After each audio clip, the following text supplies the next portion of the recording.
talaga lang. Tinalakay ko na rin ito sa aking social media. Mike Abby Opinions. Kasi talagang hindi ho katanggap-tanggap yung mga ganyan paliwanag. Bahala na kayo. Kaya tuloy, sabi ni naalimpungatan si Congressman Rufus Rodriguez, ang magaling na abogado, professor ng law. Anong sabi ni Rodriguez? Taga Cagayan de Oro. Dapat daw kansilahin na yung prangkisa ng Cebu Pacific. Ang lupit, alam mo yung sa ibang bansa, hindi pwede yan, Yung overbooking, pwede mong idemanda. Pwede magkaroon ng kaso ang airlines company kasi napakahalaga ng oras ng tao sa ibang bansa. Pag na-late yan ng 1 oras, 2 oras, pwede na sila magreklamo, malaki na ang nawala doon. Dito lang sa Pilipinas, na tayo ay malawak ang pangunawa at mapagpahumbaba. Kahit kalahating araw kang na-delay, o 12 hours kang hindi makabiyahe dahil kapalpakan ng airlines, wala pa nagrereklamo. Wala pa nagpapail ng kaso. Gawin mo yan sa Amerika, sa Canada, sa Europe. Pag hindi may pinaglagyan, nasara yung company. Dahil sa kanila, bawat oras mahalaga. Naalala ko na magpunta ko ng Amerika, kailan ba ako huli nagpunta dyan? Noong 2017? Galing ako rito, nagpunta ko ng Hong Kong, tapos LA. Pagdating ng LA, sumakay ako papuntang Las Vegas. Pagdating namin Las Vegas, naku, may problema. Kita na namin yung airport, pero sinabi ng piloto, merong parang tumapo na oil dun sa airport. So hindi kami makapag-landing. Bumalik kami ng LA, another 2 hours. Pagdating namin ng LA, hindi kami makababa ng aeroplano. Kasi anytime daw, pwede ulit bumalik. Wow! Galit na galit yung mga Amerikano. Namumula sa galit. Puro F yung nadinig ko Pag nagsalita yung piloto o kung sino man doon, sino ba? Yung mga stewardess nagsalita, hindi pa tapos magsalita, F yun na naririnig ko doon sa mga Amerikano. Tumayo na. Kasi, di ba, pag landing ng aeroplano, tumayo. Dahil alala, bababa na. Tapos na, tigil na Hindi pala. May nag-announce na bawal bumaba. Dahil anytime na, pwede ulit kami bumalik ng Las Vegas. Wow. Isipin mo ba, lumalanding, di ba sa Las Vegas, parang disyerto? Yung pababa ka, kitang-kita mo na yung disyerto yun na didevelop So, pababa na kaming ganon. Biglang in-announce na kailangan daw bumalik kasi hindi pwede mag-landing. Naloko na, another 2 hours yun. Yan, experience. Yun, mga ganon. Na hindi talaga control yan ng aeroplano. Kasi nga, mayroong problema doon sa runway. Pero dito sa atin, papunta ka ng Davao, alas 7 yung schedule ng flight mo sa umaga, yung sasakay mong aeroplano, nasa Davao pa. Pero yung pasahero, alas 5, nasa airport na. Only in the Philippines. Good morning, Secretary Bautista. Sir, ikaw na naman. Kasi under mo yan. Transportation yan, sir. Huwag mo sabihin, ikaw ay dating taga-PAL. Alam mo yon 'Di ba? Alam namin yung presidente ka ng PAL. Pero iba na ngayon. Sir, baka naman pwede mong ipatupad ang batas, regulasyon, policy ng DOTR. Ang lahat ng public at pribadong transportation, meron kang karapatang pakialaman yan para sa interes ng mga pasahero. Ayan. Huwag nating ipaubaya sa Senado. Ay, yung iba kasing mga opisina ng gobyerno, pag nag-ingay ang mga senador, tahimik na yung mga nasa executive department. Hindi pwede. Kasi ang mga senador... Ms. Vance Fernandez, Police Files. Yes, good afternoon, sir. And good morning, sir. How will you protect the public from... how will you protect the government to set those abusive online lenders To our SEC champions and your investment guests, scammers? may we request you to remain seated. Well, we have to continue strengthening our capabilities when it comes to this. This is not a problem that is exclusive to the Philippines alone. And that is some of the danger that people are starting to use AI. People are starting to use all the new very powerful tools that are available to be used on social media or on the internet in general. It's really an arms race. Every defense or every capability that we develop to block or to catch or to nullify this kind of transactions, of course, they come up with new technology, they come up with new techniques. And so, ganun lang talaga. That's the only way that we can do it. We just continue to monitor very closely and do all that we can. The SIM card registration, I think, was a big step. And I think we are getting to the point where we have disposed of or taken out of the system many of the SIM cards that have not been registered because they have been used for illegal purposes and for these scams that we have been hearing about. So we just have to be very, very watchful, and we have to be very, very careful, and also be aware of the new technologies, of the new ways in which that, we can prevent these kinds of things. But it really comes down to the public. My advice to the public is that when you get the message and there is a deal being presented and it sounds too good to be true, it is. There is no such thing as 100% risk-free. There is no way to guarantee these enormous returns on what they are claiming on the money that you give them. So be very, very. If the public is aware and knows and is able to spot because of the way that these scams are presented, then that is the best defense that we have. Pag nakita nga, sasabihin, hindi, kalokohan nito. So just archive it and just don't open it even. Kasi baka makapasok na naman yung mga malware, mga worm, you never know. As I said, it's basically an arms race, but our best defense is a knowledgeable consumer who can see for themselves and determine for themselves that those that are legitimate offers of let's say, a promotional offer as opposed to a scam. Yes, sir. Will you push for any sanction on this matter? Do? Any sanction on this matter? Will you push? We have to. It's not that easy to. We talk about sanctions because mahirap nang hanapin yan.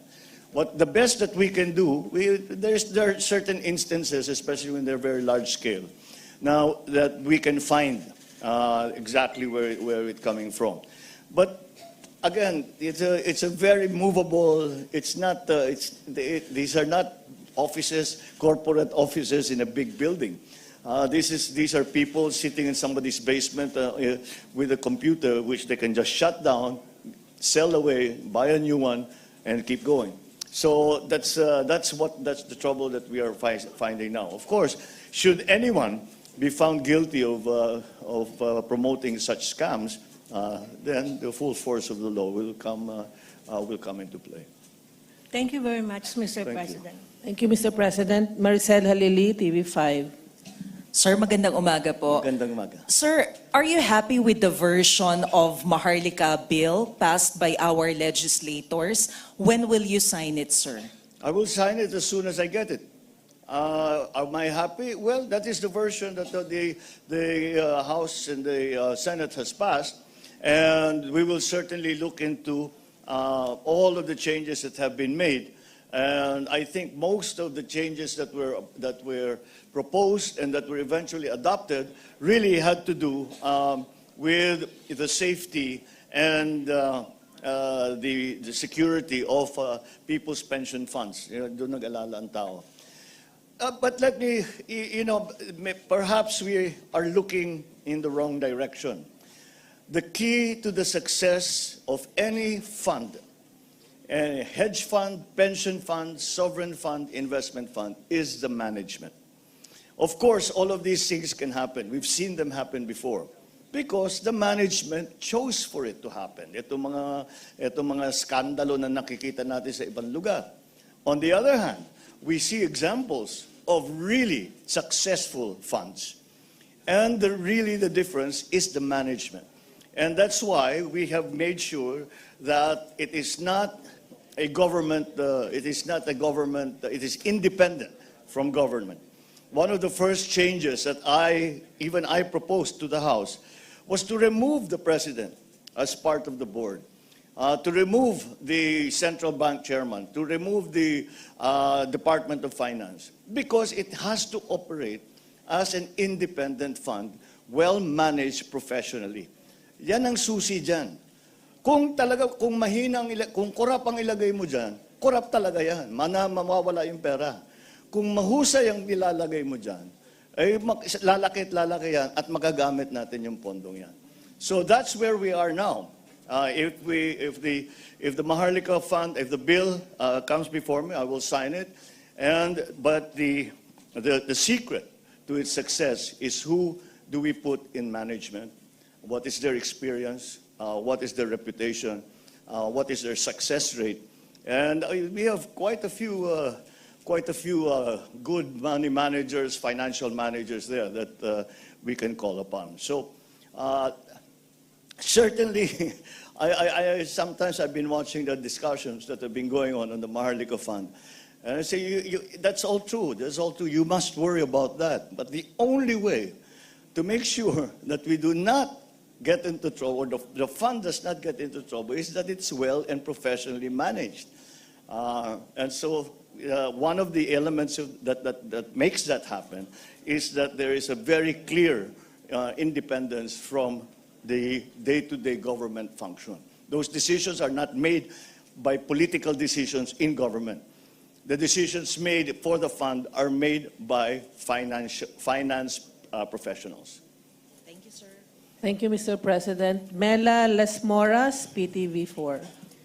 Hi, good morning, Mr. President. Sa isang bagong survey po ng Publicus Asia, lalo pang tumaas ang inyong approval rating from 60% to 62% at maraming Pilipino rin ang lumalabas na naniniwalang nasa tamang direksyon ng bansa. Ano pong reaksyon nyo dito, sir?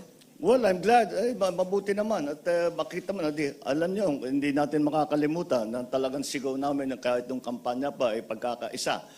Siguro, itong ganitong klaseng mga resulta na nangyayari, ay dahil nagkakaisa tayo, nagkakaunawan tayo. Kaya, for example, sinasabi na tama ang direksyon na tinutunguan ng ekonomiya, na tinutunguan ng Pilipinas, ay ibig sabihin, sabay-sabay tayong tutulong. And that's really what we are talking about. But of course, still, at the very heart of it, I have to thank all those who have continued to support not only myself, but all of the different things that we have been trying to do to make life better for all Filipinos, to find ways to bring us into the forefront of the global economy. Para naman, kilala na ang Pilipinas na magandang magtrabaho dito, maganda mag-invest dito, maganda magnegosyo, magandang kausap ang gobyerno, magandang kausap ang mga private sector.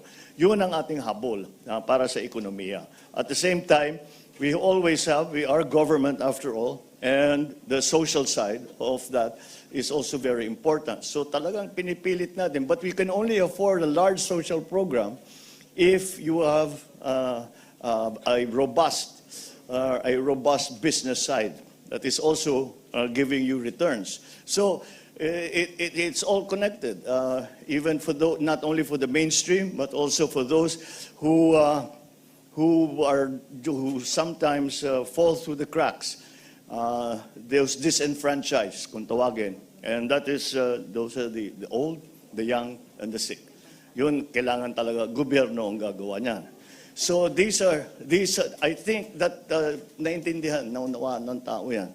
At kahit na hindi pa natin nabubuo, nakikita naman siguro na lahat ng kaya ng gawin ng pamahalaan ay ginagawa para maabot natin yung ganyang klaseng sitwasyon. Magandang buhay, maraming trabaho, at kahit na yung mga naghihirap ay nakakatanggap na kahit paano, nakakatanggap ng tulong sa pamahalaan.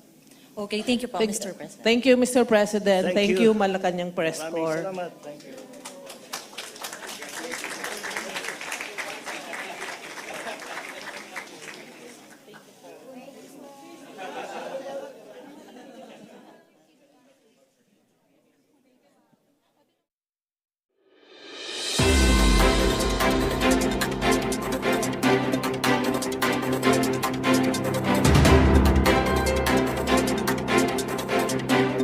Mike, yung unang tanong, yung actually doon tungkol sa SIM card registration. Yung ba yung una talaga? Okay. Kala ko may na-miss kaming iba eh.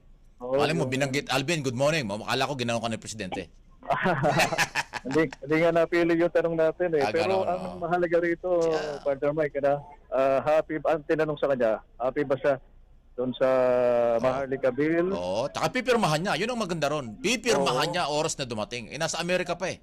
Ang sabi niya, as soon as possible. Ayun, pagdas na dumating. Oo. Pagka natanggap niya na, as soon as I have it, pipirmahan niya na. Yan ang istorya. Pipirmahan niya kasi may nagsasabing, huwag pirmahan, ibito, ganon-ganon. Ay wala, hindi pala. Pipirmahan daw sa oras na dumating sa kanya.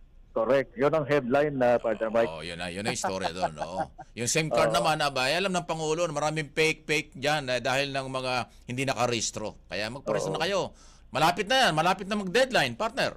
Oo. Pero doon sa Maharlika, Maharlika. Partner Mike, yung sa Maharlika, ang sabi niya, ang mahalaga dito, yung key to success. Sa alim ng Mahabang explanation niya dyan. Oh. Management. Talagang nasa puso niya yung pagtutulak na mahalaga ang Maharlika. Tama, Investment tama. pa na, hindi ibang Maharlika, iba yun, wala yun. Oo. Itong Maharlika MIF.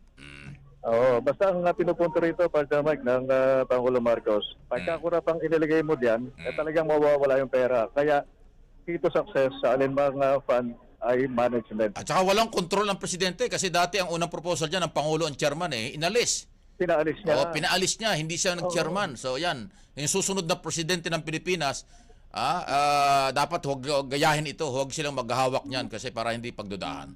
Correct. Galing. Ayun nga yung pinupunto ng Pangulo, Partner Mike. Very clear yung independence magyayari dito. Dito sa Maharlika. At yung mga hawak niyan, professional at may kasapat na kaalaman. At saka digital na, grabe, mahirap hindi mamumonitor na global technology, partner. So hindi mo pwedeng kasi pati sa abroad gagamitin yan Ay, oo. Hindi lang local. Mate-tracer. Correct. So, Mahaba ng sagot niya, ha? Mas mahaba yung mga explanation niya sa tanong. Galing. Ayos. Walang script. Alam niya ang mga sagot. Dapat sagutin. Oo. Parang si Alvin Baltasar magaling. Ay, nako. Ako, Partner Mike, yan muna. Sige.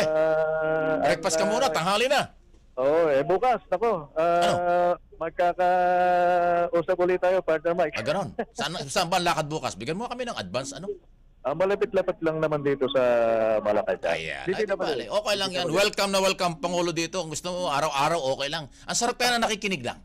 Ay, oo. At yung huli, mataas ang survey ng Pangulo. Ang taas ng approval rating. Taas daw, oo. Mataas. Abot So, hanggang sa tagumpay ang taas. Ayun. Oo. Magkaisa lang talaga. Yun ang sinasabi. Unity.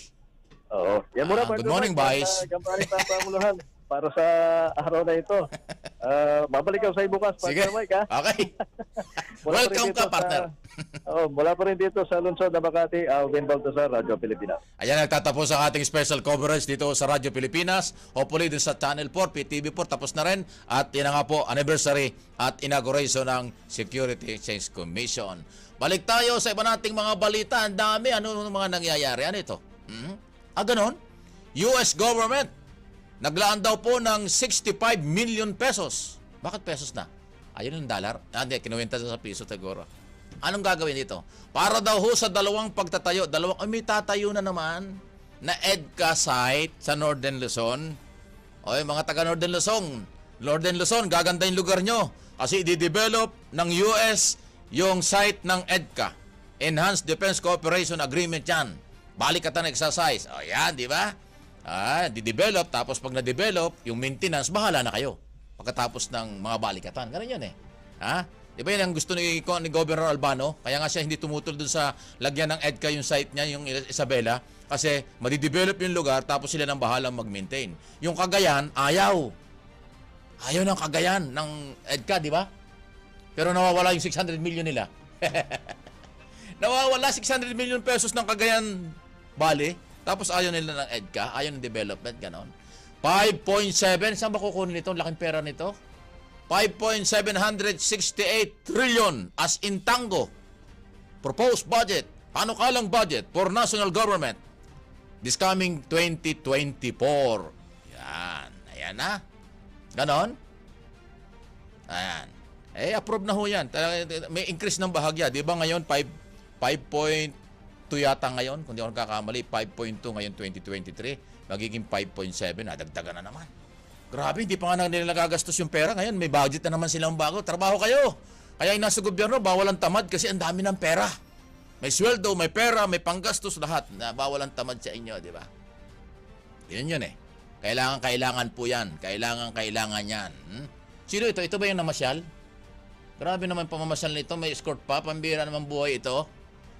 Yung mga ibang suspect, tumutumba lang eh. Bigla natutumba yung ibang suspect eh. Ito, may escort pa. Indahong ko accuse. Ito, nabasa ko, nadin ko rin ang akito kahapon ito eh. Ni dating Senador Laila de Lima na si Jose Adrian Jade Dera. Ayan, kompletong pangalan. Na nakakulong sa NBI, pinaimbestigahan na yata ito ng DOJ. Pagkatapos ngayon na madalas pa lang nasa labas, kumakain, good time, wow, sarap buhay mo. Only in the Philippines nakakulong, may escort pa, gumastos pa kami, gumastos pa ang gobyerno para i-escort ka, para ka lang kumain sa labas. Grabe, si Dilima hindi makalabas, tapos yung coaction, may escort pa, sarap na, baka nagpamasahe pa yan, kuya. Baka nagpalinis tubo pa yan. Baka nagpalinis tubo pa yan. Tinamaan ang buhay na yan, no? Kaya ho, iimbestigahan na. Kaya yan eh. Sandali, meron pang pahabol ng mga balita. Meron sana akong topic tungkol sa human trafficking. Bukas ko na natatopic ito. Kasi yung human trafficking, panalo ang ating gobyerno. Tagumpay, di ba? Ang ganda ng kampanya ng gobyerno sa human trafficking issue. Pero sana mas mag-improve pa. Bukas, bibigyan ko ng tip yung taga-DOJ. Yung may mga involved sa human trafficking, nandiyan lang sa tabi-tabi, hulihin nyo. Kasuhan nyo. Di ba? Di ba? Bukas, bibigyan ko, tatalakayin natin yan. Human trafficking issue. Maganda eh. Tagumpay ang gobyerno sa kampanya. Pero meron hong mga nakakalimutan, napapabayaan o sinasadyang kalimutan. Meron hong mga involved dyan eh. Dapat papanagutin din sa batas.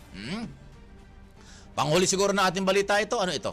Mga dating membro ng Moro Islamic Liberation Front, MIF. Moro National Liberation Front, MNLF. Magkaiba ho yung dalawang yan. Miswari at saka ibang grupo yan eh, di ba? Maaari daw ho mag-apply, yan. Okay, maganda pala itong balita. Sumapi ho sa pwersa ng ating pambansang pulis, Philippine National Police. Basta wala silang mga criminal record. Ayun ang maganda. Yan. Yung mga dalawa yan. Sanay na kayong humawak ng baril, nagtitraining din kayo. Dati kalaban kayo ng estado dahil may development na at kapayapaan sa Mindanao. Kayo daw ho'y kukunin ng pulis. Pag-apply kayo, yung matitino, walang criminal record. MIF, MNLF. Yung MNLF, dating hawak ng Miswari yan. Yung isa naman ay doon sa ibang grupo. Pero yung MILF, yun ay may hawak ngayon ng Bangsamoro Autonomous Region of Muslim Mindanao. Yun. Malawak. Di ba? Ayos. Magagandang balita. Nasaan na ba yung rating? Hindi ko pa nabasa yung rating. May bago pala survey, no? Ang taas daw na rating ng Pangulo. Ilang percent ba? Hindi ko. Kasi bukas, didiscuss natin yan. Pero napasalamat ang Pangulo dahil tinatanggap ng taong bayan ang kanyang ginagawa. Nararamdaman ng Pangulo na yung kanyang direksyon. Diretso, walang paliko-liko. Direct to the point para pagandahin ang ekonomiya ng bansa at saka turista ng bansa. Kaya balikan ko, mga airlines company, huwag niyong iliko ang daan ng ating Pangulo. Ang gusto ng Pangulo, maayos ang ekonomiya at tourism. Pero ngayon, ang mga turista, ini-stranded nyo sa airport dahil walang airplano. Tinamaan kayo ng magaling na buhay yan, oo. So, hindi kayo sumasama dun sa National Tourism Plan for 2028. Hanggang dun sa 2028 ang plano. Sandali, dahil dyan, wala na tayong oras. Nabitin yata sila. Wala na pong oras, babay na. Mike Abi Live. Dito po sa PTV, Radyo Pilipinas. Yung iba nasa Channel 13. Salamat po. Magandang umaga.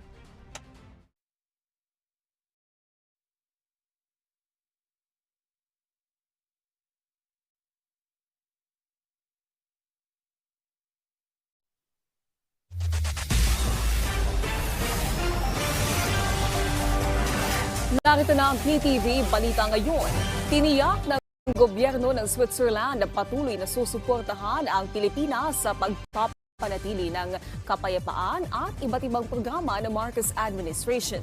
Sa farewell call kay Swiss Ambassador to the Philippines, Alain Gasquin, kay Pangulong Ferdinand R. Marcos Jr., muling kinilala nito ang Peace Pact o kasunduan ng pamahalaan sa Moro Islamic Liberation Front upang maayos na maitatag ang Bangsamoro Autonomous Region in Muslim Mindanao. Pinasalamatan naman ng Pangulo ang Swiss envoy dahil sa walang sawang suporta at pakikipagtulungan nito sa Pilipinas. Kaugnay nito, pinuri ng Swiss government ang hakbang ng Marcos administration para matiyak ang food security at energy sufficiency sa bansa. Pansamantalang ipinatupad ang truck ban sa Padre Burgos Avenue sa Maynila simula ngayong araw. Paliwanag ng Manila Local Government Unit, bahagi lang ito ng regular safety inspection sa lugar. Ayon sa Manila Traffic and Parking Bureau, papayagan lang dumaan sa lugar ang mga light vehicles. Apektado ng truck ban ang mga manggagaling sa Rojas Boulevard o patungong Quezon Boulevard at Quiapo. Bilang alternatibong ruta, maari silang kumanan sa Finance Road patawid ng Ayala Boulevard, diretsyo ng Ayala Bridge at kumaliwa ng Carlos Palanca. At yan ang mga balita sa oras na ito. Para sa iba pang update, i-follow at i-like kami sa aming Facebook at Twitter accounts at PTV PH. Ako po si Naomi Tiburcio. Magandang umaga.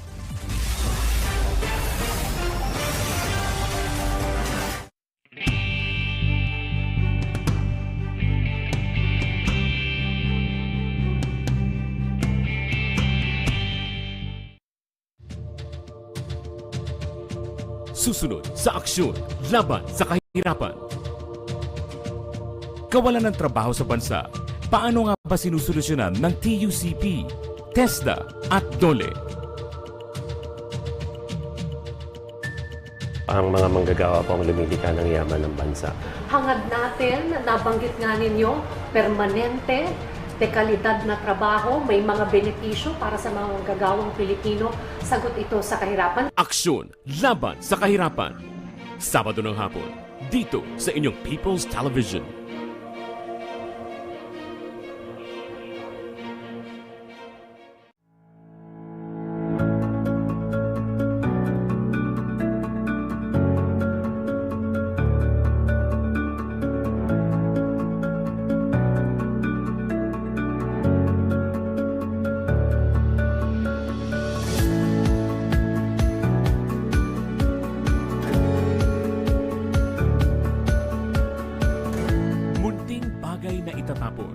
Bigyan natin ng bagong buhay. Isang mensahe ng pagpapahalaga sa ating kapaligiran.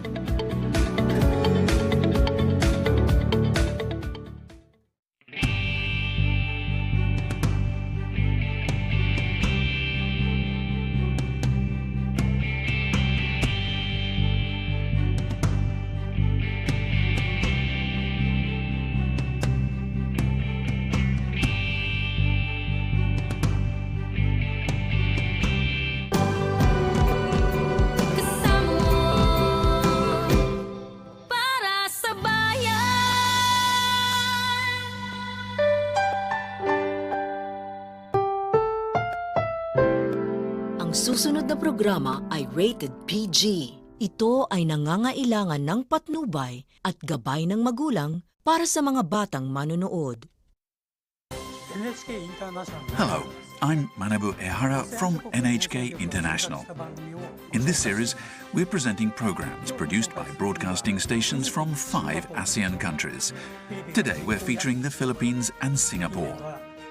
With a population of about 100 million, the Philippines is maintaining high economic growth with the development of its service industry using English. With a population of under 6 million, Singapore has become a great economic power by positively attracting foreign companies. First, let's watch the program produced by PTV from the Philippines.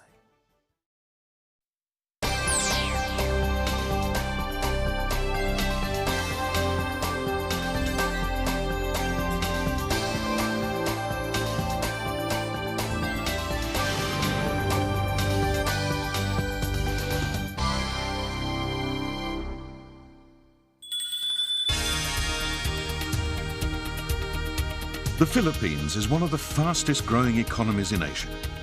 With the continued increase in its gross domestic product, it's full of business and investment opportunities. Tourism has always been an important industry in the Philippines, with 7.1 million tourist arrivals in 2018. The government is now strengthening ecotourism, educational tourism and cultural tourism to provide even more services for visitors to enjoy.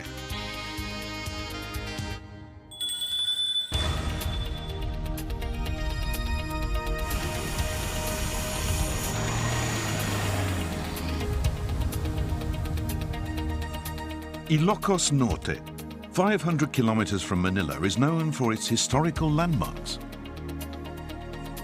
museums, old churches, and lighthouses. Rock formations carved through the ages, long coastlines, and sandy beaches. Well, everybody visits the Philippines for the beaches, that's for sure. But not everybody knows about Ilocos Norte. We've always been labeled as a hidden gem of the Philippines. And some say it's the Philippines' best of culture and nature. And we would like to think that's true. But now there is a new attraction that tourists are flocking to, the Ilocos Norte windmills.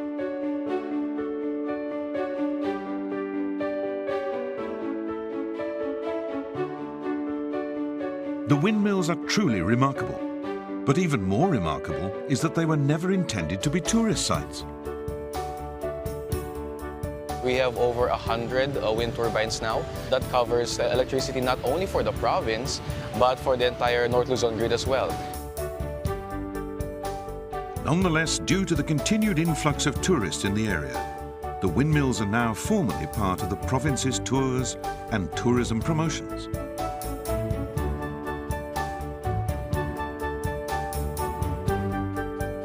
Along with the advent of tourism in Bangi, there's been a rise in the number of small and medium-sized enterprises in the area.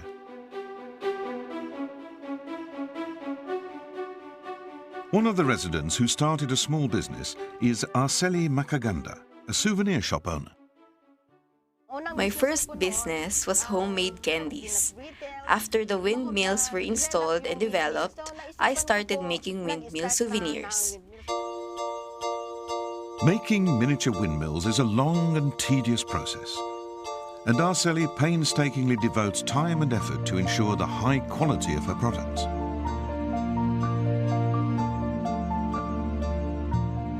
Maintaining the business is not easy, but Arceli perseveres in expanding her shop.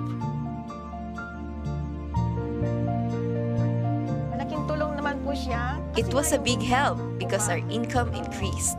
Although it is not a lot, it helps us in our day-to-day life, especially since I support my grandchildren's education.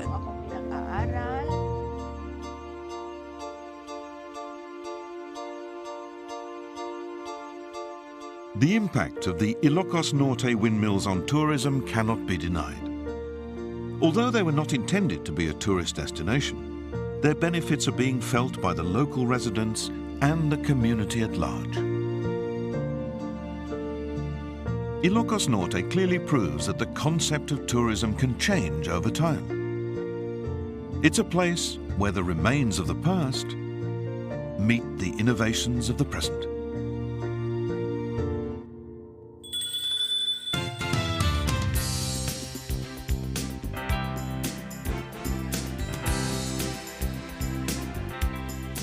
With its cool climate and warm people, Baguio City in northern Luzon has always been a popular tourist destination.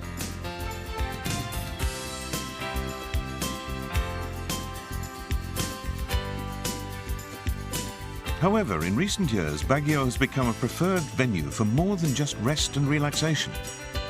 It's now a haven for studying English.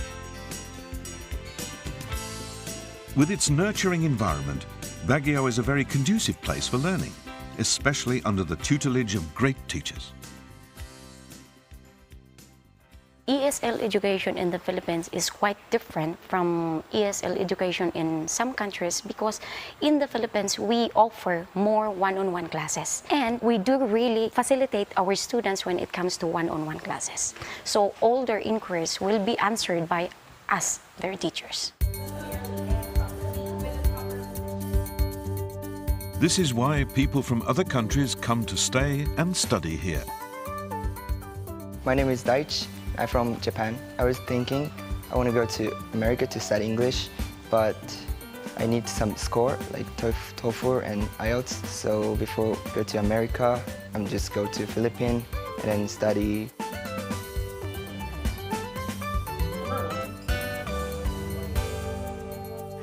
I'm Diona. I'm from Taiwan.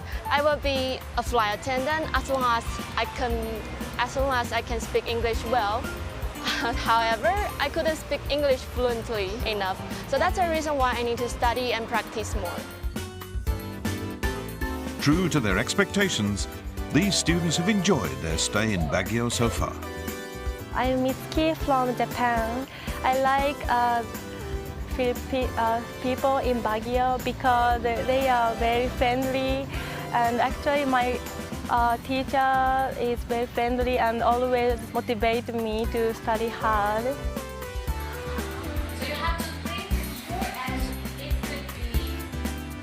Hi, my name is Edith. I am from Taiwan. The weather is really nice. Compared with other cities in the Philippines, Baguio has the coolest weather. It's very comfortable, and the trees are surrounding. You can study in this kind of environment. It's a huge advantage.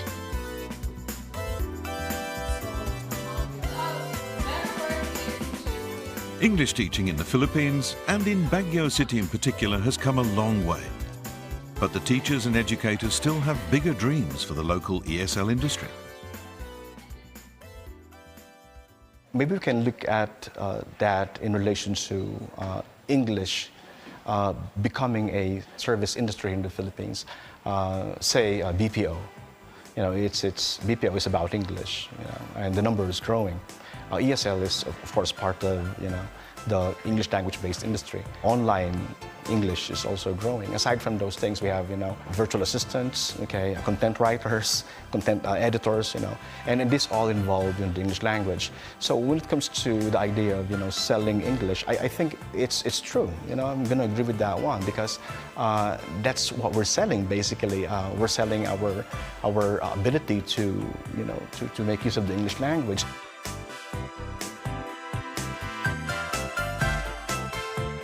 There are a lot of investment opportunities in the Philippines centered on English. It's an industry with a lot of potential just waiting to be explored.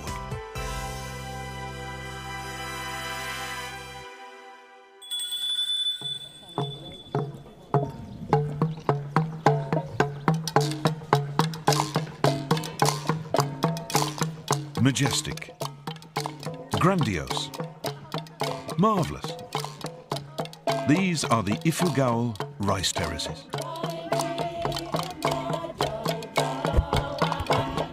The Cordillera Mountains of northern Luzon are the home of the Ifugao people.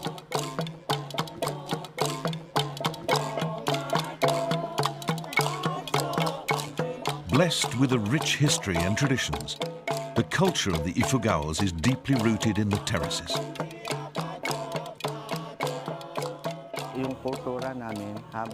From the time we were born, even when we were still in the womb, the terraces are alluded to in every ritual and in every prayer in our culture. Due to their significance in Ifugao history and culture, the rice terraces were recognized as a UNESCO World Heritage Site in 1995. And because of their beauty and grandeur, they have become a popular tourist destination.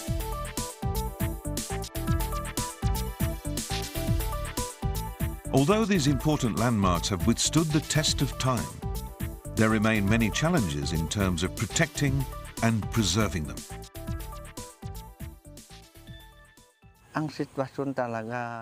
Looking at the situation now, if we will not be able to teach the culture and the value of inheritance to the young people,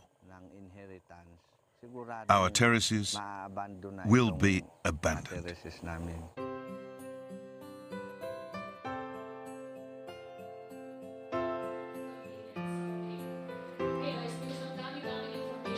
As part of the initiatives to address these challenges, the Ifugao State University GIAS Center, with the assistance of JICA, the Japan International Cooperation Agency, has launched a training program for the local stakeholders of Ifugao.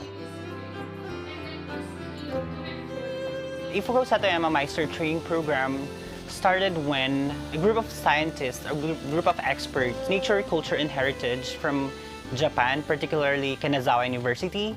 And in the Philippines, that's with University of the Philippines, Open University, and Ifugao State University came up with a project on how to reactivate the stakeholders of the Ifugao rice terraces about its conservation. One studied on the production of rice, and then he would apply it in his own field.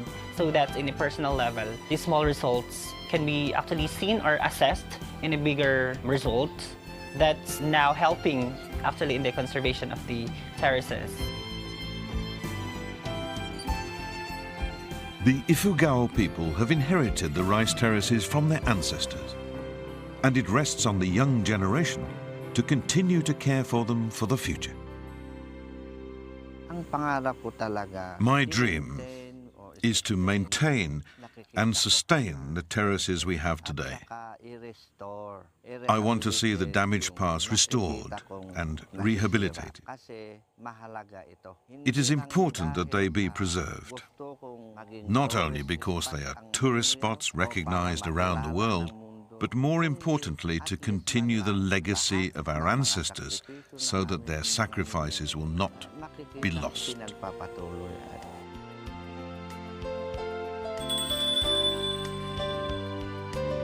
Experience the Philippines. Explore. Learn. Invest. And enjoy.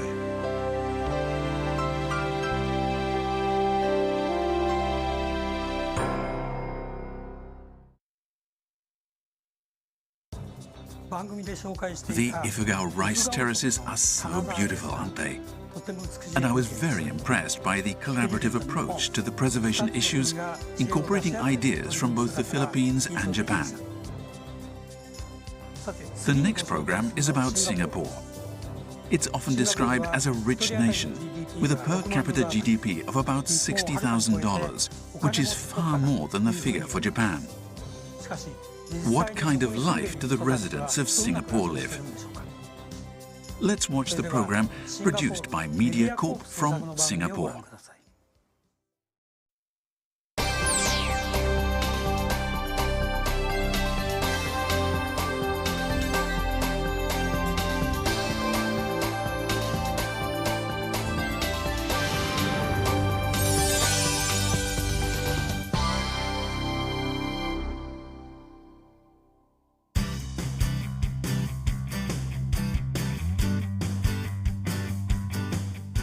Singapore goes by many names.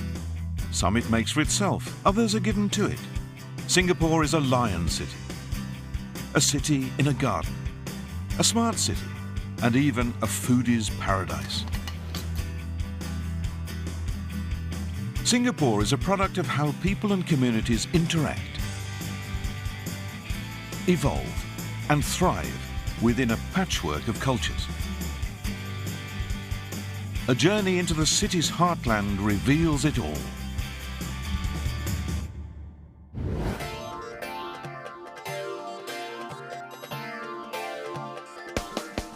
One motif dominates Singapore's urban landscape.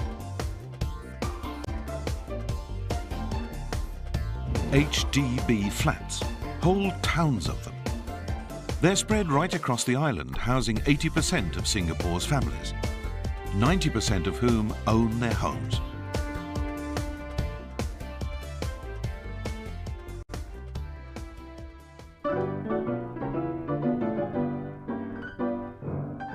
In post-war Singapore, homes for the people were in dire need. And upon attaining independence, building these homes became an urgent priority. The speed of that plan's execution is also well documented. The Queen's visit aroused widespread interest. This was demonstrated, for instance, in the large crowds in Tua Payoh when she visited the satellite town. On that day, when she came with the husband and the daughter, I was so surprised. She asked me, how do you find the place? I say, it's okay. I mean, my mother and myself. I say it's very convenient when going to the market and all these sort of things, you see.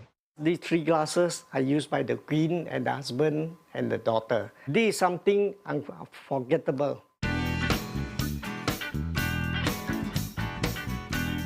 By the 1970s, neighbourhoods in the city's heartland were well connected and self-contained. But there is one feature that came much later. The neighbourhood police posts, or NPPs, only appeared in the HDB towns in the 1980s. The idea came from Japan, which is famous for its low crime rate. Koban-style police posts made policemen part of the community. They became a familiar and friendly presence in every Singaporean neighbourhood. As the years passed, the crime rate in Singapore fell, instilling a sense of security amongst Singaporeans.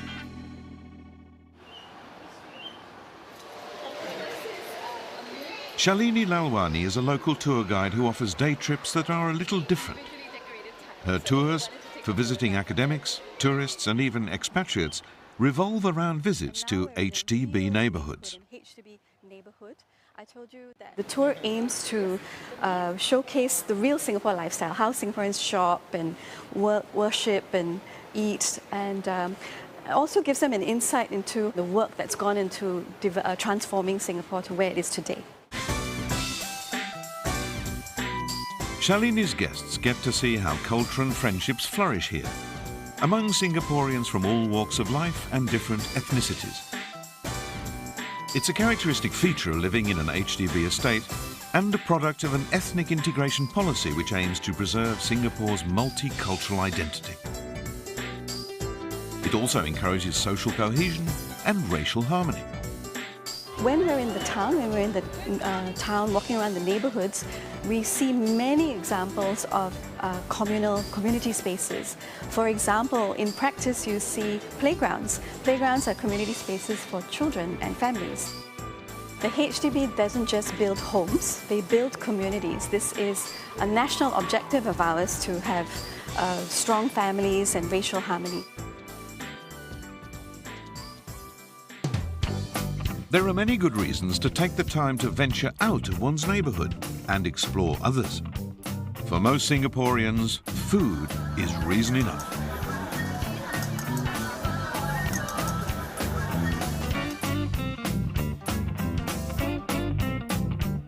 Hawker culture traces back to the 1800s. Early immigrants arrived, some scraping out a living with recipes from home. Those who settled fused a part of their culture into Singapore's heritage through their food. Today, hawkers innovate, adding on modern influences. These dishes are sold at hawker centres, where people from all walks of life congregate and celebrate hawker food, almost as a national obsession.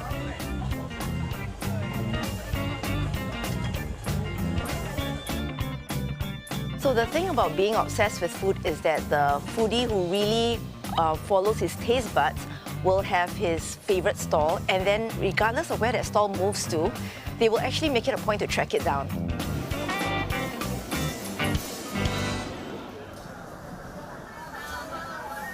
They're called pop-up hawker stalls, and they're popping up everywhere nowadays.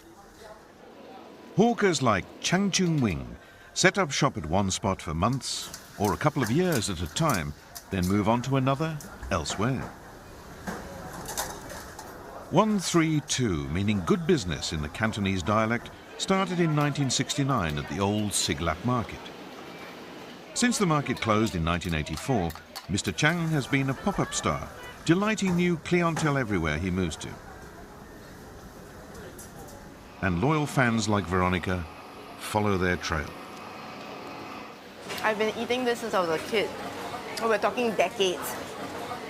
My parents used to bring me to his dad's stall, and I used to go there nearly every weekend. So the reason why I'm using 132 since then till now is number one is also it's easy to remember, and the moment the customers see 132, they will be able to recall that it's me. Whether they know it or not, Singapore's hawkers, young and old, are preserving cultural heritage and promoting it too. They're even drawing fans from beyond the island shores. This laksa stall even got Gordon Ramsay interested. The multi-Michelin star celebrity chef spoiled for a laksa showdown with 328's very own Auntie Nancy and lost.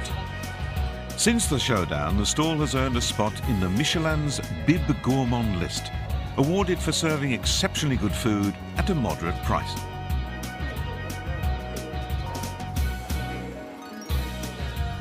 "50 other hawker stalls in Singapore have earned their spot too, some serving up award-winning masterpieces for as low as $1.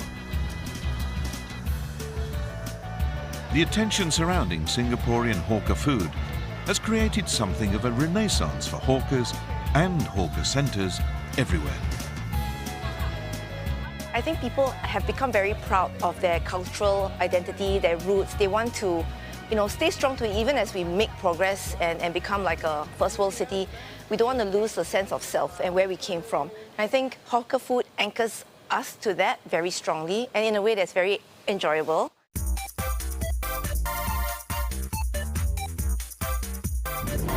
These days in Singapore, you won't have to walk too far from a neighbourhood estate before running into a park. Singapore is a compact city of just 720 square kilometres, yet it has more than 300 kilometres of cycling and jogging paths.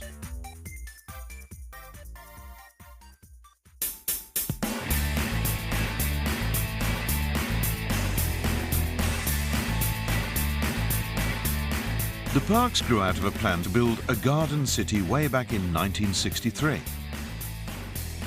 Nationwide tree plantings got the public involved. They've become an annual affair ever since.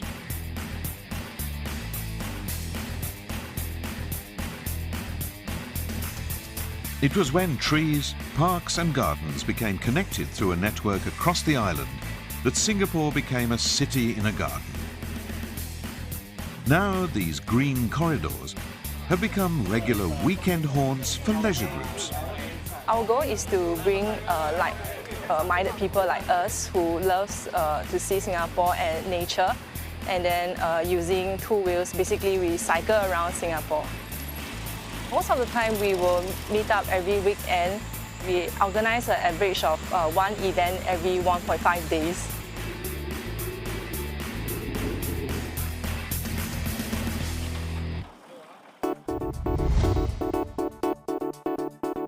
The Park Connector network is broken into loops, each offering a different experience and a different level of difficulty. This trail, which covers a portion of the eastern coastal loop, is one of the easier ones, and it's a favourite with bikers. Other loops across the island offer a slightly different sort of biking experience. Sometimes when we are up for a little bit more adventure, we will organize route like Western Adventure Loop, which is slightly more difficult. The loop in the west has difficulty levels that run from moderate to challenging. And if you're lucky enough, you might catch a glimpse of some exotic wildlife. Like the Sunda pangolin, the most trafficked mammal in the world. So usually we will stop at Jurong Lake Garden, which consists of the Chinese and Japanese garden. It's very different from the other parks or gardens around Singapore. The Japanese garden is also known by its Japanese name, Seiwa Eng. It's a tribute to garden aesthetics from the Muromachi and Momoyama periods from 1336 to 1602. We like it here because the environment is very soothing, very calming. And the PCN isn't just for fun and exercise. People are using it for commuting too. I use this PCN to get to the bus stop to go to school because it's like more convenient for me. It cuts down my traveling time, and also I can get a form of exercise from this. So I prefer this as compared to like buses or trains. Being small shouldn't stop anyone from dreaming big. That's a description of Singapore in brief. Building on the can-do spirit of its past, the country looks ever forward and ahead. Stamping its presence globally as a tiny island with plenty to offer.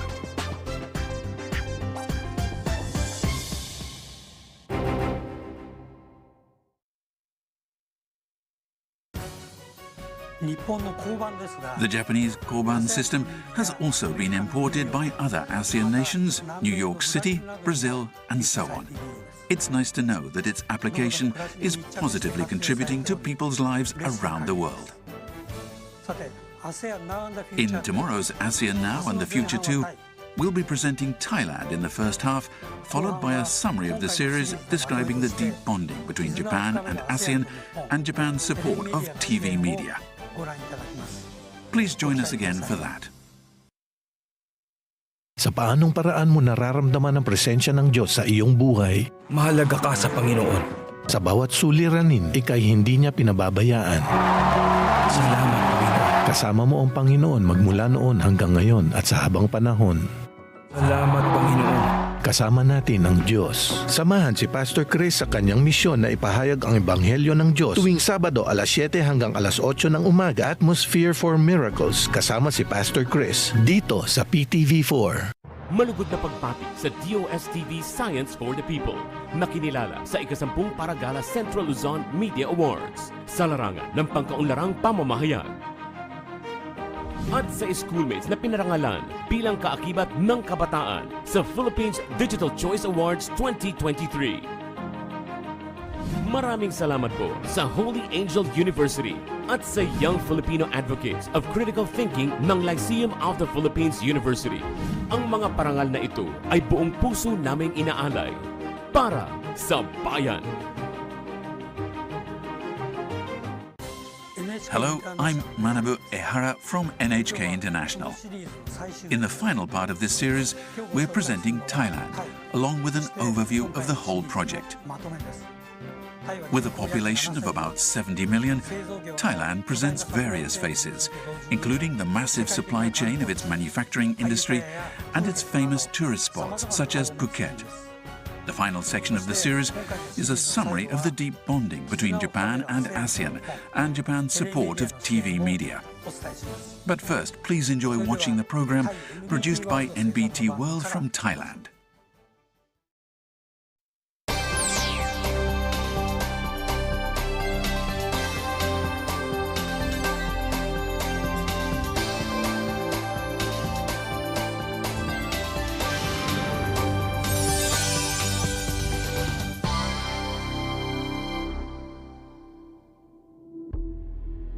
Every country is unique. Thailand has a distinct identity. Investment can happen anywhere. A country full of opportunities. The world is full of wonders. So many places to be explored.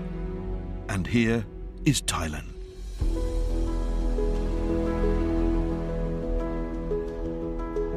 Their movements and jewel-bright colors make Thailand's Siamese fighting fish uniquely beautiful. These tiny fish, just 5 to 7 centimeters long, are also called betta. They have slender bodies, upturned mouths, and a scaly head. Aside from their jewel-bright colors, their fins, resembling flowing gowns, are so attractive. Thanks to these charms, their value has grown from 5 bahts, around 20 cents, into tens of thousands of bahts, several hundred US dollars. So breeding has changed from a hobby into a career.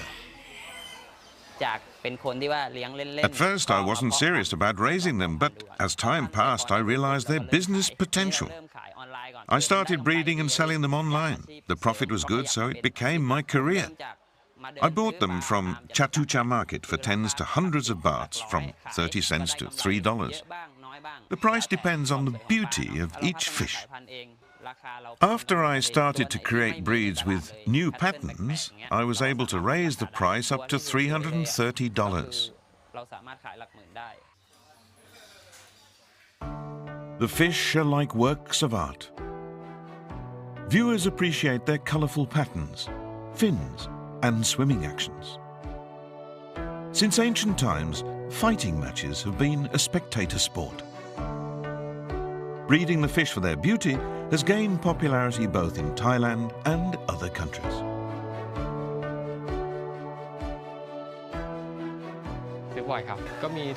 I buy Siamese fighting fish quite often. I also sell them. I mainly buy new varieties to breed in my hometown.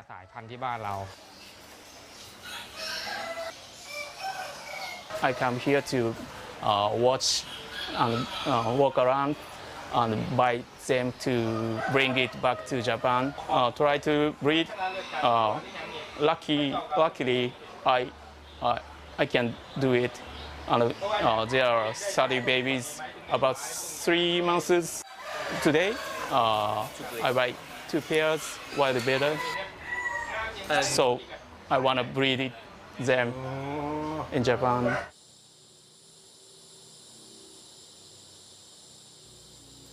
There are now more than 1,500 registered breeders, and more than 100,000 people keep them as pets. As a result, income earned by agriculturalists and communities comes from Thailand and abroad. Most customers buy them for their appearance. They're being exported all around the world. We mainly export to China. The Chinese fancy different colors from other countries, reds, greens, and blues. The Japanese prefer light, such as yellow and rainbow. The Americans go for the half-moon fighting fish, with long tails resembling a half-moon. Export statistics for 2013 to 2017 reveal that an average of around 21 million Siamese fighting fish were exported per annum, bringing in an income of around 115 million bahts, almost $4 million US. Thanks to their beauty, their origin in Thailand, their importance in Thai culture, and their increased value, Siamese fighting fish have been designated as Thailand's national aquatic animal.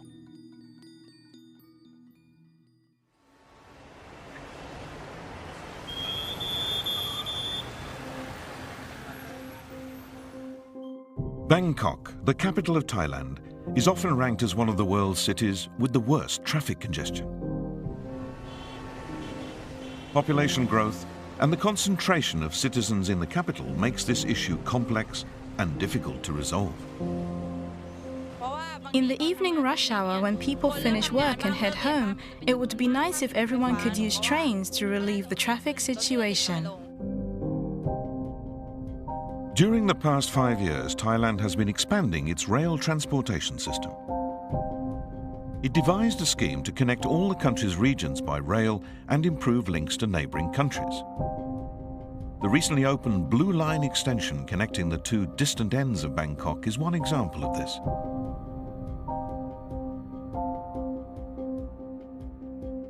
It reduces the city's traffic congestion and allows residents and tourists to travel more conveniently. The mass transit system will make travel in the city easier for tourists and local people. The SkyTrain often displays maps for passengers. I think it could become a convenient tourist information center in the future. Tourism by train has become another option. Train trips are not just about transportation. The stations themselves provide various experiences to travellers. Wat Mang Kong station in Chinatown is an example. Its architectural design links the city's Thai and Chinese heritage. It's now a major attraction. The Blue Line extension route is connected with Hua Lamphong station, which used to be the last station on the line. Over 100 years old, Hua Lamphong is Bangkok's main railway station. But that role will be taken over by Bang Su Grand Station when it becomes the new railway hub supporting the expansion of the Thai rail system. In less than 10 years, Bangkok will be connected with the surrounding provinces by 14 train lines, with 367 stations and a total distance of 550 kilometers. Besides improved connections inside the city, plans are underway for rail route connections nationwide and with neighbouring countries. Living in the suburbs, I have to use various types of transport. High-speed trains will make travel much more convenient. The huge central station is being constructed as the hub for all the rail routes. This is another project supported by JICA, the Japan International Cooperation Agency. The surrounding area will also be developed to maximize its potential and capabilities, creating a smart city.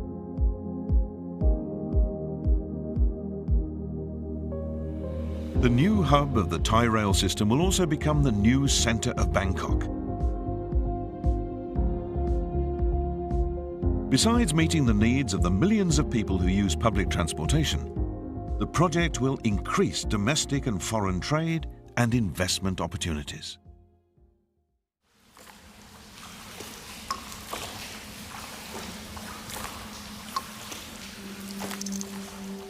Leh Stegadon Cave offers tourists the chance to encounter all sorts of natural and adventurous experiences, including taking a kayak journey through the caves and viewing waterfalls. Located in Satun province in southern Thailand, it was named after the discovery of the fossilized jaw of an ancient elephant of the genus Stegodon. It dates back 1.8 million years, making it much older than fossils of the better-known mammoths.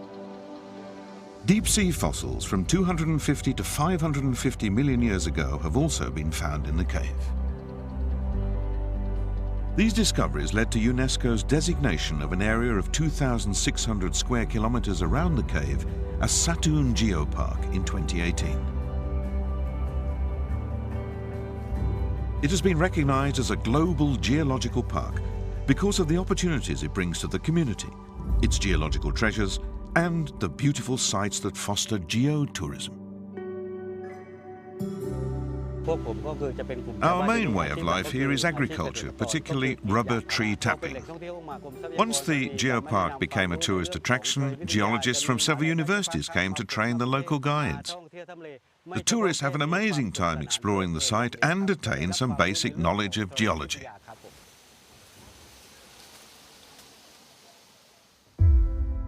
To see the Leh Stegadon cave, you have to ride in a kayak. Besides ensuring the safety of each group, staff members relate the cave's story. As you explore the 3.5-kilometer-long cave, you will also get to enjoy the wonderful gleaming stalactites that are enlaced with shimmering calcite minerals.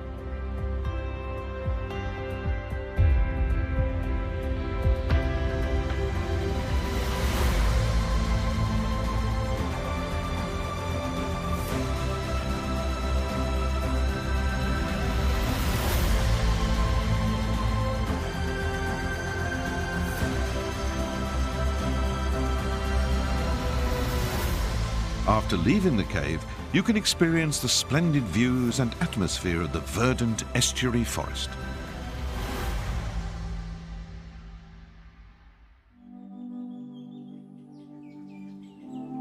These batik and tie-dye fabrics featuring unique color and patterns inspired by geology are made by the Panya Batik Club of the Langor district, a member of the Satun Geopark network.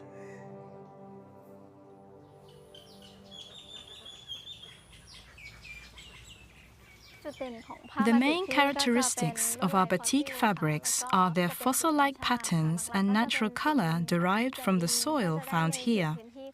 We started to experiment by using the soil's attractive reddish color for batik dyeing. The outcome was great. The colors of the dyed fabrics were pretty and didn't fade after washing. Tests were carried out on the soil, and luckily, we discovered it was Terra Russa, an ancient, well-drained reddish soil.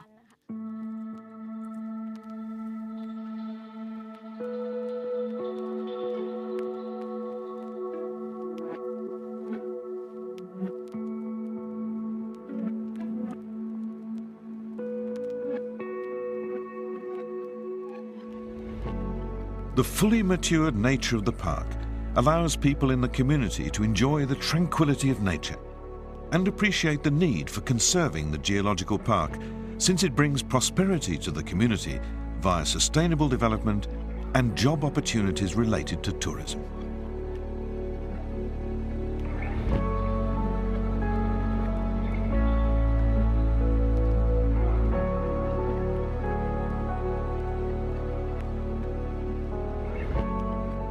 Visual images on a screen, sound vibrating from speakers. These are just virtual sensory impressions. But a real Thai experience, impossible to describe, creates unforgettable memories.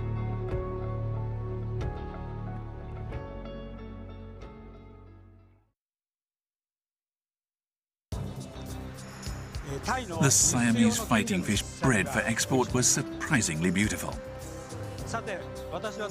Right now, I'm standing in front of the ASEAN Secretariat in Jakarta, Indonesia. The staff from all the ASEAN nations work here every day to organize and coordinate various meetings and events. We'll be introducing that shortly.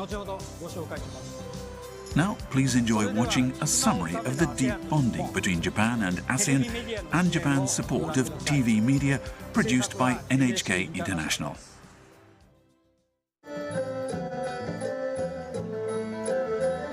Since 2000, the Thai Embassy in Japan has been holding a Thai festival. Recently, events to introduce the cultures and traditions of the ASEAN countries and interact with Japanese people have been gaining momentum. Events like this are being held all over the country, and the number of visitors is increasing year by year.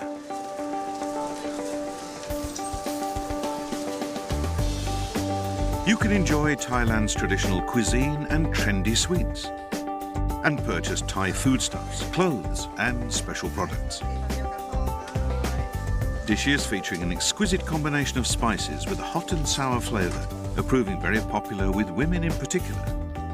It's not unusual for people to travel a long way for the chance to taste Thai dishes.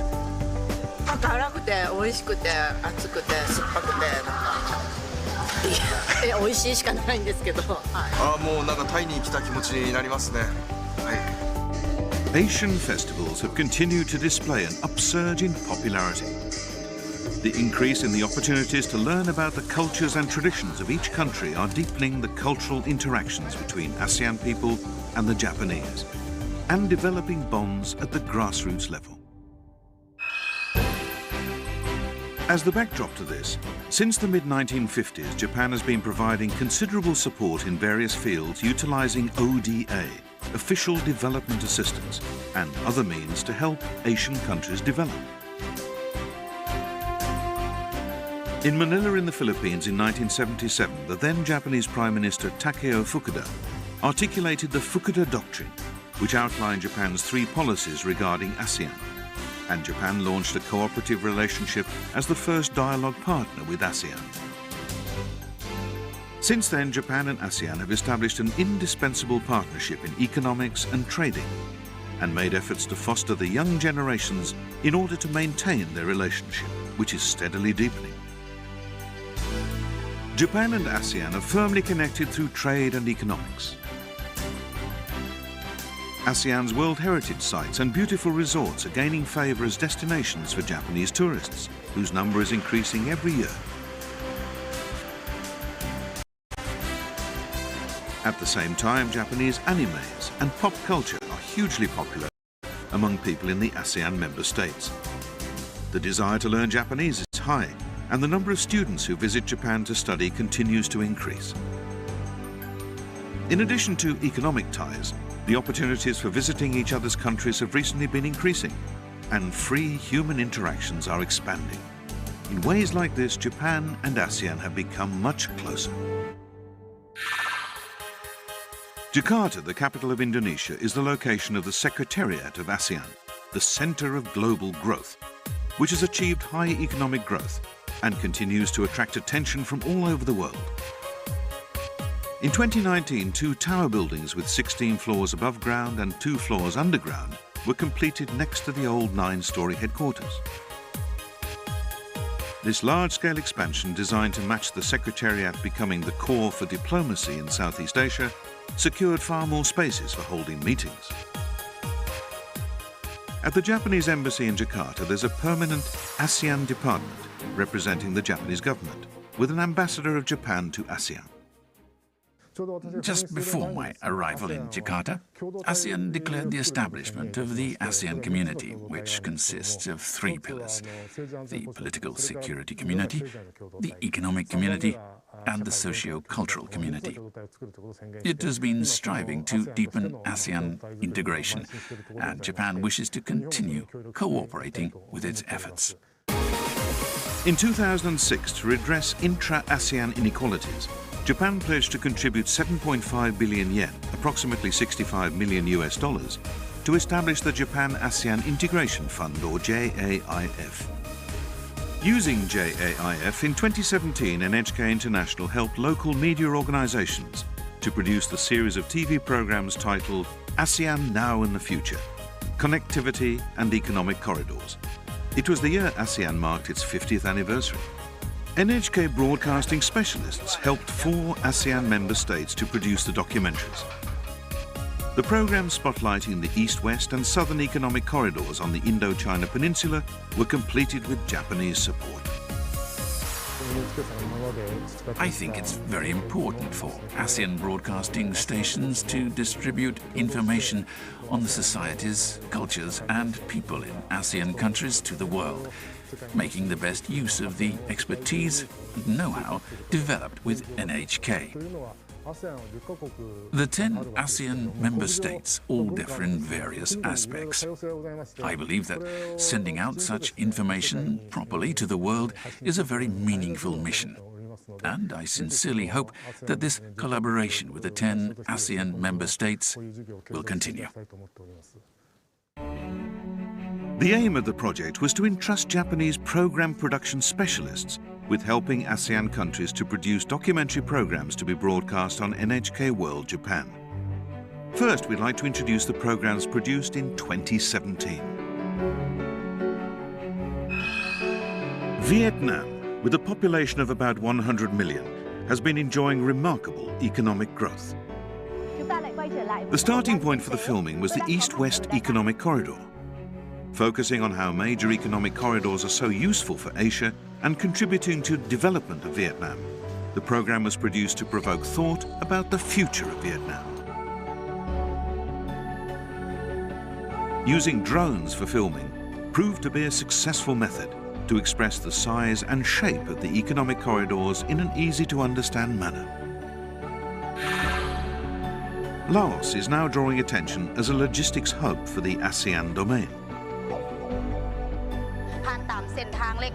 The program spotlighted the important hub of the East-West Economic Corridor and initiatives such as the one-stop service, which simplifies customs procedures. A variety of local lifestyles, transportation infrastructure, and other themes were featured to dispatch the current conditions in Laos and its new faces to the world. The Cambodian manufacturing industry has recently displayed considerable development. The program presented by the producer was titled The Cambodia Smile. Its theme was how Cambodian people are being encouraged to have the confidence to produce anything. The program also introduced 3 bridges built with Japanese support, which have liberated distribution, on-the-job training, and the establishment of the National Polytechnic Institute of Cambodia, supported by Japan. Myanmar realized a transfer to civilian control in 2011, and its consumer economy has steadily been growing. To present Myanmar's future, the program introduced the new Takita Bridge, constructed with Japanese technical cooperation. The smiling faces of children at an educational venue using new Japanese-style textbooks. Developments in the tourism industry, which is expecting an increase in the number of tourists. Environmental issues, and so on. And in 2019, the ASEAN Now and the Future 2 Discover New Buena Vista programs have been produced to introduce the latest charms of 5 ASEAN member states.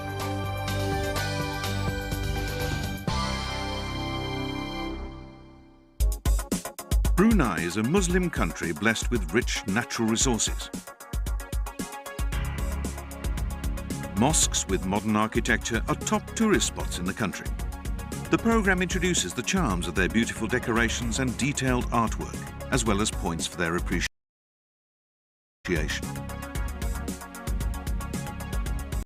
It also features the water village where tourists can experience the traditional lifestyle,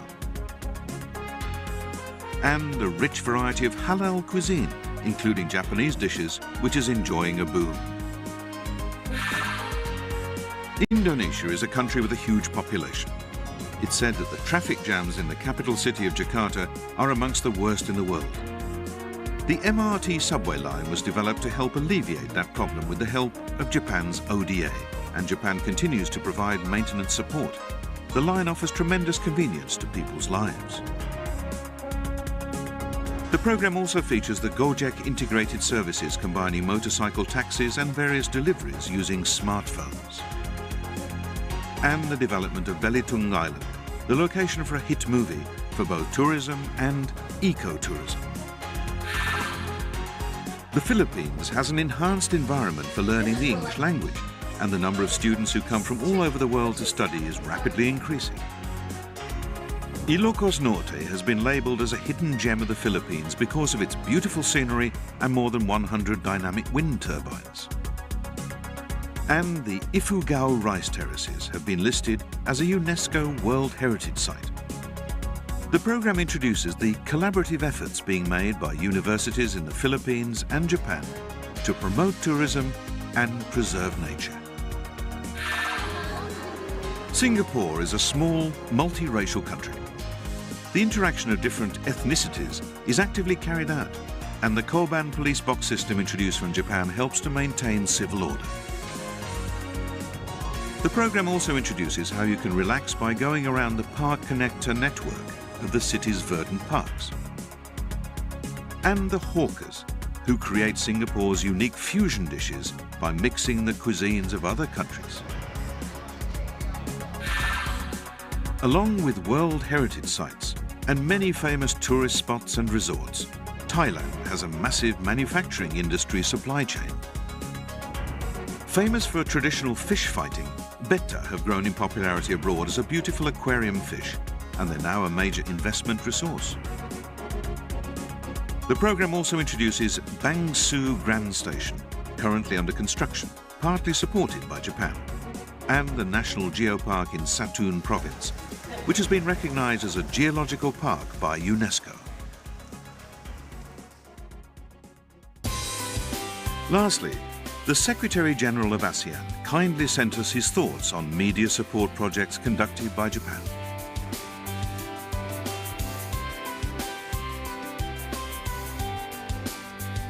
According to Secretary-General Dato Lim Jok Hoi, the ASEAN-Japan partnership established in 1973 has made important contributions to regional cooperation in the area of media and information. ASEAN has benefited from Japan's significant contributions to the ASEAN Cultural Fund, established in 1978, which underwrites regional cooperation in the area of media and information. Furthermore, the regional initiatives that ASEAN and Japan have conducted have been instrumental in fostering mutual and intercultural understanding between our peoples. These initiatives include capacity building of media personnel, enhancing media and information literacy, and exchanges of television content. ASEAN looks forward to continuing its long-standing cooperation with Japan to respond to emerging trends and challenges in an ever-evolving information and media landscape.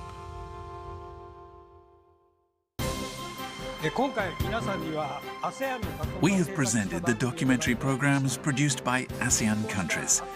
We hope you enjoyed this rare chance to learn about the latest features of each country, one after another. Regarding ASEAN, connectivity is becoming even clearer since the establishment of the ASEAN Economic Community, or AEC. Taking this latest situation into consideration, we intend to make new proposals for producing programs with ASEAN countries again in the future.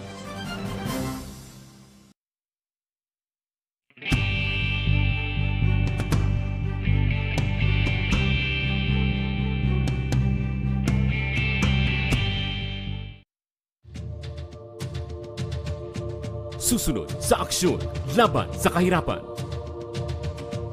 Kawalan ng trabaho sa bansa. Paano nga ba sinusolusyonan ng TUCP, TESDA at DOLE? Ang mga manggagawa po ang lumilikha ng yaman ng bansa. Hangad natin, nabanggit nga ninyo, permanente, dekalidad na trabaho, may mga benepisyo para sa mga manggagawang Pilipino. Sagot ito sa kahirapan. Aksyon laban sa kahirapan. Sabado ng hapon, dito sa inyong People's Television.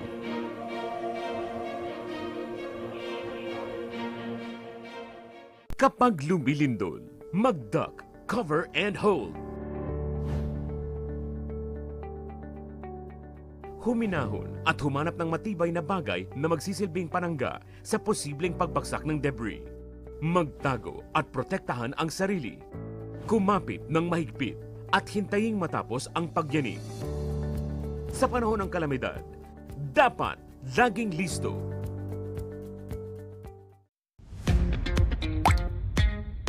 For the unlimited na talakayang pambayan, dito natin yan pag-uusapan. Ang inspiring stories nyo, i-flex namin yan.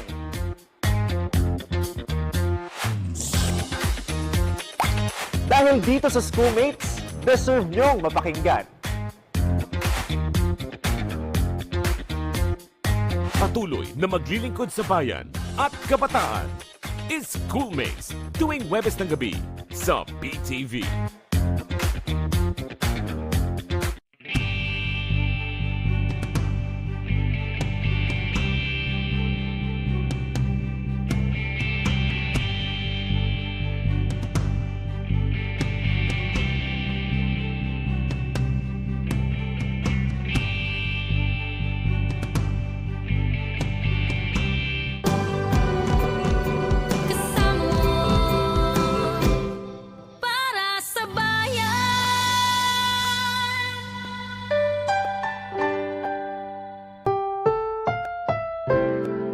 Susunod na programa ay rated PG. Ito ay nangangailangan ng patnubay at gabay ng magulang para sa mga batang manonood.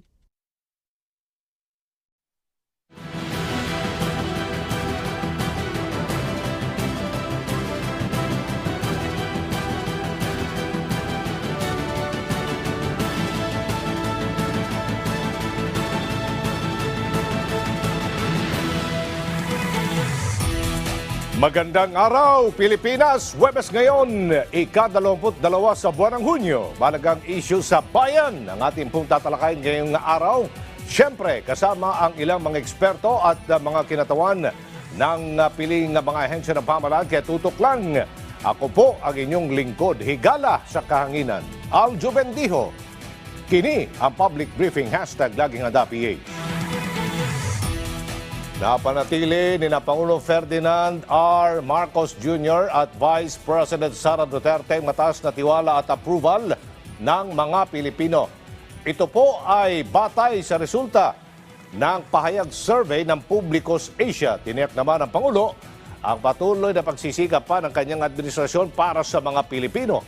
Ang kabuang detalye dyan, iatid sa atin ni Mela Las Moras. Mela! Aljo, nagpasalamat si Pangulong Ferdinand R. Marcos Jr. sa patuloy na tiwala at suporta ng sambayanang Pilipino sa kanyang administrasyon at pangako nga ng Pangulo patuloy nilang paiigtingin ang magandang serbisyo para sa ating mga kababayan. Sa kanyang panayam sa media kanina, ikinalugod ni Pangulong Ferdinand R. Marcos Jr. ang lumabas sa 2023 second quarter survey ng Publicus Asia kung saan nakasaad na napanatili nila ni Vice President Sara Duterte ang mataas na approval ratings. At nakalagay rin dito na halos 7 out of 10 o mayorya ng mga Pilipino kumpiyansang nasa tamang direksyon ang bansa. Sabi ni Pangulong Marcos, resulta ito ng nagkakaisang bansa at makakaasa ang publiko na patuloy nilang paigtingin ang serbisyo para mas umangat pa ang buhay ng mga Pilipino. Sinabi ito ng Presidente matapos ang kanyang pakikilahok sa selebrasyon ng 85th anniversary ng Securities and Exchange Commission. Dito inilunsad ang bagong SEC headquarters at iba't ibang e-services na ahatid ng ahensya para sa mas maginhawa at mas maayos na pagnenegosyo sa bansa na inaasang magdudulot naman ng mas malagong ekonomiya. Samantala kanina naitanong din ng media si Pangulong Marcos tungkol sa panukalang Maharlika Investment Fund at sabi niya agad niya itong pipirmahan basta't makarating na ito sa kanya. At sa tanong naman kung masaya siya rito, sabi niya tiwala siya sa ipinasang bersyon ng Kamara at Senado pero makatitiyak ang publiko na pag-aaralan din nila itong mabuti sa Malacanang. Aljo, isa pang naitanong kanina kay Pangulong Marcos ay ang kanyang pahayag ukol nga sa mga online scam at iba pang mga mapang-abuso nga online lending sa ating mga kababayan na talaga nga mainit na usapin ngayon. At sabi nga ng Presidente, patuloy na paigtingin ng pamahalaan ang pagtugon sa mga ganitong issue pero ang paalala din niya sa ating mga kababayan maging mapanuri sa inyong mga kiniklik at iba pang mga transaksyon dahil talaga nga sa panig ng pamahalaan ay tuloy-tuloy naman ang kanilang pagtugon ukol dito at isang bahagi nga riyan ang SIM card registration na talagang hinihikayat din niya ang bawat isa na magparehistro na. Aljo? Alright, maraming salamat Mela Lesboras. Pagbibigay ng temporary license sa mga nursing graduates, ating pong pag-uusapan kasama si Dr. Jose Cueto Jr., Commissioner ng Professional Regulation Commission o PRC. Commissioner, magandang araw po. Good morning, Aljo, Sir Aljo. Po, sir, ano po masasabi ng PRC dito po sa posibilidad na mabigyan po ng lisensya yung pong mga nursing graduates para mapunan ang mahigit 4,000 na bakanting nursing positions na pasang-awa pong pumasa sa board exam? Okay po, pero bago po sagutin yung tanong po ninyo, pwedeng masabi ko na noong na-appoint po si Secretary Herbosa, I was one of the first to congratulate him because we both come from the UP College of Medicine and the PGH Department of Surgery. Magkasama po kami sa Philippine College of Surgeons. At ang una niyang sinabi na gusto niyang ilutasin ay ang problema sa nursing shortage. So, pagdating po doon sa pagbibigay ng temporary license or temporary permit, meron pong batas na nagko-govern ng practice of nursing. Yun po yung Republic Act number 9173 na sa Section 21 po may provision na practice through special or temporary permit na nag-a-apply lang po sa licensed nurses from foreign countries. Naiimbita sila na maging faculty ng mga colleges of nursing or involved po sila dun sa mga medical missions or humanitarian missions o kaya naman na-invite sila para maging eksperto sa diskusyon ng mga issues involved dito sa nursing profession. So, dun po sa RA 9173, wala hong provision na nagbibigay ng kapangyarihan ang PRC o any government agency na magbigay ng temporary license sa mga nursing graduates na hindi pa o nakapasa ng nurse licensure examination. So ano po talaga passing rate, sir? Dapat 75, at least 75%. Yung 74%, hindi talaga pwede mabigyan yan? Nasa batas din po ng nursing po yan. Ang standard is average of 75%. na walang mas mababa kaysa 60% in any subject.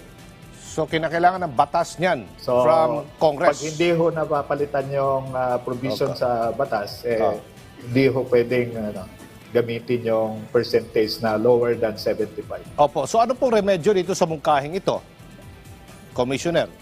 Anong remedyong naiisip po ng PRC dito? So imposible ho talaga mabigyan ng lisensya. Wala na ho ibang remedyo. Ang narinig ko naman doon sa interview, saka doon sa binitawan ni Secretary Ted Herbosa, ang nakalagay is yung program na iniisip niya is under supervision ng mga registered nurses ang mga ito.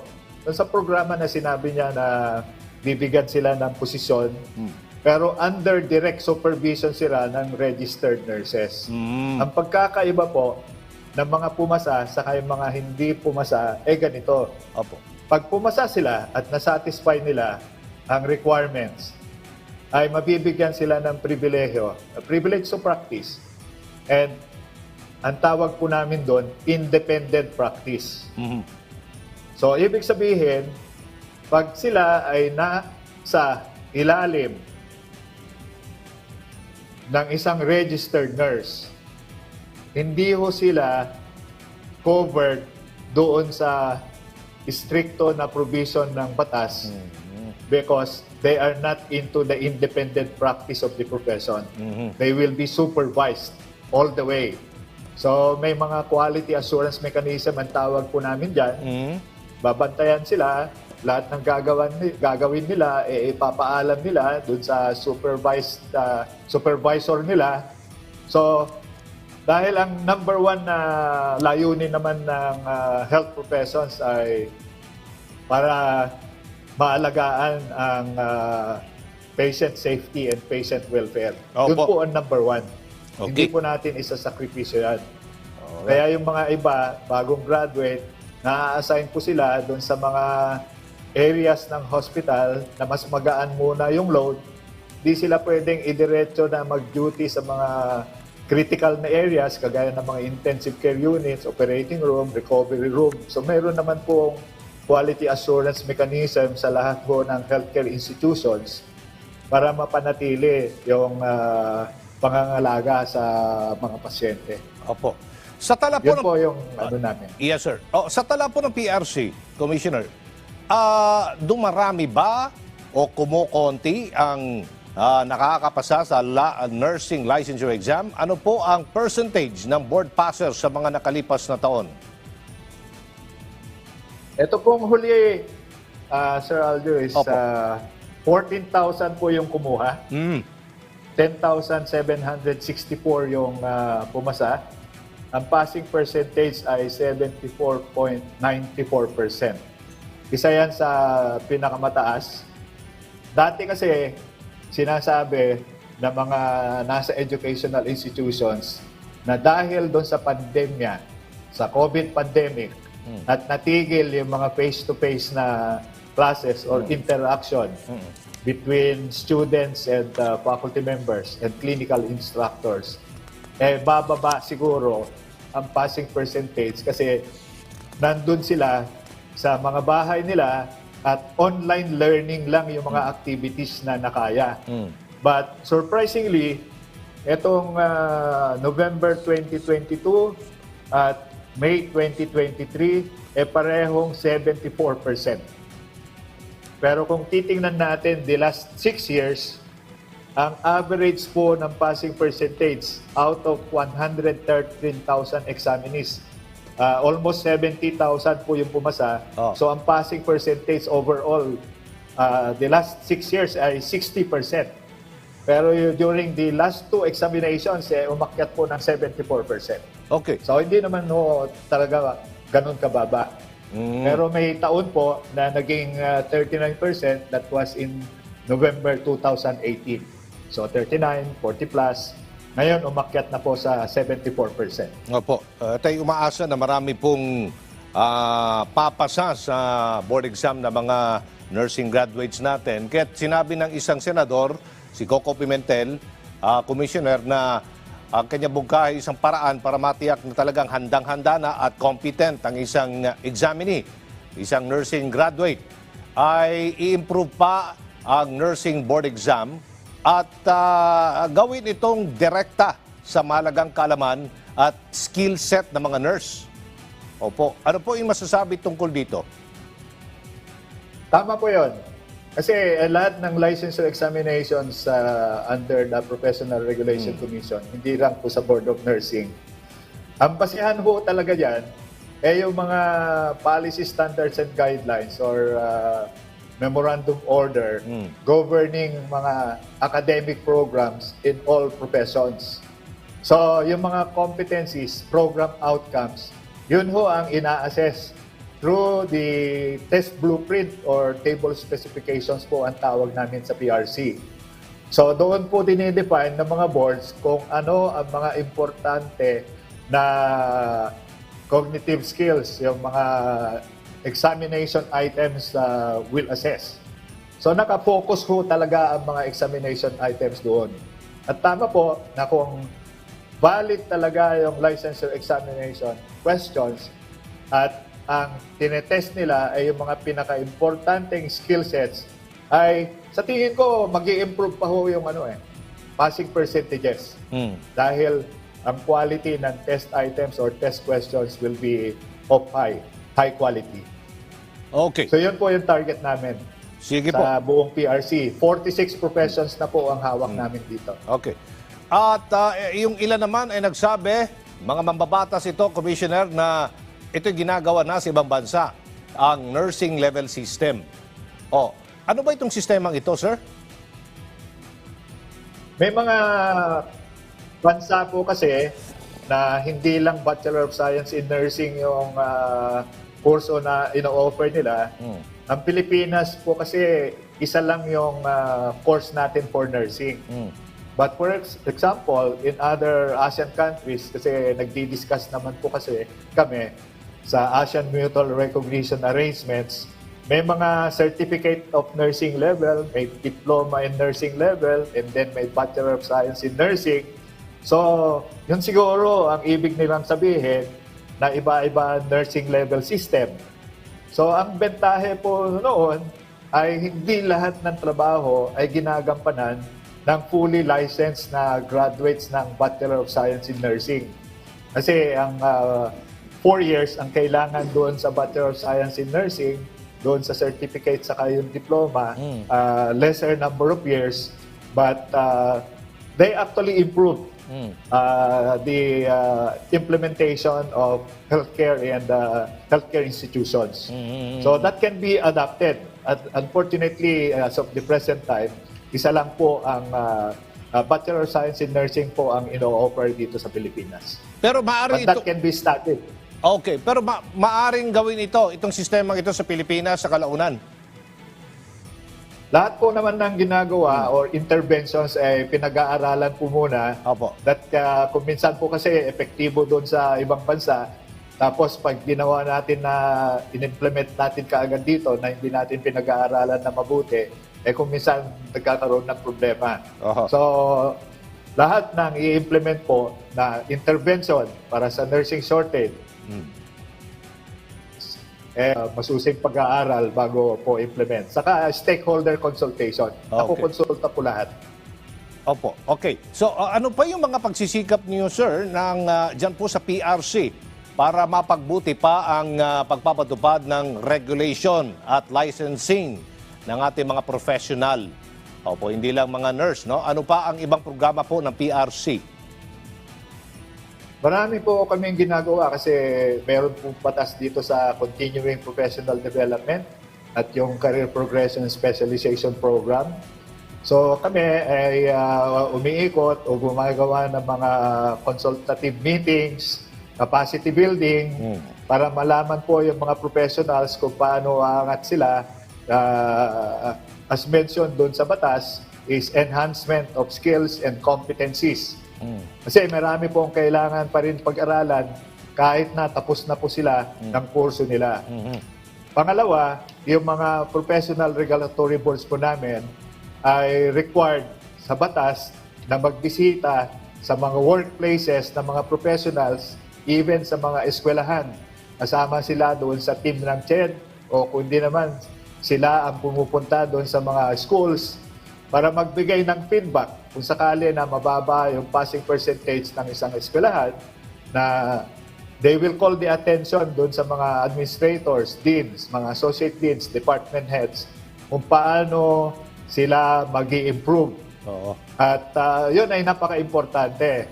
And of course, continuing dialogue between the PRC and CHED, because CHED is the regulatory agency for higher education institutions. At doon po nanggagaling ng mga graduates na kumukuha ng licensure examinations namin. So nagbibigay din po kami ng kaukulang feedback doon sa mga technical panels or technical committees. Isang member po ng every board ay nakaupo po sila doon sa technical panels na under po ng Commission on Higher Education. So sa lahat po ng mga ginagawa namin dito ay umaasa kami na mag-i-improve ang performance or the quality ng implementation ng mga academic programs, and of course magre-resulta rin sa mas mataas na kalidad ng mga graduates at makakaya nila mag-take ng licensure examinations para pumasa sila. Opo. Katulad po ng mga abogado, although nasa Legal Education Board yan, hindi po yan sa PRC, tama ho ba? Meron po sila tinatawag na MCLE, Mandatory Continuing Legal Education. Sa mga pumasa po dyan, no? Bilang mga professional na PRC, meron bang ganon? Particularly sa mga nurses, Commissioner? Yun po yung kasasabi ko palang continuing professional development. Alright. Yun ho, malawak din po yun. Kasi may mga requirements, ilang credit units, pero nagpo-focus kami doon sa learning outcomes, kung ano talaga ang natututunan nila. Pag sila ay sumali sa mga convention, sa mga conferences, o kaya mga aktibidades na supposed to be, marami silang matututunan. Kasi kung minsan, pag nagpo-focus lang sila yung number of credit units, nakakalimutan nila na mas importante yung natutunan. Although, pagdating doon sa batas, nakalagay po kasi yung requirements na 45 credit units. So, yun po. And in addition to that, yung mga specialization. Kasi at the present time, ang pinakamalawak po at pinakamarami na specialization is sa profession ng medicine and then dentistry. So, tinutulungan po namin yung mga professional groups para makapag-formulate po sila ng mga specialization programs. Hopefully, matutulungan sila lahat. Pero pinopoint out ko rin, hindi lahat po ay kailangan mag-specialize kasi sa amin sa medisina, ang Universal Healthcare Act, ang magiging backbone ho ng implementation ng Universal Healthcare Act will be the primary care providers, our general practitioners. So, hindi naman po inaasahan na lahat ng doktor ay mag-i-specialize. Okay, maraming salamat po, Dr. Jose Y. Cueto Jr., Commissioner ng PRC, Professional Regulation Commission. At marami pang mga balita talakayan sa pagbabalik yan ng Public Briefing. Hashtag Laging Handa, PH. Kaya natin to. Kaya natin to.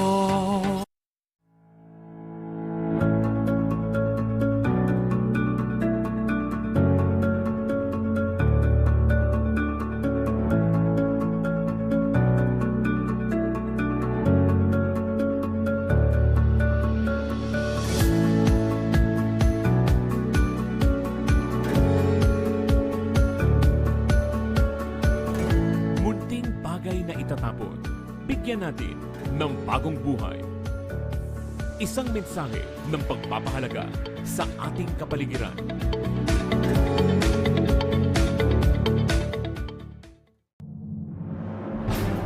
Sa mabilis na takbo ng panahon, mahalaga sa amin ang maihatid sa inyo ang pinakabago at makabuluhang impormasyon.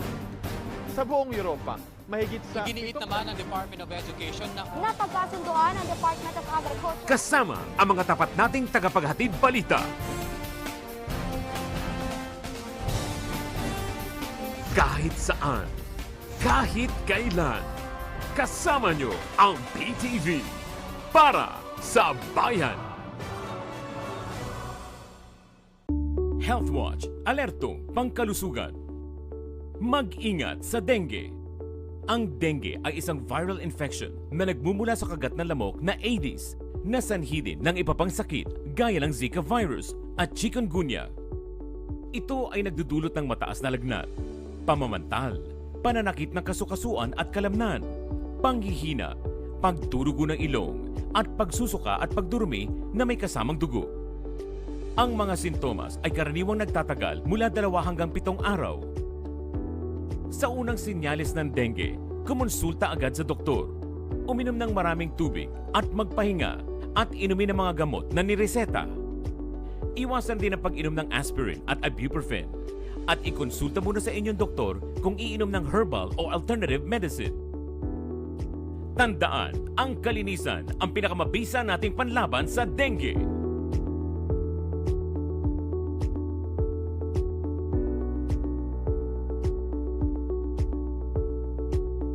Sa panahon ng sakit, dapat laging listo.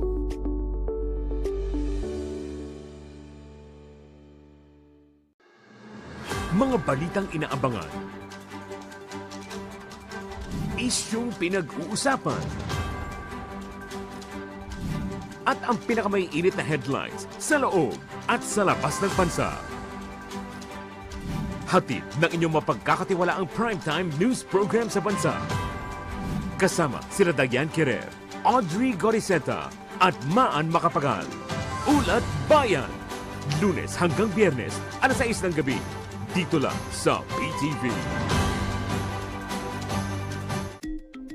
Disaster Watch. Alamin ang mga dapat ilagay sa go bag bilang paghahanda sa anumang sakuna.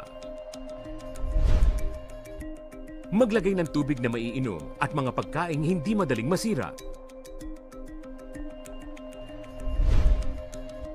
Maglaan ng espasyo para sa first aid kit at survival kit para sa mga hindi inaasahang pangyayari.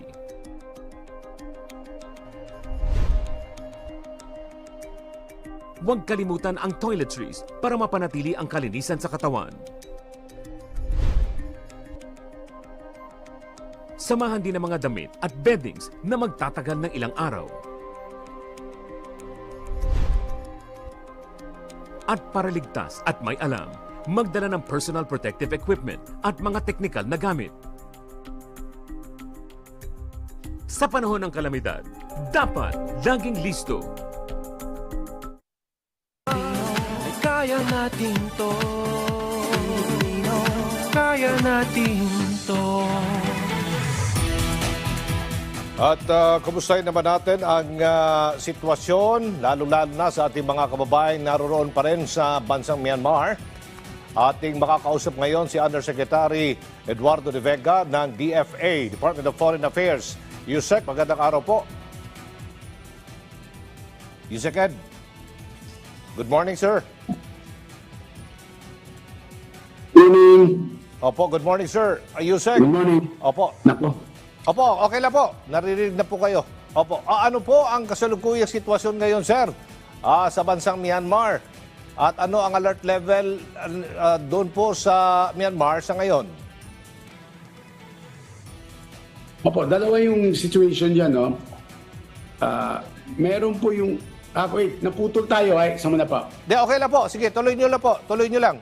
Okay na. Naputol. No, hindi po. Yusek. Ay, nako. Okay, po, go ahead. Go ahead.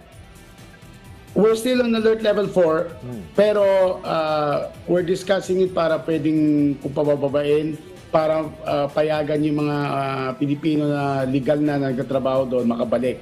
In other words, pupunta Pilipinas, pag uuwi ng Pilipinas, papayagan bumalik doon. Pero hindi new deployment. I'm traveling to Myanmar at the end of the month. Tapos, on the basis of that, gagawa kami final recommendation. Meron pang isang situation yung sa kabila, sa Thai-Myanmar border. Yun, obviously, hindi pwede pumunta doon dahil illegal trafficking doon. No? So yung mga legal na workers lang sa Myanmar, ang pinag-iisipan natin na pinag-uusapan namin. Okay. Ilan pong mga kababayan nating naiipit ngayon dito sa gulo doon po sa Myanmar? Unahin ko lang muna po, yung legal na nagtatrabaho po doon, pati na po yung illegal sa pangkalahatan. Ang good news po, wala po. Actually, yung mga legal, they are in Yangon. Hindi doon magulo. Back to normal or business as usual, yung Yangon at saka Mandalay. So, it's very possible na i-lift na natin yung alert level para sa kanila. A decision will be made in the next few weeks. Okay. Okay, so legal lahat po nandun sa Myanmar ngayon, nagtatrabaho. Walang dapat ikabahala. Opo, yung mga nasa Yangon, no? Ang sinasabi ko yung mga gustong hinihingi na ibaba yung alert level. Legal sila. Pero may mga illegal na hindi alam din ng pamahalaan ng Myanmar o ng Pilipinas. Nandun sila, na-traffic sila sa border. Kaya po dahil doon, illegal work yun. Ang pinag-usapan natin yung mga legal, talagang may visa, may Myanmar work visa. They are working in safe places in the capital city. Yung illegal po, sa Yangon, yung dating capital city. Yung illegal ho na nagtatrabaho ay yun nandun po sa border ng Thailand at ng Myanmar. Ilan po sila? Sila ba'y gusto nang umuwi na rin sa Pilipinas? Nakapag-repatriate na tayo, lagpas 100.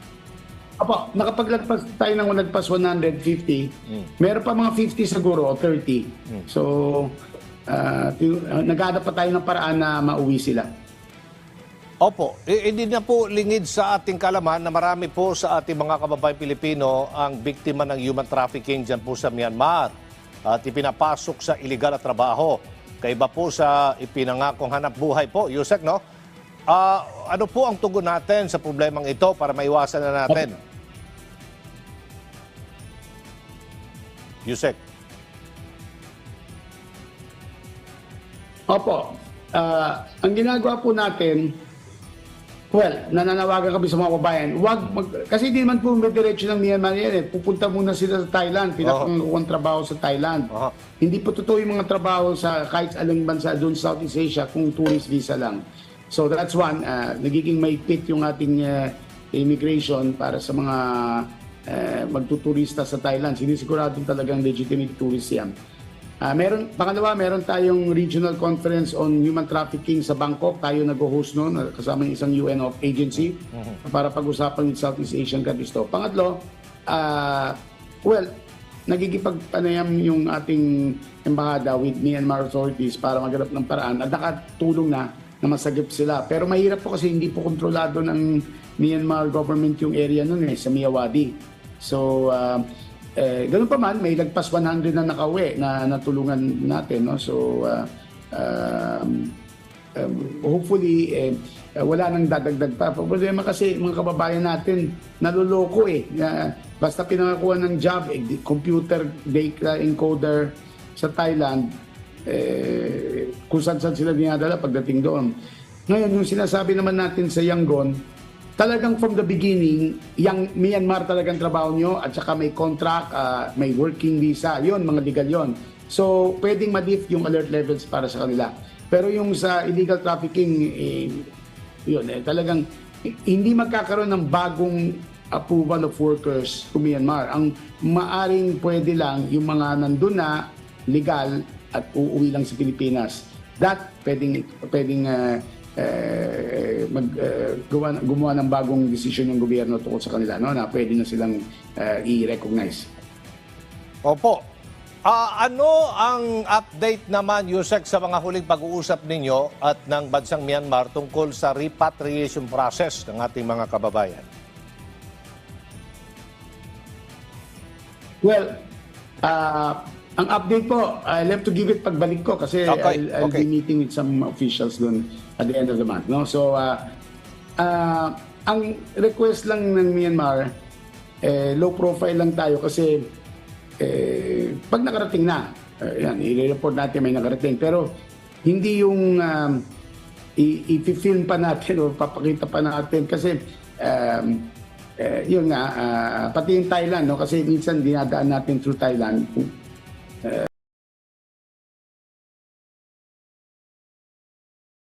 sa sa ASEAN Conference on Human Trafficking sa Bangkok in June 28. Opo. Ano ang mga isinasaalang-alang nating ginagawa para ibaba ang alert level sa Myanmar?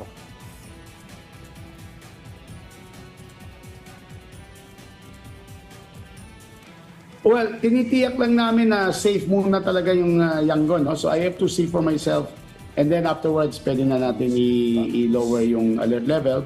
Pero hindi magiging back to normal. In other words, ulitin ko po, hindi pa kami mag-authorize ng new workers sa Myanmar.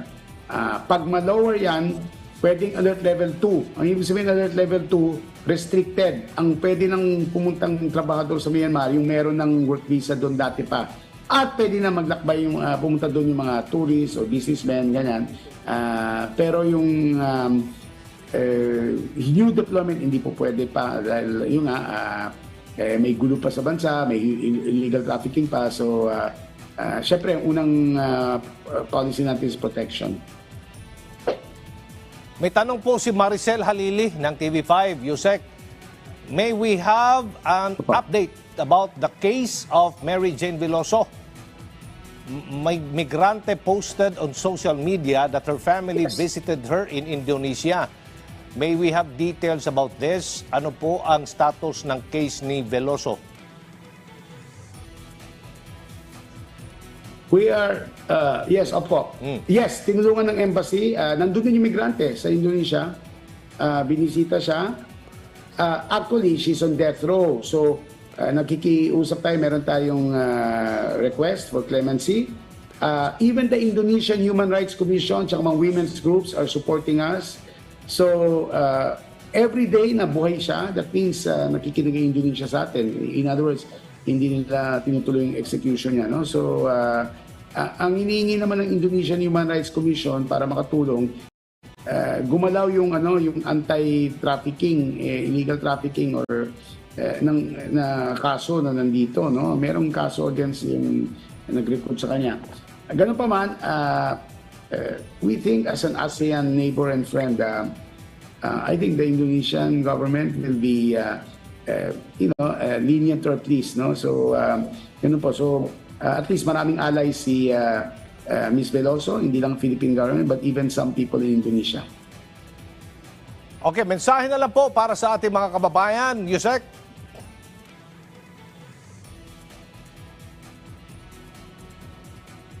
Nawawala si Yusek de Vega. Anyway, maraming salamat po sa inyong oras, Undersecretary Eduardo de Vega ng Department of Foreign Affairs, DFA.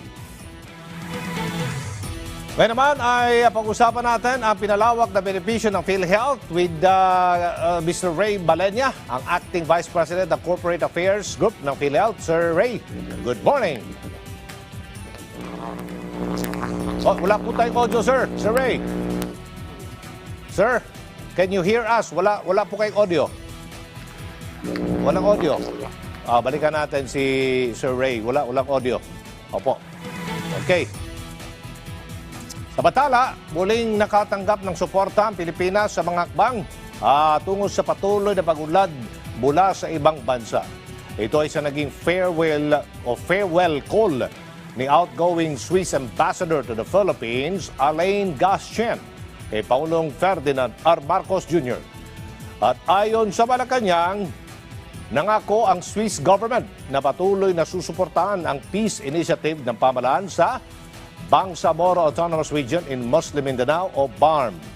Bukod dito kasabay diyan kinilala rin ng Switzerland ang mga hakbang ng administrasyon ni Pangulong Marcos Jr. para sa pagtitiyak ng food security at energy sufficiency ng bansa.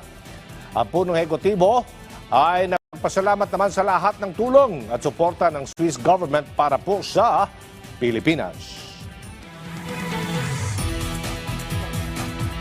Marami pa tayong mga balita at talakayan sa pagbabalik yan ng public briefing. Laging handa. Sandali lang. Kaya natin to. Kaya natin to.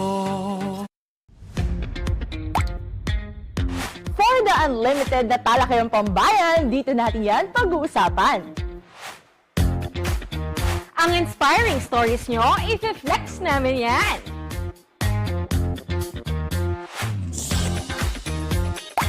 Dahil dito sa Schoolmates, deserve nyong mapakinggan. Patuloy na maglilingkod sa bayan at kabataan. Schoolmates, tuwing Huwebes ng gabi sa PTV. Health Watch, alertong pangkalusugan. Mag-ingat sa water at foodborne diseases. Ito'y mga sakit na dulot ng mga bacteria, virus at parasite na karaniwang namumugad sa kontaminadong tubig at pagkain, gaya ng cholera, typhoid fever, hepatitis A, rotavirus, paralytic shellfish poisoning, at dysenteria. Ang mga sakit na ito ay nagdudulot ng pagdurumi, pagduduwal, pagsusuka, lagnat, kawalan ng ganang kumain, at pananakit ng tiyan na maaaring humantong sa dehydration. Kapag nakaranas ng mga sintomas, uminom agad ng oral rehydration solution bilang paunang lunas. Kung patuloy ang mga sintomas, kumonsulta agad sa doktor o pinakamalapit na health center.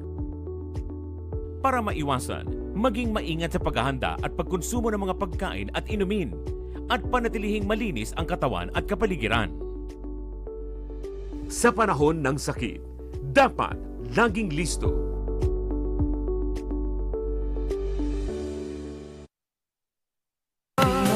Kaya natin to.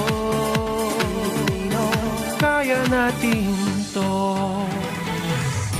Okay, balikan natin si Sir Ray Balenya, ang Acting Vice President ng Corporate Affairs Group ng PhilHealth.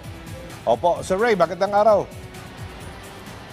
Magandang araw, Sir Aljo, at syempre sa lahat ng inyong taga-subaybay. Opo, ano po ito pinalawak na benepisyo ng PhilHealth para po sa mga nagda-dialysis? Ano yung mga criteria natin para makagamit ng benepisyong ito, sir? Sir Aljo, simula ngayong taon at effective ngayong araw, June 22, 2023, ay pinalawak na po ng PhilHealth ang coverage po namin para po sa mga pasyenteng nag-hemodialysis. At ito po ay 156 sessions na po. So ito po ay batay sa PhilHealth Circular 2023-0009 na inilathala po namin na take effect po ngayong araw sa Aljo. So ibig sabihin po nito ay hindi na po mangangamba yung marami nating mga kababayan, no? Lalo na po yung kapo sa budget, sapagkat covered na po ng PhilHealth lahat po ng kanilang standard dialysis requirement para po sa buong taon. Magkano po pakete ng PhilHealth para sa hemodialysis? Yes, Sir Aljo. Ang PhilHealth ay nagbabayad ng 2,600 pesos, no, kada session. Sa dating 90 sessions kada taon, ang ating pong kabuang ayuda, no, sa mga dialysis patients ay umaabot ng 234,000. Pero dahil naging 156 sessions na ang sagot ng PhilHealth, no, ay aabot na sa 405,600 pesos ang sinasagot po ng PhilHealth para sa mga pasyente na mayroong chronic kidney disease stage 5 na kalagayan. Ano? So dapat lang yung mga pasyente, Sir Aljo, ay nakatala sila doon sa ating PhilHealth Dialysis Database. No? Ito ay registry ng mga pasyente at ito ay nasa pangangalaga po ng ating PhilHealth. At syempre, yung kanilang pagdadialysis, Sir Aljo, ay rekomendado ng isang lisensyadong doktor. Opo, okay. Ano po ang dahilan kung bakit naging 156 hemodialysis session ang expansion na ginawa ng PhilHealth? Saan ito maaaring ma-avail? Opo. Yes, Sir Aljo, no? Yung 156 sessions ay ito po ay alinsunod doon po sa standard dialysis requirement ng isang pasyente, no? Na at least meron siyang 3 sessions kada linggo. At kung yan ay i-multiply natin sa 52 weeks, no, for ang buong taon, yan po kaya nag-156. Kaya lalabas po, Sir Aljo, na yung kanilang requirement na dialysis kada linggo hanggang sa buong taon, ano po, ay covered na po ng PhilHealth. So paraan po ito ng PhilHealth, Sir Aljo, para makapagbigay tayo ng sapat na financial protection sa mga pasyente no, na nangangailangan ng dialysis. Okay. Kapag hindi nagamit o naubos na pasyenteng may CKD5, opo, ang 156 session na ito ng hemodialysis, maaari ba itong magamit o idagdag sa susunod na taon?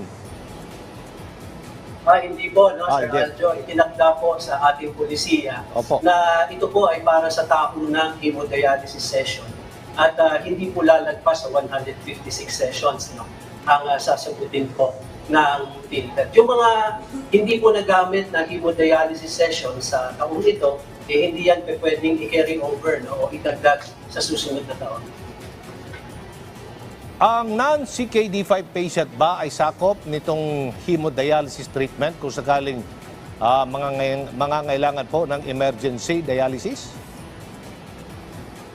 Well, Sir Aljo, ay hindi po. No? Kapag yung pasyente po na hindi po o wala pong chronic kidney disease stage 5, pero nangangailangan ng emergency dialysis at kadahilan ng halimbawa po, no, sila po may leptospirosis o kaya may acute renal failure, yung pasyente po ay makaka-avail po ng emergency dialysis at ito po ay hindi ibabawas doon sa 156 hemodialysis treatment sessions. Kundi ito po ay i-charge doon po sa regular 45 days no, allowance natin. Kasi para po sa kaalaman ng lahat, Sir Aljo, tayo po lahat as principal members ng PhilHealth, meron tayong 45 days no, kada taon na tayo po ay covered. At hiwalay po yung 156 hemodialysis coverage sa 45 days na yan. So, doon po sa mga pasyenteng kailangang mag-emergency dialysis pero hindi naman sila chronic kidney disease stage 5 patient, makaka-avail pa rin po pero doon po ibabawas sa 45 days benefit limit. Opo. Paano malalaman ng miyembro kung ilan pa ang natitirang benepisyo mula po dito sa 156 session ng hemodialysis? Well, Sir Aljo, una, yung 45-day limit sa benefit po natin, no? Again, hindi po yan sakop ng 156 hemodialysis treatment sessions na pinatutukulan ng ating bagong policy. No? Kung sakali po na yung CKD5 patient ay makangailangang magpa-hospital dahilan po sa ibang sakit, ang claim na ito ibabawas sa kanyang 45-day limit. Ano po? At yung kanyang claim naman sa hemodialysis, ibabawas yan doon sa 156 sessions. Ito po ay namomonitor po ng facility kung saan po sila nagpapadialysis. No? So, nandyan po ang monitoring yan, Sir Andy. Magkano po ang naibayad na PhilHealth para po sa hemodialysis? Saan po magbubula ang pondo para sa expanded hemodialysis ng PhilHealth? Well, noong nakaraang taon, Sir Aljo, ang ating pong kabuuang ibinayad no, ay umabot po ng 17.3 billion. Ano? At yan po ay para sa kabuuang 3.6 million na mga claims na na-file po sa atin. Ngayong 2023, as of first quarter, Sir Aljo, ay binabalita po namin sa inyo na nakapagbayad na po tayo ng 4.5 billion para po sa 926,000 no, na mga claims. At ang gusto natin na pasalamatan dito, Sir Aljo, na naging posible po itong extension natin to 156 sessions. Hindi lang po yan para ngayong taon, Sir Aljo. Ito po ay institutionalized na. Ibig sabihin, magmula ngayong taon at hanggang sa mga susunod, 156 sessions na talaga ang binabayaran ng PhilHealth. At ito po ay naging posible dahil po sa mga pondo, bahagi ng pondo na nanggaling po sa PAGCOR at sa PCS. Under the Universal Healthcare Law, Sir Aljo, ay portions of their funds no, ay ibibigay sa PhilHealth para po sa pagpapabuti ng ating mga benepisyo. At ngayong taon nga po, nasa General Appropriations Act na may 21 billion no, na pondo mula sa PAGCOR at PCSO ang maita-transfer sa PhilHealth at una na nga po itong hemodialysis coverage na atin pong na-improve, no? Na-enhance. Gamit po ang pondo mula po sa PAGCOR at PCSO. Magkano ang inilaan naman ng PhilHealth para po sa pondo, para po dito, Sir Ray?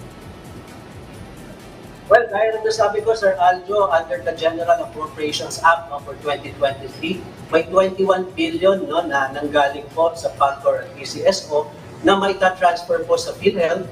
At yan po ay una para po sa pagpapabuti ng ating coverage for hemodialysis. Ito na nga po yun, 156 sessions.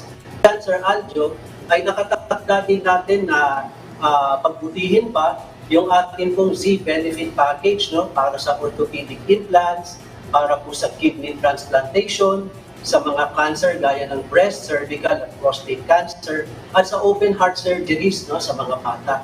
So marami pa hong nakalinyang mga benefit enhancements at yan po ay tutustusan ng pondo na manggagaling po sa ating partner agency sa PAGCOR at PCSO. Mensahe na lang po para sa ating mga kababayan nakikinig at nanonood ngayon, Sir Ray. Go ahead. Sir Aljo, ito po ay patunay na ang PhilHealth po ay nakikinig no, at inuunawa po nating mabuti ang hinaing po at request ng ating pong mga miyembro at mga pasyente.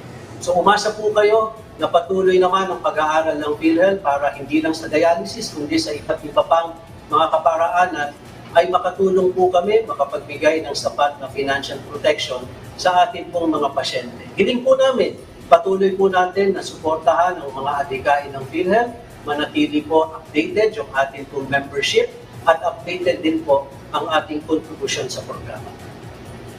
Thank you, Ray Balenya, ang Acting Vice President ng Corporate Affairs Group ng PhilHealth. Suliranin sa ibang mga barangay sa lungsod ng Baguio ang kawalan po ng sangguniang kabataan officials. Ito ang nilulutas ngayon ng SK Federation para sa nalalapit na halalan.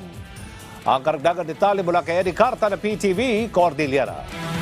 Sa Baguio City, napakadaming youth organizations ito kahit hindi namin sabihin na Aminado si SK Federation President at Councilor Levi Lloyd Orcales na may mga barangay sa Baguio City na hindi pa nakukumpleto ang kanilang SK officials. Kaya ilang buwan bago ang susunod na barangay and SK elections, nakatutok sila sa pagpapatibay sa mga aspiring leaders sa lahat ng barangay para isulong ang good governance. Kasi yung age ng ating mga SK is yung working age. Nagta-transition from studying to working age na kasi yung SK officials natin. Magkano lang naman ang natatanggap nilang honoraria kada buwan.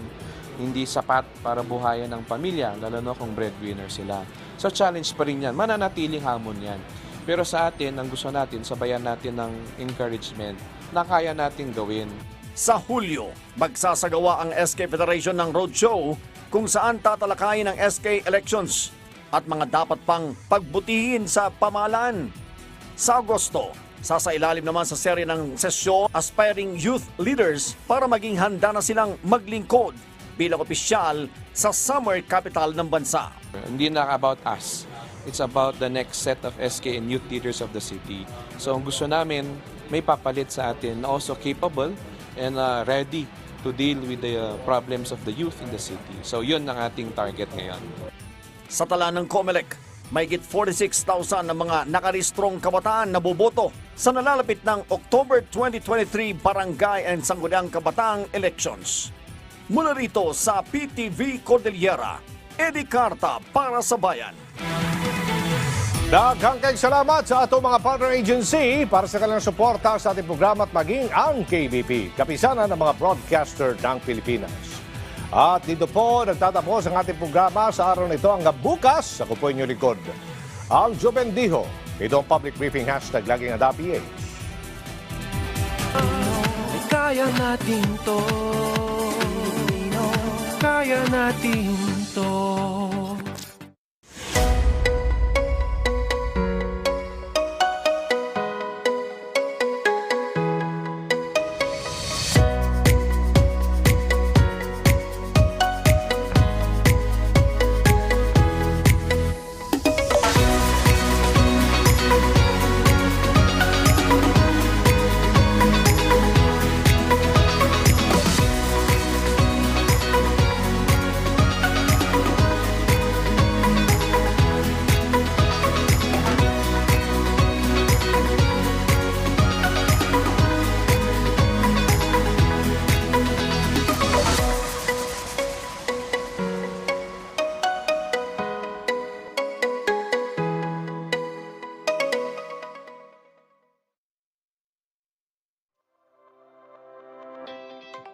Hai, saya Hajanar Mona Saliana Suzi, boleh dikenali sebagai Mona, selaku Presiden Malam Minggu Pusat Belia daripada Brunei Darussalam.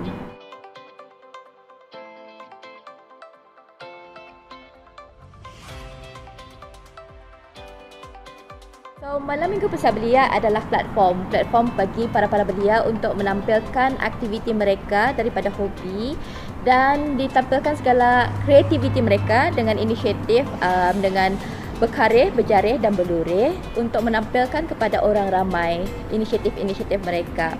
Dan disitulah Malam Minggu Pusat Belia membantu belia-belia kita ni dan juga komuniti negara Brunei Darussalam dengan lebih kondusif menuju ke wawasan negara 2035. Okay, peranan saya adalah untuk memberikan kepada dorongan dan juga inisiatif kepada belia-belia dan juga komuniti di luar sana untuk mengeluarkan mereka daripada poverty, kemiskinan yang ada di Brunei Darussalam. So, pada tahun ini, Malam Minggu Pusat Belia adalah tahun kedua untuk mengikuti Day of Action dengan Kementerian Kebudayaan Belia dan Sukan.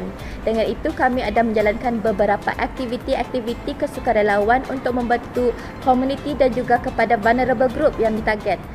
Sepertinya adalah komuniti di Kampung Katok B, yang mana kami membina jati diri dorang, mendisiplinkan dorang dengan kebersihan dan juga budaya sehat.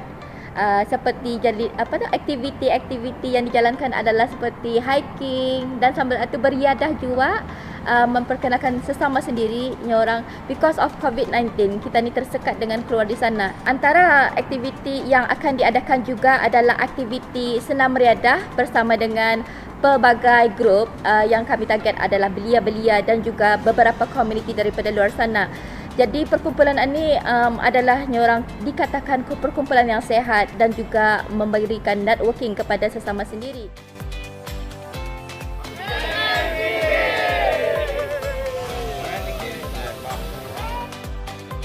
Seperti yang kita tahu, maskot SEA Games Brunei pada tahun 1999 adalah Awang Budiman. Jadi pada aktiviti projek-projek Day of Action 2020, Malam Minggu Pusat Belia akan menyerapkan apa itu Awang Budiman dan siapakah Awang Budiman, kerana belia-belia masa sekarang masih belum mengetahui siapakah Awang Budiman. Dari di sanalah kami mengajar indirectly approach of pemahaman apa itu Awang Budiman dan siapa Awang Budiman.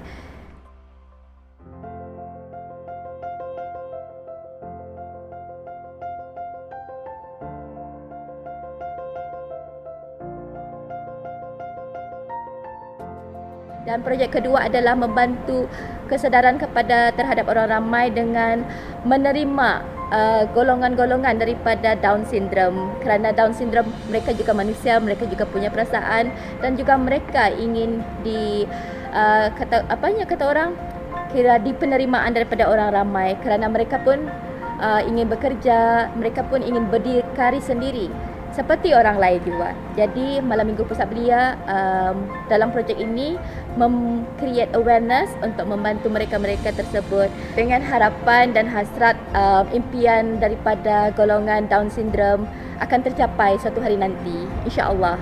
Kalau dikatakan projek about Down syndrome itu adalah satu yang unik di negara Brunei Darussalam, because of kalau di negara luar memang barang itu sudah common for them, tapi di Brunei masih memerlukan platform-platform seperti ini untuk create awareness for orang ramai, membuka minda dan menerima penerimaan mereka. Pasal mereka juga perlukan bantuan seperti ini di negara kita ni sendiri. Kalau bukan kita ni yang bertindak seperti ini, siapa lagi kan?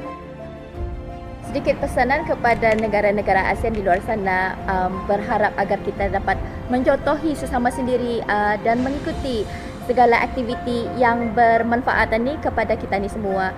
Jadi kemungkinan kita ni dapat orang exchange ideas, topik pengetahuan ataupun macam mana untuk menaikkan, mempertabatkan lagi cara orang memang about breaking of the poverty of cycle is not easy out there. Everything, I think almost everywhere in ASEAN we face the same thing, but I hope and I wish that this is one of the way that we can tackle this problem as an Asians, one nation, one country, one we unite together. I am Mona Saliana, a Bruneian, and this is my ASEAN story.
วัสดีครับผมชื่อนายชัยวิทย์นะครับสุจริตกุลซึ่งชื่อน้องเสือตอนนี้เป็นครูสอนเต้นอยู่สวัสดีค่ะทันนะคะนิชาลีเป็นเอกชนะศักดิ์ค่ะก็เป็นนักเรียนไทยนะคะที่ประสบอุบัติเหตุค่ะตกรถไฟฟ้าเมื่อประมาณปี 2554 ค่ะก็เลยเป็นเหตุที่ทำให้สูญเสียขาทั้งสองข้างแล้วก็มาสวมใส่ขาเทียมในปัจจุบันค่ะเรียกว่าเหมือนกับเราก็ต้องเรียนรู้ชีวิตค่อนข้างใหม่พอสมควรนะคะในเรื่องของการดำรงชีวิตเกือบทุกด้านของชีวิตเลยอะค่ะไม่ว่าจะเป็นการใช้ชีวิตในแต่ละวันอะไรอย่างเงี้ยค่ะจากที่เมื่อก่อนเราสามารถเดินเหินหรือว่าสามารถทำกิจกรรมต่างๆได้ตามปกติใช่ไหมคะแต่ว่าเหมือนปัจจุบันนี้มันเหมือนทำให้เราต้องมาใช้วีลแชร์ผสมกับการใส่ขาเทียมมูลนิธิ Art for All ค่ะมีการเหมือนคล้ายๆส่งสื่อประชาสัมพันธ์ไปที่โรงเรียนแล้วก็ด้วยความที่เราอยากก้าวข้ามขีดจำกัดของตัวเองอะค่ะเราก็เลยตอบรับในการแบบส่งใบสมัครไปที่โครงการ Art for All ในตอนนั้น Art for All ได้ริเริ่มดำเนินการมาตั้งแต่ปี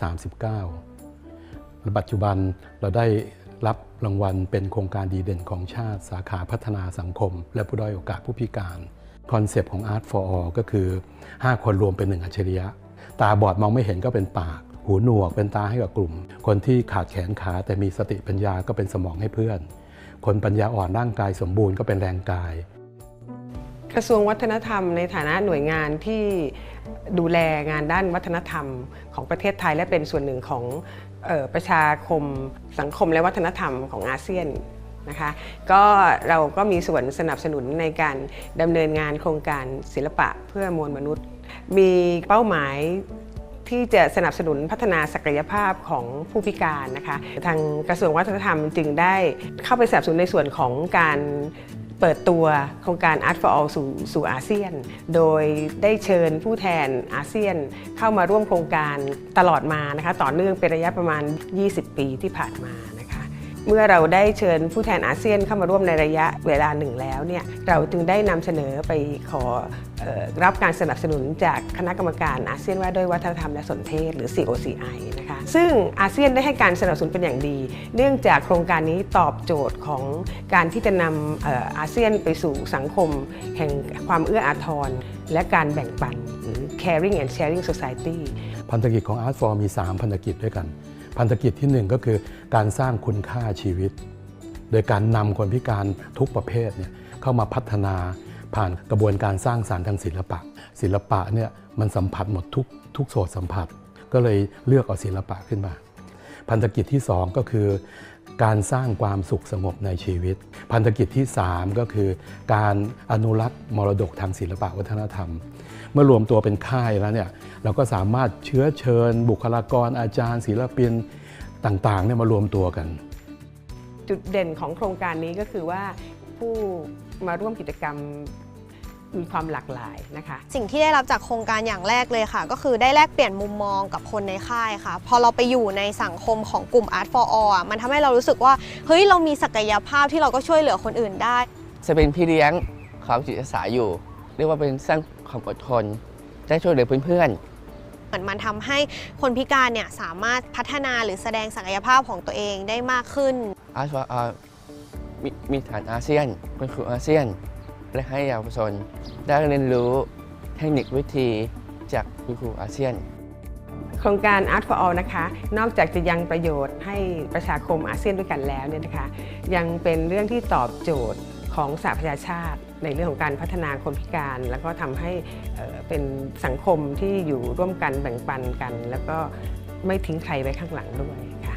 สิ่งที่ทันอยากเห็นเลยก็คือว่าทันอยากเห็นคนพิการลุกออกมาทำกิจกรรมดีๆค่ะที่สำคัญเลยก็คืออยากให้เขาได้เห็นว่าจริงๆแล้วเราก็สามารถที่จะอยู่ในระดับนานาชาติได้เราสามารถที่จะร่วมมือหรือว่าจับมือกันเพื่อพัฒนาสิ่งดีๆให้กับคืนสู่สังคมได้ค่ะ Art for All เนี่ยจัดการศึกษาในลักษณะเรียนรู้ร่วมกันสร้างสภาวะสะเทือนใจเมื่อคนหนึ่งมาเห็นอีกคนหนึ่งที่ยากลำบากกว่าถามว่าได้อะไรไปสิ่งที่ได้บอกว่าวัคซีนชีวิตวันหน้าเมื่อเขาเจอปัญหาให้นึกย้อนกลับมาสภาพตอนที่เขาดูแลน้องๆที่ค่ายนะครับตรงนั้นมันจะทำให้เรามองโลกมองมนุษย์เนี่ยได้ชัดขึ้นได้ถูกต้องขึ้นจากนี้ไปเนี่ย Art for All มองอนาคตคือต้องทำยังไงให้อยู่รอดสู้กับโควิดให้ได้กิจกรรมต่างๆคงต้องปรับเปลี่ยนไปความหวังในอนาคตเนี่ยอยากเห็น Art for All 3, 4, 5 กระจายไปทั่วครับ ปีนี้เป็นปีที่ 25 ของ Art for All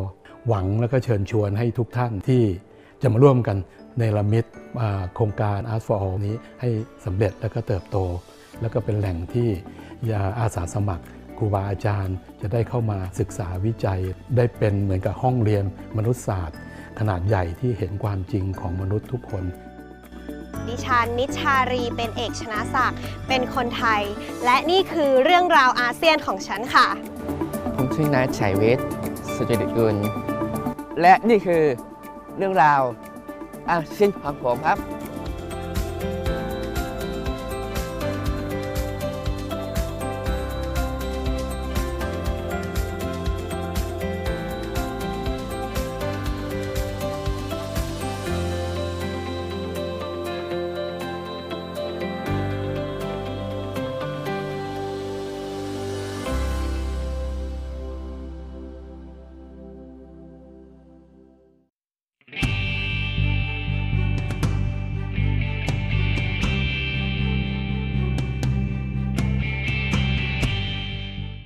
Malugod na pagpati sa DOSTV Science for the People na kinilala sa ika-10 Paragala Central Luzon Media Awards sa larangan ng pangkaunlarang pamamahayag.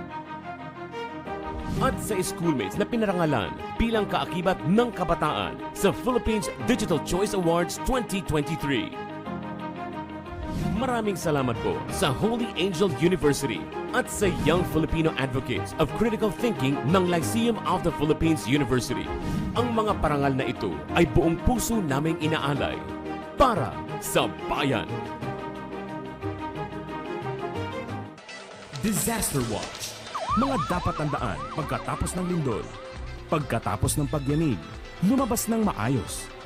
Huwag gamitin ang elevator. Suriin ang sarili at mga kasamahan kung may natamong sugat.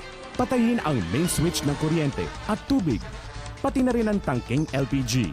Makinig sa balita at maghanda sa mga posibleng aftershock. Huwag malito, dapat laging listo.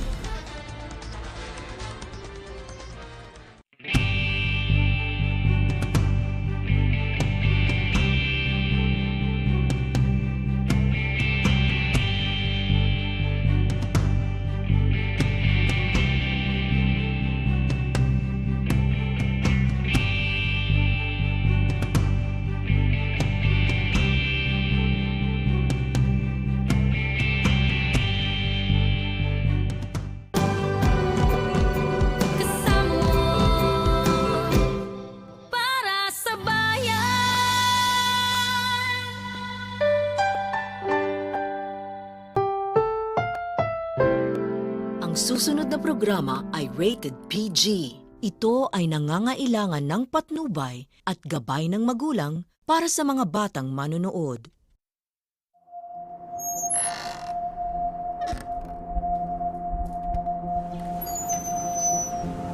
Hindi biro ang bumuo ng isang pamilya.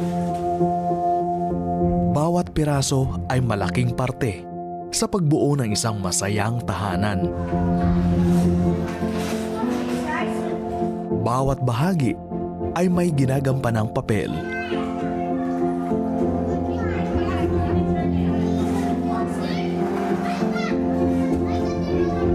Ngunit, may mga pagkakataong tila mararamdaman nating may kulang.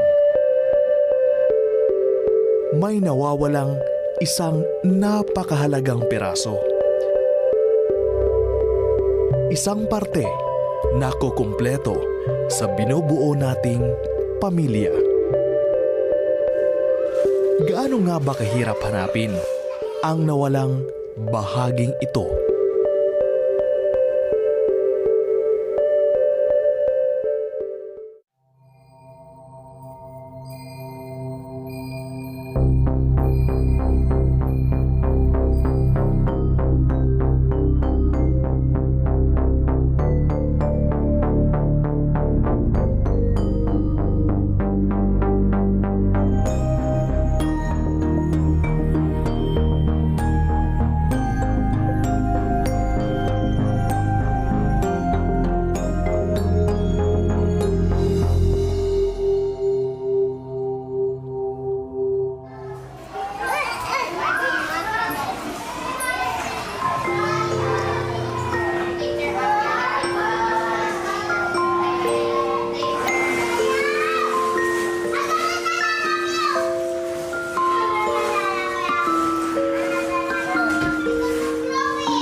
Nung pumunta nga ako dito, yung bago pa ako, I have brothers mas old sa akin.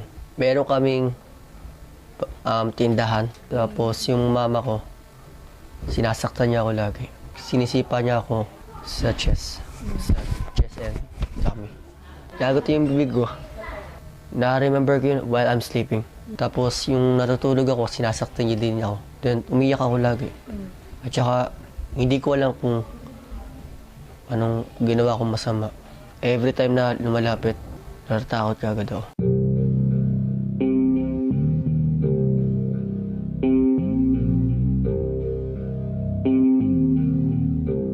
Ginawa sa akin ito ng mama ko. And I'm watching, nakaupo lang. Nakikita ko rin lumalapit sa akin siya. Parang may ting siyang inahawakan. Parang gumamit yata siya ng knife, matalim. And then, yun, parang hinisla yung mukha ko. Naalala ko pa yung parang may dugo-dugo ako sa mukha. Takot talaga ako. Pinatakbo niya ako eh. Binubuksan niya yung pinto, tapos tumatakbo na ako. Kinakabahan ako kasi pag nakita niya ako, mas lalo niya ako papaluin. Hindi ko na alam kung saan pupunta. Nakuha na ako ng pulis. Kinakausap ako nila, di ako marunong magsalita. Tapos, tinatanong nila kung ilang taon ako, anong pangalan ko. And then, nag-stay ako doon like mga 3 days. Tapos, yung time na gabi na, nakalabas ako. Palakad-lakad lang. Doon, ayun na, nakuha na ako ng parang mga babae yun eh. Tapos, dinala ako sa mga orphanage. Takot. Nakaramdam din ako ng takot.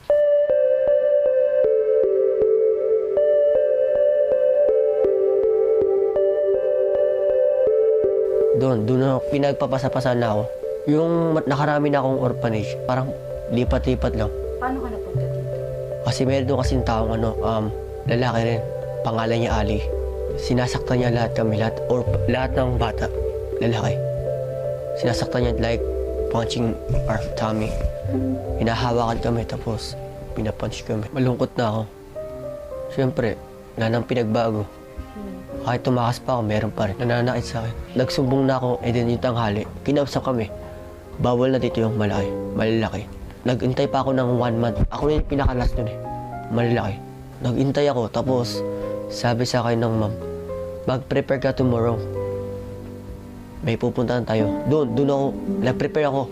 Tatakas ako, pero nalaman ng caregiver, tatakas daw ako. Nagsumbong yung caregiver sa office, and then kinancel muna. So, susunod na ulit. Pero yung sabi na ulit ng ma'am, mag-prepare ka ng clothes, may pupunta tayo.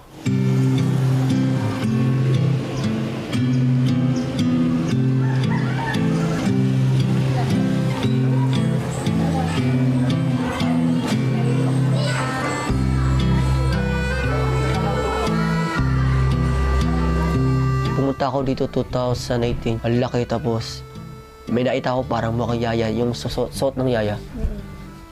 And then yun, tapos nakausap ko si ma'am, tapos ang daming bata, they are playing around the house. Nagtataka, nagko-confuse na ako, dito na ba talaga ako, baka mayroon pa mananakit. Tapos yun, yung may nagsabi sa akin, caregiver daw eh, caregiver lalaki din. Sabi, walang mananakit sa'yo dito, tuturuan ka ng tama, may magmamahal sa'yo dito.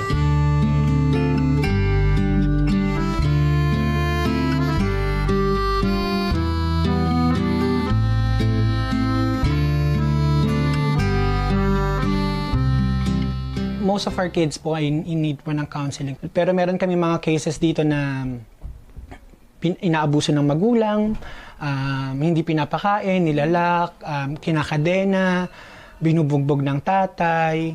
Ang una pong nangyayari, kapag dumadating yung bata dito sa amin, diretso po kaagad yan sa residential namin, which is yung mga caregiver po namin. And then, mga ilang days lang po, nagkakaroon po kami ng interdisciplinary meeting kung saan po pinag-uusapan namin yung mga pangangailangan ng mga bata. So that's the time po na pina-flag namin sila as weekly counseling or bi-weekly counseling po. Kapag po yung bata aggressive, kapag po yung bata nananakit or kapag naninigaw, so that's a red flag for us na we need to constantly meet the child. And then kapag naman po aloof yung bata, kapag hindi nagsasalita, hindi walang eye contact, that's also a red flag for us. So, depende po, it varies po sa mga bata, sa character and personality po nila. Pero nung pagbago yung mga bata namin, automatic, weekly po siya.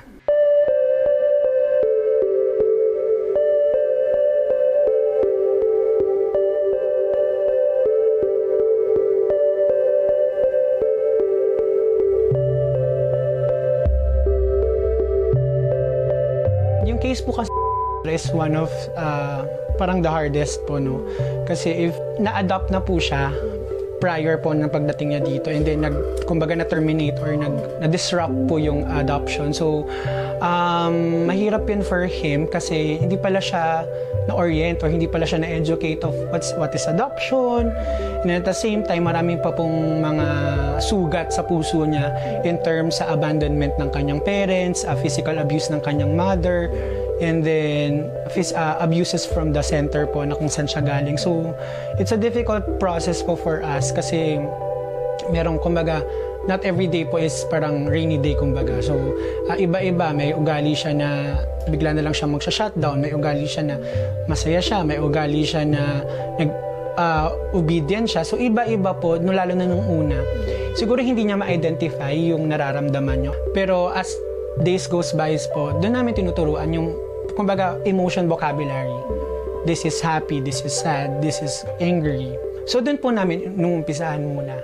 Kumbaga equipping them with the basic knowledge po.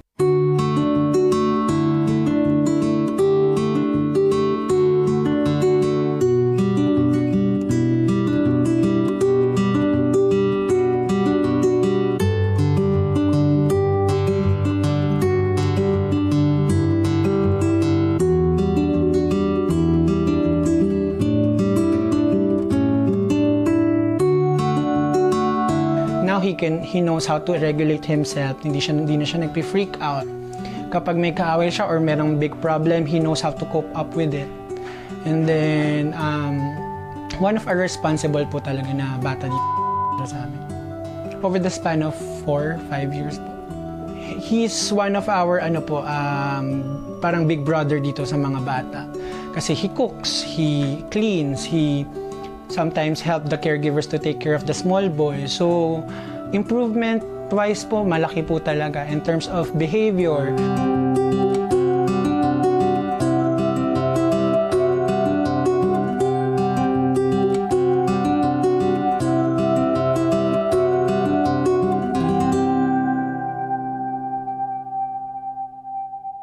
Ano yung mga ginagawa mo dito? I'm doing art, school, and devotion every night.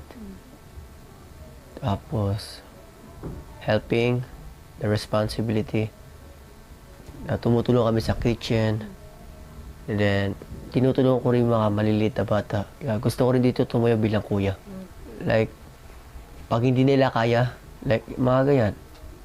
Ngayon, responsibility ko na tumutulong ako ng education teacher assistant. Mga maliliit, tinutulungan ko sila how to read properly. Kung paano magbasa ng letter sounds. Like that.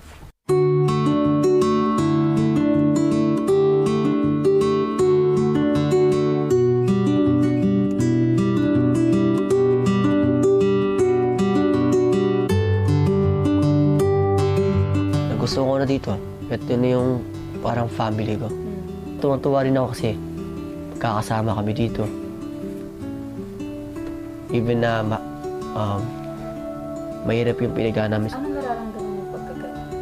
Yung friend mo, aalis na dito, yung mga bata na naging friends mo na? Siyempre, nalulungkot kasi nakasama ko sila sa orphanage. Ang wish ko rin, magkaroon ako ng family this year. Parang ma-feel ko na kung nandiyan na talaga yung totoong mama ko. Parang ma-feel ko na kung may mama na talaga ako. Gusto ko rin ma-feel na makasama ko sila araw-araw. Na magkaroon ulit ako ng bagong magulang.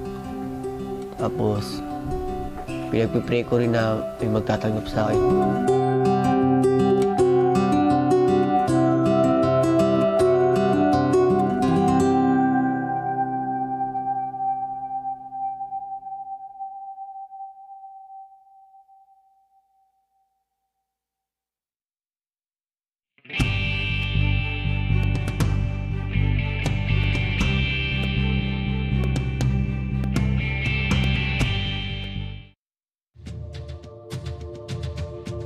Susunod sa aksyon laban sa kahirapan. Kawalan ng trabaho sa bansa. Paano nga ba sinusolusyonan ng TUCP, TESDA at DOLE?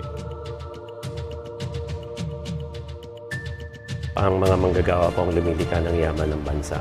Hangad natin, nabanggit nga ninyo, permanente, de kalidad na trabaho, may mga benepisyo para sa mga manggagawang Pilipino. Sagot ito sa kahirapan. Aksyon laban sa kahirapan. Sabado ng hapon, dito sa inyong People's Television.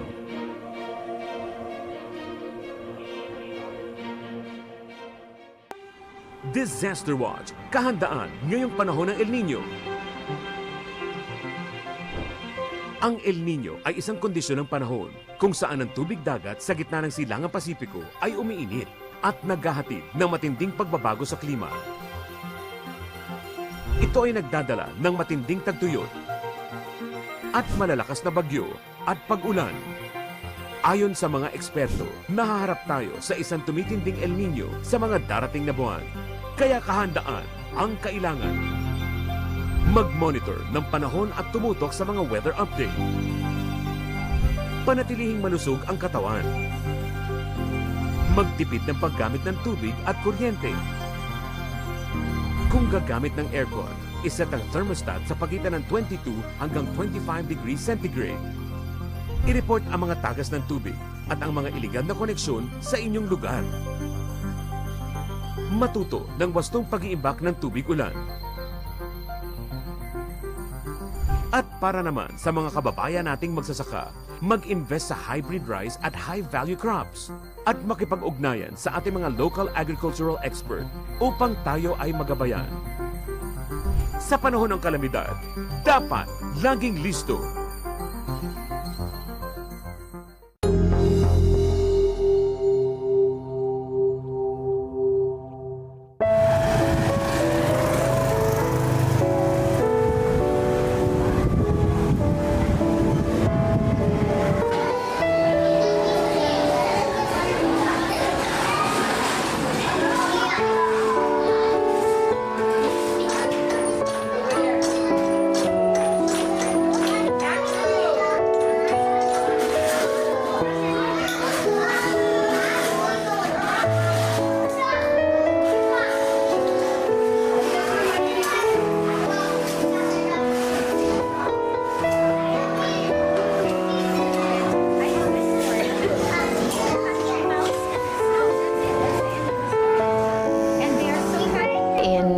the late 80s, 1980s, yung mga magulang ko pumunta dito sa Pilipinas bilang misyonero. Nagumpisa sila sa mga parang lying-in clinic ang tinayo nila.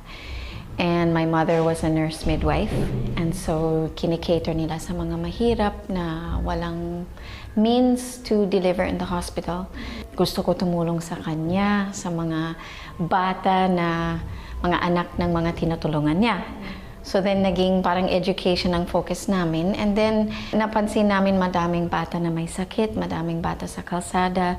So nag-decision kami na sarado na lang yung birthing clinic.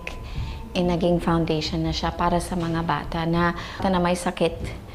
Mga bata na ang tawag natin palliative or terminal care. Wala silang kamag-anak, wala silang pupuntahan. So yun na lang ang unang inalagaan namin. Then after that, nagkaroon kami ng programa for temporary shelter, and then ito na.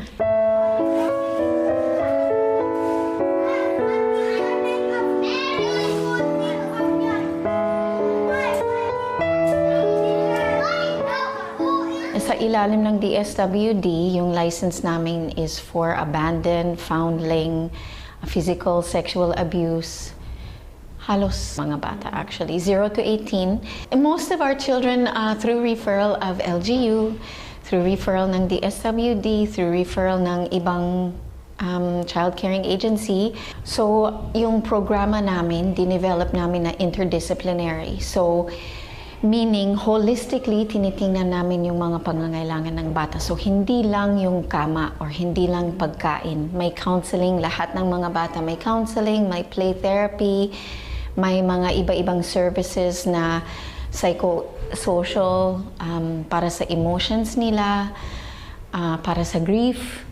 So, pinaprocess namin lahat yan. And then, kasama, syempre, ng food, yung mga pangangailangan nila, toys, yung mga ganon. So, sinisiguraduhin namin na kompleto. So, lagi ko sinasabi sa mga tao, kung ano ang ibibigay mo sa sarili mong anak, yun ang vision namin, na ibibigay namin sa bawat isang bata na pumupunta sa amin.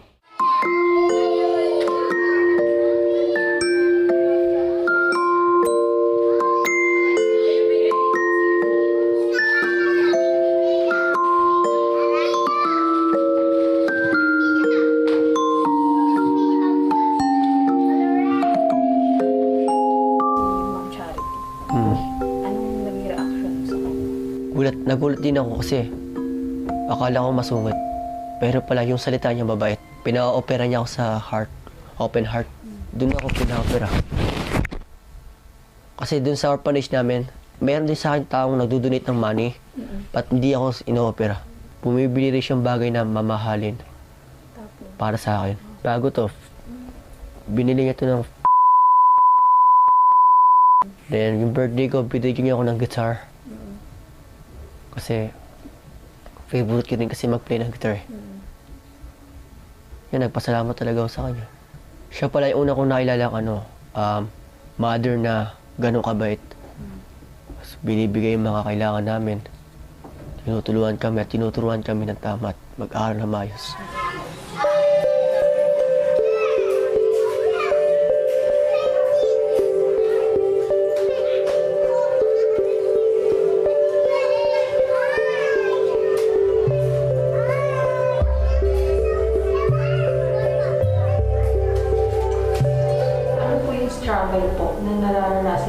Yung foundation namin kasi hindi kami government. Siyempre, yung pinakamahirap is funding. Kasi kung titingnan mo na yun pala ang ibibigay mo sa mga bata, meron kaming bata na nasa ballet, na nasa taekwondo, na nasa iba-ibang talent. Ini-invest namin sa talent nila. And it's expensive. Mahal kung gusto mo ibibigay talaga lahat sa mga bata. So yun, aside from financial, yung mentoring ng staff, na kung ako ang nanay, tinuturuan ko sila, eto dapat ang gawin ng isang nanay or isang ina sa mga bata. So yun din ang mahirap kasi culturally, it's different. When you're talking trauma-informed care, iba ang gusto mo gawin na disiplina na hindi pala pwede dahil may naranasan sila ng trauma. Yung buong self-esteem niya affected sa pinagdaanan niya. Kailangan dumaan sa counseling or kailangan dumaan sa ibang way. Correcting negative behavior isn't done through palo or is not, hindi siya dadaan sa sigaw. So it's really strategy.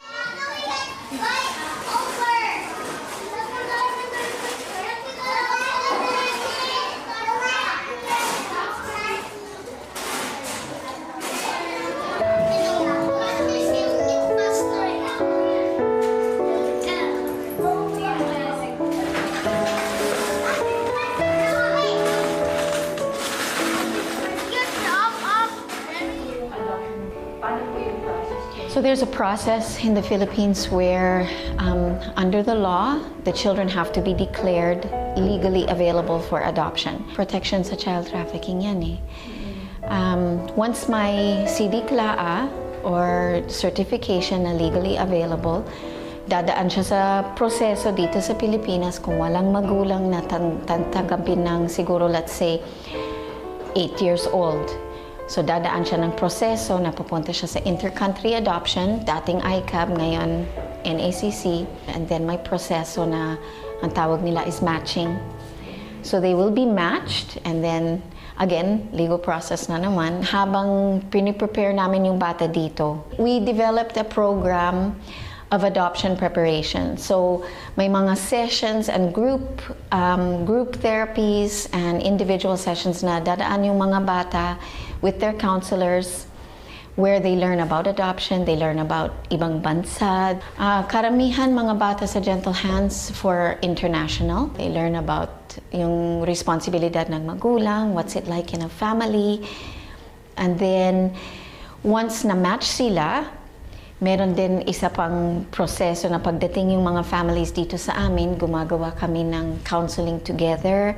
Sasabihin ng bata yung timeline niya, ano nangyari sa kanya sa dating buhay, and the children will eventually be picked up. Magsusundo yung mga adoptive parents.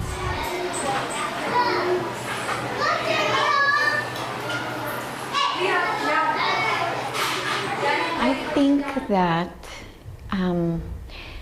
throughout the process, it's a journey of faith. Kasi, syempre, you have to trust the system. You have to trust the parents. Kailangan ibigay yung bata na, syempre, sa poder mo, naging maayos, naging healthy, nag-recover na. Then, ibibigay mo lang. Ang sinabi ng nanay ko sa akin, matagal na, hindi naman bata mo. Bata ni Lord yan. So, magtiwala ka lang na mas maganda yung plano ni Lord sa kanila kaysa sa aking plano. So, yun. Pasok yung panampalataya and you just have to go.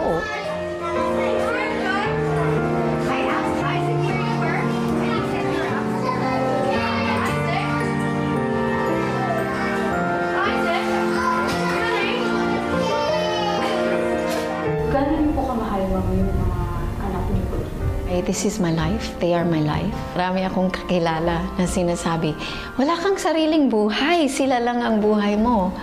Yeah, sila lang talaga ang buhay ko. I would like them all to have families. That's not reality. But that's my prayer and my hope so that our children can be placed in families because that's their right. Hindi lang karapatan, it's what's the best for them. So we serve them as best as we can habang nandito sa amin. And then we trust that the family will continue to do that.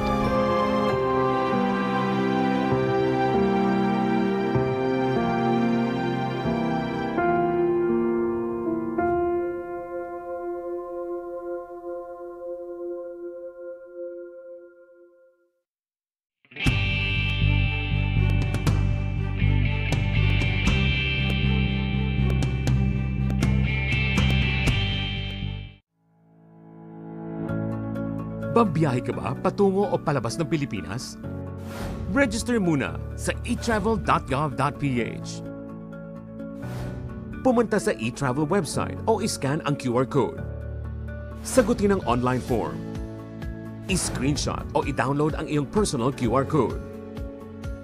At i-present ito sa inyong airline representative bago sumakay at sa quarantine officer sa inyong pagdating. Kailangan mag-register sa loob ng 3 araw bago dumating sa Pilipinas. Gayon din sa mga Pilipinong aalis patungo sa ibang bansa.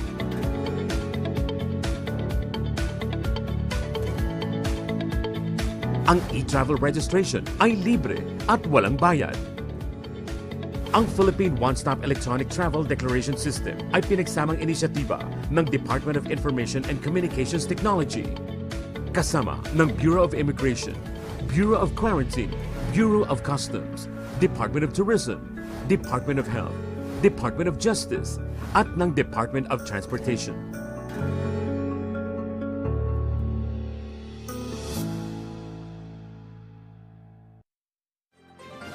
Pagpatak ng 1:00 ng hapon, sama-sama tayong tumutok sa sentro ng mga balita. Bilang mga tagapaghatid nyo ng tapat at napapanahong impormasyon, araw-araw kaming maaasahan ng sambayanang Pilipino.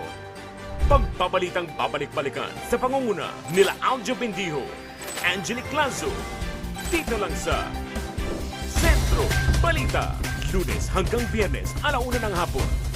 Dito lang sa PTV.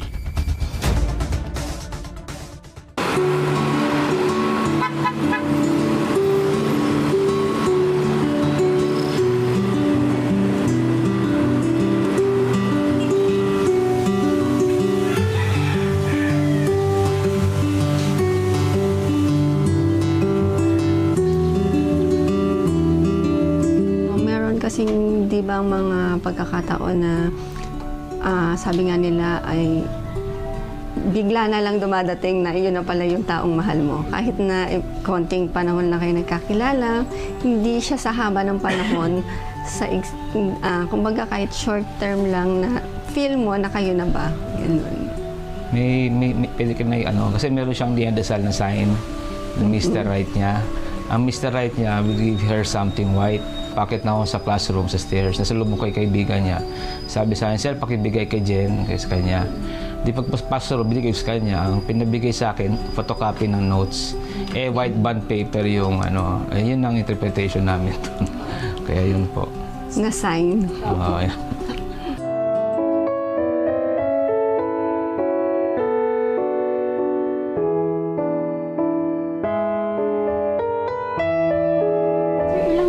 Ba kayong kasal po ninyo? 2008. Tama ba? 2007. Sino yun? 15 years na. 15 years. Magsi-16 years na this coming May. Oo, magsi-16 na. Pag bagong kasal, sa nanay ko, sobrang sipag. Siya lahat ang nagawa. Yan. Sobrang bait ng nanay ko at ng tatay ko. So, nung kinasal kami, hindi ako marunong maglaba, hindi ako marunong magluto. So parang na-miss ko yung, sabi ko, parang na-miss ko yung single life ko. Parang nagsimula, when we first got married. Kasi when we first got married, I was living in a one-door apartment at halos wala akong gamit. So doon lang kami nag-start actively magpundar. Then eventually, nakalipa kami sa sarili namin bahay, tapos nakaipa naman ng gamit. Ang kulang lang talaga, baby. Reasons of health talagang hindi yata umubra. So, nung nangyayari, naisip namin, okay lang kasi we got married, we love each other as who we are. Pero eventually, hindi mo siya nagsasabi, pero alam ko may longing pa rin na maging nanay.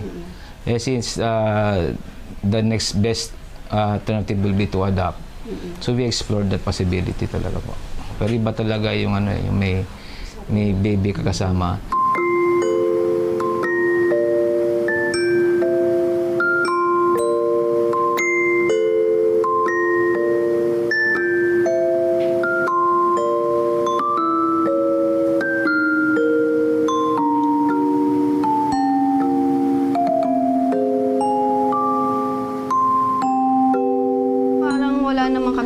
Na kulang. Kasi sa iba, di ba, pag bagong kasal, kailangan after a month, after a year, may ka-baby na. So dahil andyan yung mga pamangkin namin, sila yung naging babies namin. Siyempre, pag wala na sila sa bahay, uuwi na sila siyempre sa mga kapatid ko. Siyempre, pag uwi mo na, dalawa lang tayo ulit, tapos wala ditong batang makulit, wala kang hindi naman namin sila pwedeng angkinin na amin. Nakakalungkot. Kasi syempre, di ba, sanay ka, andyan sa tabi mo, naglalaro kayo, nagkukwentuhan kayo. Tapos, pag alis nila, wala ka na ulit kausap. Ang kasama mo na lang 4 na sulok ng bahay. Kasi the whole day nasa loob, nasa classroom siya, nasa school siya. We're already 10 years married. Yan ba, 10 years married. Parang, hindi man expressly nasabi, pero parang tanggap na namin siguro ganito. So okay lang. May mga kamag-anak din ako na married sila pero wala silang anak or something like that. Dati kasi parang tanggap na namin na we grow old together now, childless. Siya na rin ang nag-open. Ano kaya kung mag-adapt tayo? Tapos one day, may estudyante ako, madre. Tapos nalaman niya na childish nga kami. So, at the end of semester, nung Pasko, piniem niya ako. Nagpunta kami sa orphanage, tapos tinulungan kami ni sisters, yun nga, ni madre. Tapos punta kami doon sa church ni mother. Yun, hanggang sa sunod na yung pangyayari. Nasabitan namin lahat ng requirements. Pag may matching kami, ini-expect ko, ay ito na, God sent na, ito na. Tapos malalaman namin, hindi kayo na-match, sir. So yung the waiting time, expectation, building for that moment.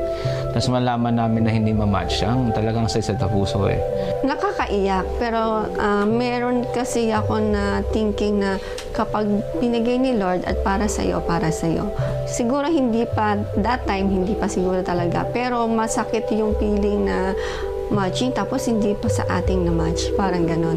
Tapos one day, nung nalaman ko siya, I was not expecting na, although nag-a-appeal ako, expect the worst na lang, hindi na umaasa. Kaya nung sinabi na match kami, Umuwi ako bigla para masabi ko sa kanya at para ma-print yung mga pictures niya kasi gustong-gusto namin makita yung mukha So yun, hanggang sa sabi namin, siguro ito na yung time na binibigay ni Lord na hindi man sa atin kumbaga nanggaling, yung blessing ni Lord na ibibigay sa atin. Kung ito ay mag-work, kung okay, so napaka-bait naman sa amin ni Lord. Ang bilis din naman sa amin na nag-grant. Yun, sabi namin, siguro this is it. Ito na talaga yung para sa atin. Kasi when we were matched, they sent us a picture and the people there were saying, kamukha ko nga yung baby. Tapos, so when we went to the airport, we fetched him. Actually, ang ini-envision ko nga yung parang pelikula, yung ganun-ganun, tatagbo, hahalikan, ganyan. Pero hindi niya ako pinapasin eh. Nung kinuha namin siya, kamukha ni Or, sabi ko, parang baby din namin siya na nanggaling lang siya sa ibang mother ba, parang ganun. So sabi ko, basta nung una ko siyang nakita, parang alam mo yung feeling na mahal mo na siya. Yung feeling na hindi siya sa akin nanggaling pero naging nanay ako. Yung parang gano'n. Yung feeling ng pagiging nanay, naranasan mo. So I think yun ang best word to describe when dumating siya, na kompleto kami. Okay, best feeling yun.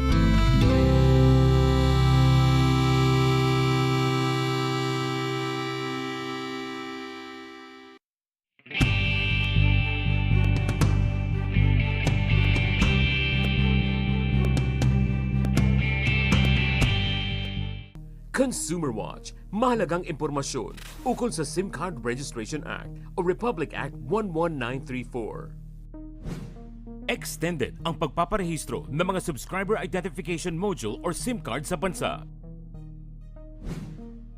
Matapos ang July 25, 2023, ang mga hindi rehistradong SIM card ay made-deactivate ng tuluyan at maaari lang ma-reactivate kapag inirehistro sa loob ng 5 araw. Ang mga SIM card na hindi pa rehistrado matapos ang dating deadline na April 26 ay magkakaroon din ng limitadong access at telco services. Para makapagrehistro, ang bawat subscriber ay kailangan magbigay ng kanilang personal na impormasyon at mag-present ng original at true copy ng alinman sa mga official ID na ito.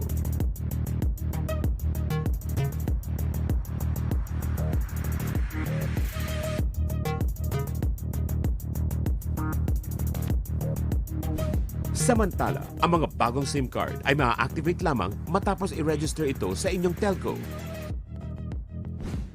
Ang SIM card registration ay libreng serbisyo na ma-access sa online registration platform ng inyong telco o sa mga registration facility na itatayo sa mga lugar na limitado ang internet access.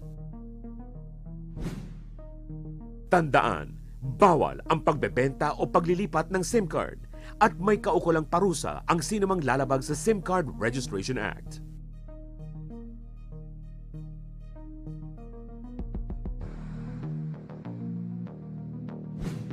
Maging responsable sana tayong mobile phone users, mga kababayan.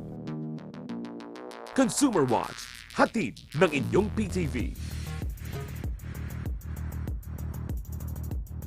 Sa paanong paraan mo nararamdaman ang presensya ng Diyos sa iyong buhay? Mahalaga ka sa Panginoon. Sa bawat suliranin, ika'y hindi niya pinababayaan. Salamat, Panginoon. Kasama mo ang Panginoon magmula noon hanggang ngayon at sa habang panahon. Salamat, Panginoon. Kasama natin ang Diyos. Samahan si Pastor Chris sa kanyang misyon na ipahayag ang Ebanghelyo ng Diyos tuwing Sabado alas 7 hanggang alas 8 ng umaga. Atmosphere for Miracles kasama si Pastor Chris dito sa PTV4.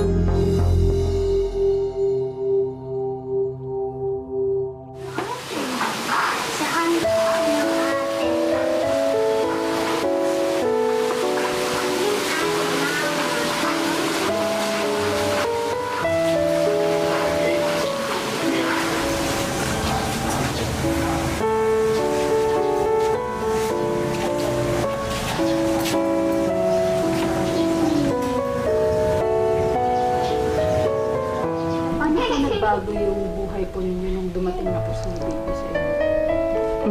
Sobrang laki. Kasi dati, pag wala kang baby, matulog ka maghapon, okay lang di ba? Pag may baby ka, hindi na. Dating nakwento ko, hindi ako marunong magluto, hindi ako pilitin mo, kumbaga pilitin mo ganyan. Iba ngayon, yung mga routine na gagawin niya na hindi magnagawa dati. Basically, I think I would say I became a better person dahil kay baby. Health-wise, mas naging conscious ako sa mortality ko eh. Lahat man tayo papunta doon. Pero ang aking ang inaalagaan ko, hanggang makatapos siya sa pag-graduate. When I see her working, okay na siguro.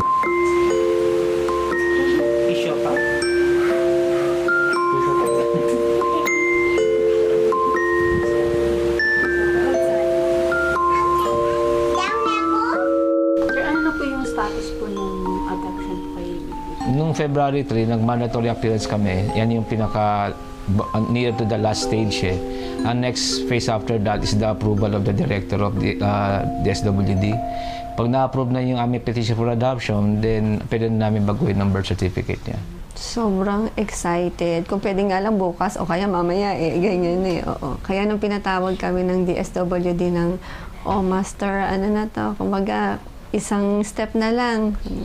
Yun, so kilala naman siya kasi masayahing bata siya, kilala naman siya ng mga tao doon. So masaya din kami kasi kumbaga open naman siya sa lahat eh.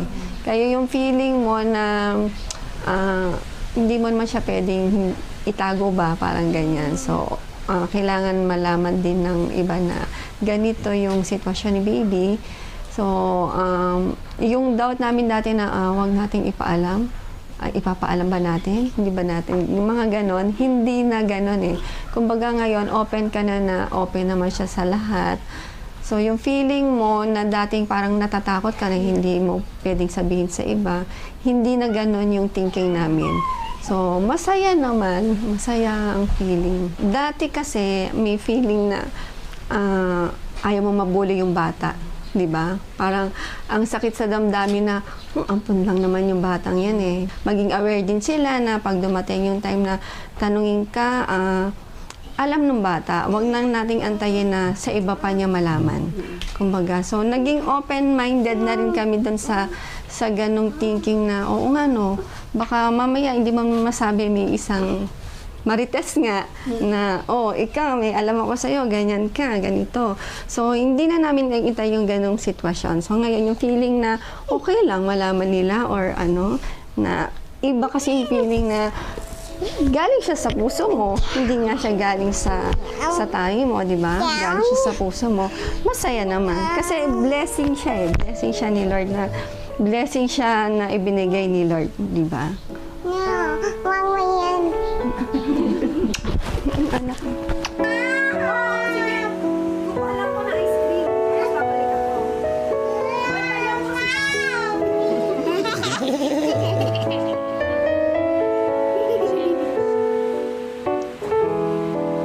Sir, ano po masasabi niyo po sa mga couple niyo po regarding po dun sa idea po ng adoption? Ang masasabi ko, something that nabago during our adoption journey. Dati inisip namin, mag-adapt tayo pero it's more of para sa amin eh. Pero makita nila yung mga bata na, sorry.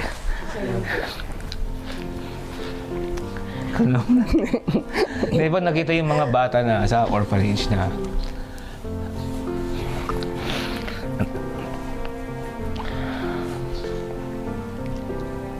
ikaw na? Ikaw na. Ang dami nila, tapos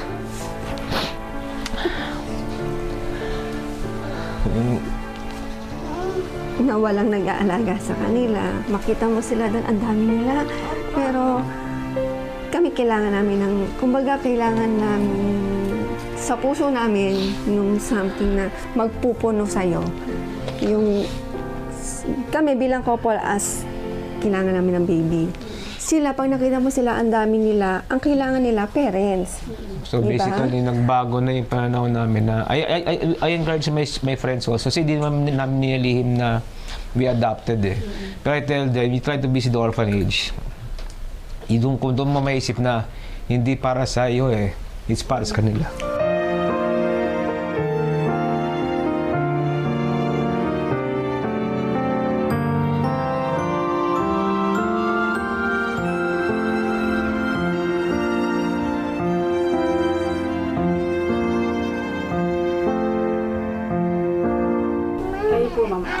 po kamahal si baby?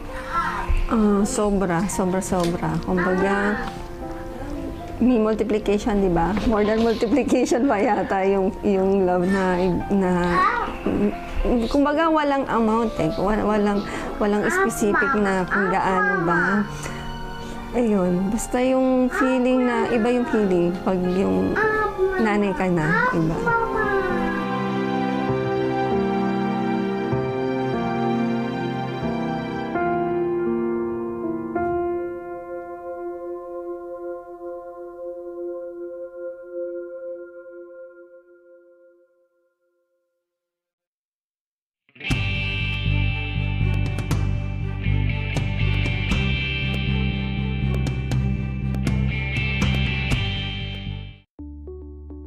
Health Watch, mga paalalang pangkalusugan ngayong flu season. Mag-ingat sa kumakalat na influenza-like illnesses o trangkaso. Ito ay dulot ng iba't ibang virus o bakterya na naipapasa sa pamamagitan ng droplets galing sa taong may sakit at paghawak ng mga gamit ng kontaminado.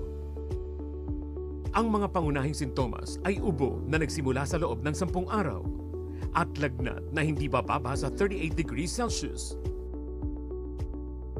Maaari ring makaramdam ng pamamaga ng lalamunan, sipon, sakit ng ulo, sakit ng katawan, panginginig, panghihina, pagsusuka, at diarrhea.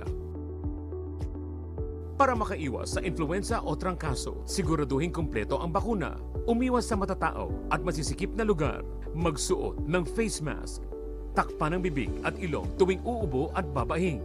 Panatilihing maganda ang airflow at ventilasyon ng kwarto at ugaliin ang paghuhugas ng kamay at paggamit ng alkohol. Kung may nararamdamang sintomas, manatili sa bahay at umiwas muna sa pakikipagsalamuha sa iba.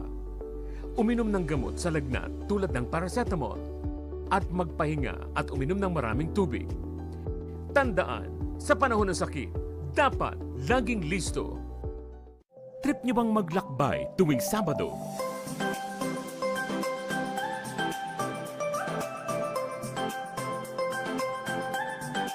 Mamangha sa kultura at kagandahan ng bawat bayan dito sa atin. Samahan si Angono Mayor Jerry May Calderon, BJ Tolitz Forbes, Colleen Grande at Angono Vice Mayor Jerry Calderon.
My prayer is that we would meet the needs of the children. My prayer is that we would continue to improve our programs, continue to develop counseling, continue to provide ways for the Filipino children to be successful and to heal from things that they didn't need to experience.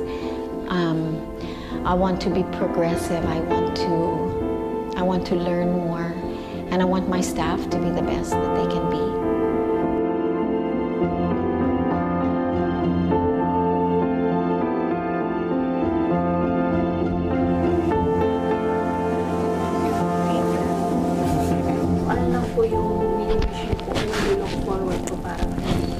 I want her to grow strong, to be able to face life's challenges, particularly kung lala kami. Kaya I'm doing my best to be healthier. But I promise her, I tell her every day naman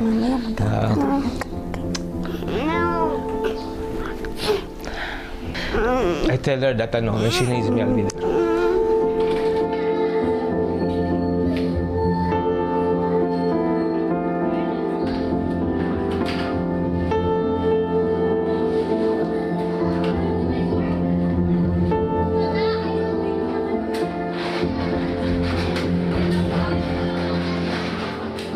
Ang gusto kong pangarap, maging chef. Gusto ko magpatayo ng restaurant sa future ko. Tapos, kapag maglalaban ako sa mga contest like that, mag-aaral ako ng culinary arts sa college. Tsaka pag, tumamay pera ko, pupunta ako dito, mag-donate din ako. Siyempre, hindi ko ito kakalimutan. Babawiin ko rin yung mga binigay sa akin. Babalik ko rin sa kanila.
Unlimited na talakayang pambayan, dito natin yan pag-uusapan.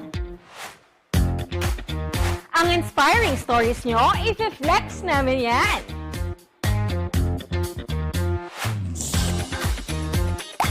Dahil dito sa Schoolmates, deserve nyong mapakinggan. Patuloy na maglilingkod sa bayan at kabataan. Is Schoolmates tuwing Webes ng gabi sa PTV. Health Watch, alertong pangkalusugan. Mag-ingat sa dengue. Ang dengue ay isang viral infection na nagmumula sa kagat ng lamok na Aedes na sanhi din ng iba pang sakit gaya ng Zika virus at chikungunya. Ito ay nagdudulot ng mataas na lagnat, pamamantal, pananakit ng kasukasuan at kalamnan, panghihina, pagdurugo ng ilong, at pagsusuka at pagdurumi na may kasamang dugo. Ang mga sintomas ay karaniwang nagtatagal mula 2 hanggang 7 araw. Sa unang sinyalis ng dengue, kumonsulta agad sa doktor, uminom ng maraming tubig at magpahinga at inumin ng mga gamot na nireseta. Iwasan din ang pag-inom ng aspirin at ibuprofen at ikonsulta muna sa inyong doktor kung iinom ng herbal o alternative medicine. Tandaan, ang kalinisan ang pinakamabisa nating panlaban sa dengue.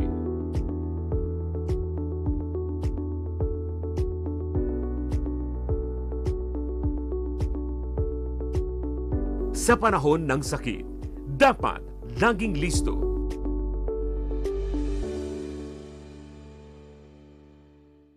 Sa oras ng himala, mararanasan ang tunay na himala. Paano na naman po yung cancer? Nakakita na po ako talaga. Ang himala po rito totoo. May himala sa oras ng himala! At labis na mapapagpala na pinangungunahan ni Apostol Renato D. Carillo. Pilipinas! Si Kristo ay tagapagligtas ninyo at dakila niyong manggagamot. Mapapanood araw-araw dito sa PTV 4. Disaster Watch. Alamin ang Modified Tropical Cyclone Wind Signal System para sa mga paparating na bagyo. Signal number 1. Isa itong tropical depression na nagtataglay ng bahagyang lakas ng hangin at tatama sa loob ng 1.5 araw. Posible itong makadulot ng pinsala. Walang pasok ang mga bata sa preschool. Signal number 2. Ito ay tinatawag na tropical storm na may dalang katamtamang lakas ng hangin at posibleng tumama sa loob ng 24 oras. Pinapayuhan ng lahat na isecure ang kanilang mga bahay at kagamitan at wag na munang maglakbay. Wala ring pasok ang mga mag-aaral mula sa preschool hanggang high school. Signal number 3. Ito ay severe tropical storm na posibleng tumama sa loob ng 18 oras. Pinapayuhan ang mga residente na lumikas sa mabababang lugar, baybayin at tabing ilog at maghanda sa pagkawala ng kuryente at komunikasyon. Walang pasok sa lahat ng antas ng edukasyon. Signal number 4. Ito ay isang ganap na typhoon na maaaring tumama sa loob ng 12 oras at nagtataglay ng napakalakas na hangin. Dapat manatili muna sa bahay at lumikas mula sa mga mapanganib na lugar. Signal number 5. Ito ay isang super typhoon na nagtataglay ng napakalakas na hangin at posibleng magdulot ng malawakang pinsala. Manatili sa loob ng matibay na gusali at mag-monitor sa mga weather update para sa inyong kaligtasan. Sa panahon ng bagyo, dapat laging listo.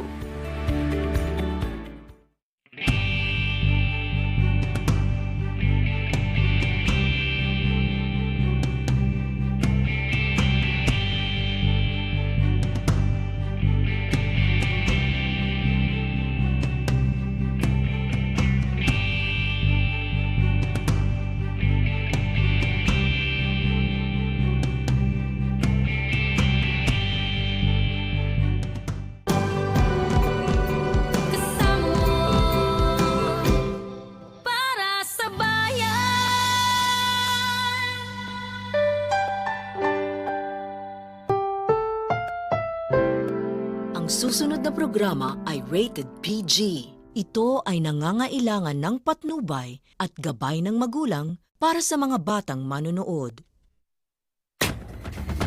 Sa sentro ng mga balita, Pangulong Ferdinand R. Marcos Jr. at Vice President Sara Duterte napanatili ang mataas na trust at approval ratings batay sa isang survey. Pilipinas, mas pinadali pa ang pag-i-invest at pagnenegosyo sa bansa gamit ang teknolohiya kung paano tutukan. Paglagda sa panukalang Maharlika Investment Fund, tiyak ayon kay President Marcos Jr. High-profile detainee na lumabas sa pasilidad ng NBI kasama ang kanyang security officers para umano makipag-date. Huli, hepe ng NBI Security Management Section, sinibak din. Sa Malasakit at Work, batang may butas ang puso at kinakailangang maoperahan, ating tutulungan para madugtungan ng buhay. At sikat na tourist destination na Siargao. Paano nga ba napapakinabangan ang maruming tubig sa gitna ng pagdagsa ng mga turista? Ang kasagutan, tutukan.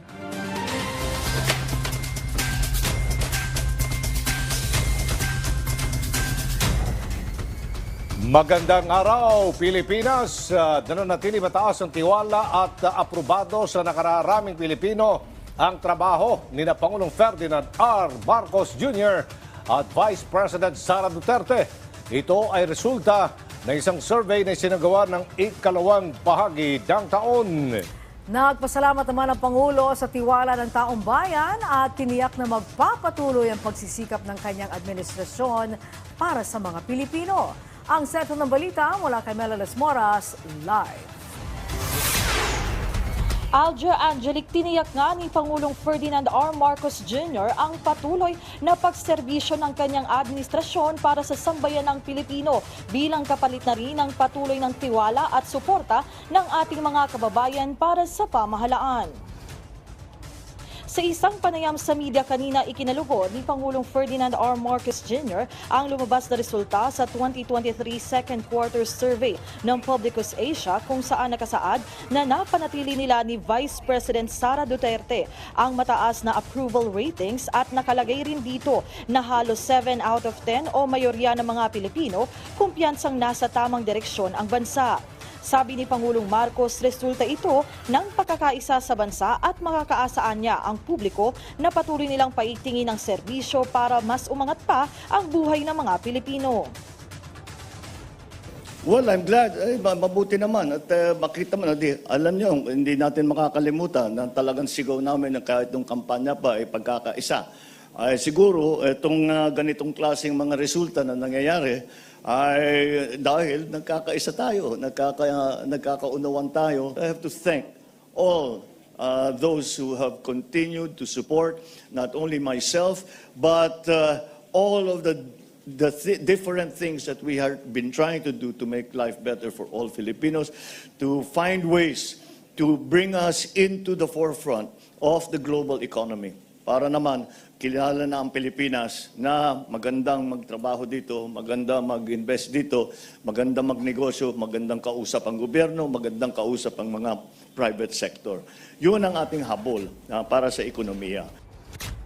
Sinabi ito ng Presidente matapos ang kanyang pakikilahok sa selebrasyon ng 85th anniversary ng Securities and Exchange Commission bilang corporate registrar ng bansa.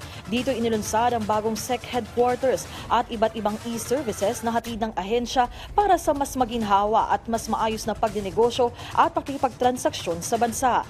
Kabilang na riyan ang e-secure, e-search at e-ramp na bahagi ng mga inisyatibo ng SEC sa ngalan ng ease of doing business at digitalization sa Pilipinas. Ayon kay Pangulong Marcos, masaya siya sa mga hakbangin ng SEC na malaking tulong sa business at investment sectors sa bansa na inaasang magdudulot din ng ibayong paglago ng ating ekonomiya. Kaakibat niyan, tiniyak naman ng Presidente na paiigtingin pa ng gobyerno ang pagbabantay laban sa mga online scam para na rin maprotektahan ang ating mga kababayan. We continue to monitor very closely and do all that we can. The SIM card registration, I think, was a big step. And I think we are getting to the point where we have disposed of or taken out of the system many of the SIM cards that have not been registered because they have been used for illegal purposes and for these scams that we have been hearing about. So we just have to be very, very watchful, and we have to be very, very careful, and also be aware of the new technologies, of the new ways in which we can prevent these kinds of things. Alger Angelic, idagdag ko na lamang din, tuloy-tuloy yung paglalabas ng iba pang updates ng Malacanang at kanina nga ay naisapubliko na rin yung Executive Order number 31 na pinirmahan ni Pangulong Marcos para naman sa pag-institutionalize ng Philippine Open Government Partnership. Alger Angelic? Yes, Mela, marami nga ang mga nabibiktima ng online scam, ano? Isusulong din ba ng Pangulo ang pagpapataw ng mas mahigpit na parusa laban sa mga nasa likod nito?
Ferdinand R. Marcos Jr. sa July 24. Matapos ang pulong sa Pangulo, ipepresenta ang budget sa gabinete ngayong araw para sa kanilang final approval.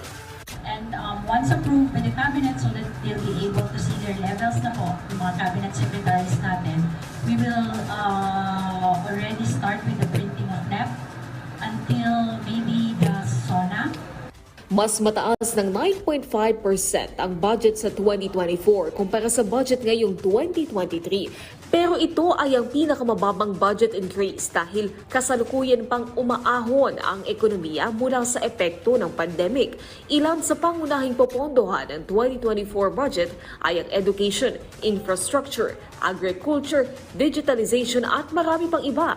Mananatili naman ang pondo para sa livelihood assistance para sa mga magsasaka at mangingisda ayon sa kautusan ng Pangulong Marcos Jr. Ayon kay Secretary Pangandaman, bagaman maraming suhestyon ng mga ehensya na proyektong dapat pondohan, kailangan pa rin ikonsidera ang fiscal space ng gobyerno. There's a lot of things to consider, whether the project is implementation ready or shovel ready, whether the agency will be able to utilize and absorb the said budget. Ilan sa mga pinag-aaralan para tugunan ito ay ang right sizing at ang reforma sa Military and Uniformed Personnel Pension Fund.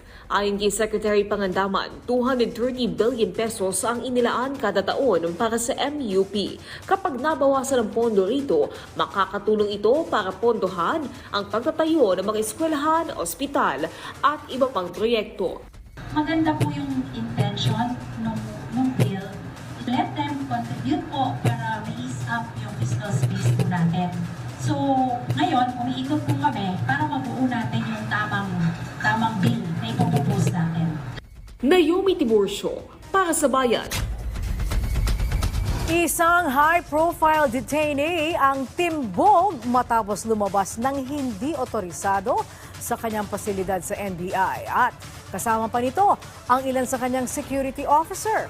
Ang Department of Justice niyak na mapaparusahan ng mga mapapatunayang may paglabag. Ang Sentro Balita mula kay Luisa Erispe, live. Angelique, huli nga sa akto ng National Bureau of Investigation ang isang high-profile na person deprived of liberty na lumabas sa kanilang detention facility kahapon. Dahil naman dito ay arestado ang mga officers mismo ng NBI na kasama ng PDL at haharap sila sa investigasyon. Pasado alas 12 ng madaling araw kahapon, inabangan at inaresto ng National Bureau of Investigation ang 5 NBI security officers at ang isang person deprived of liberty o PDL. Sa video na ito, kitang-kita na isa-isa silang kinapkapan at pinusasan.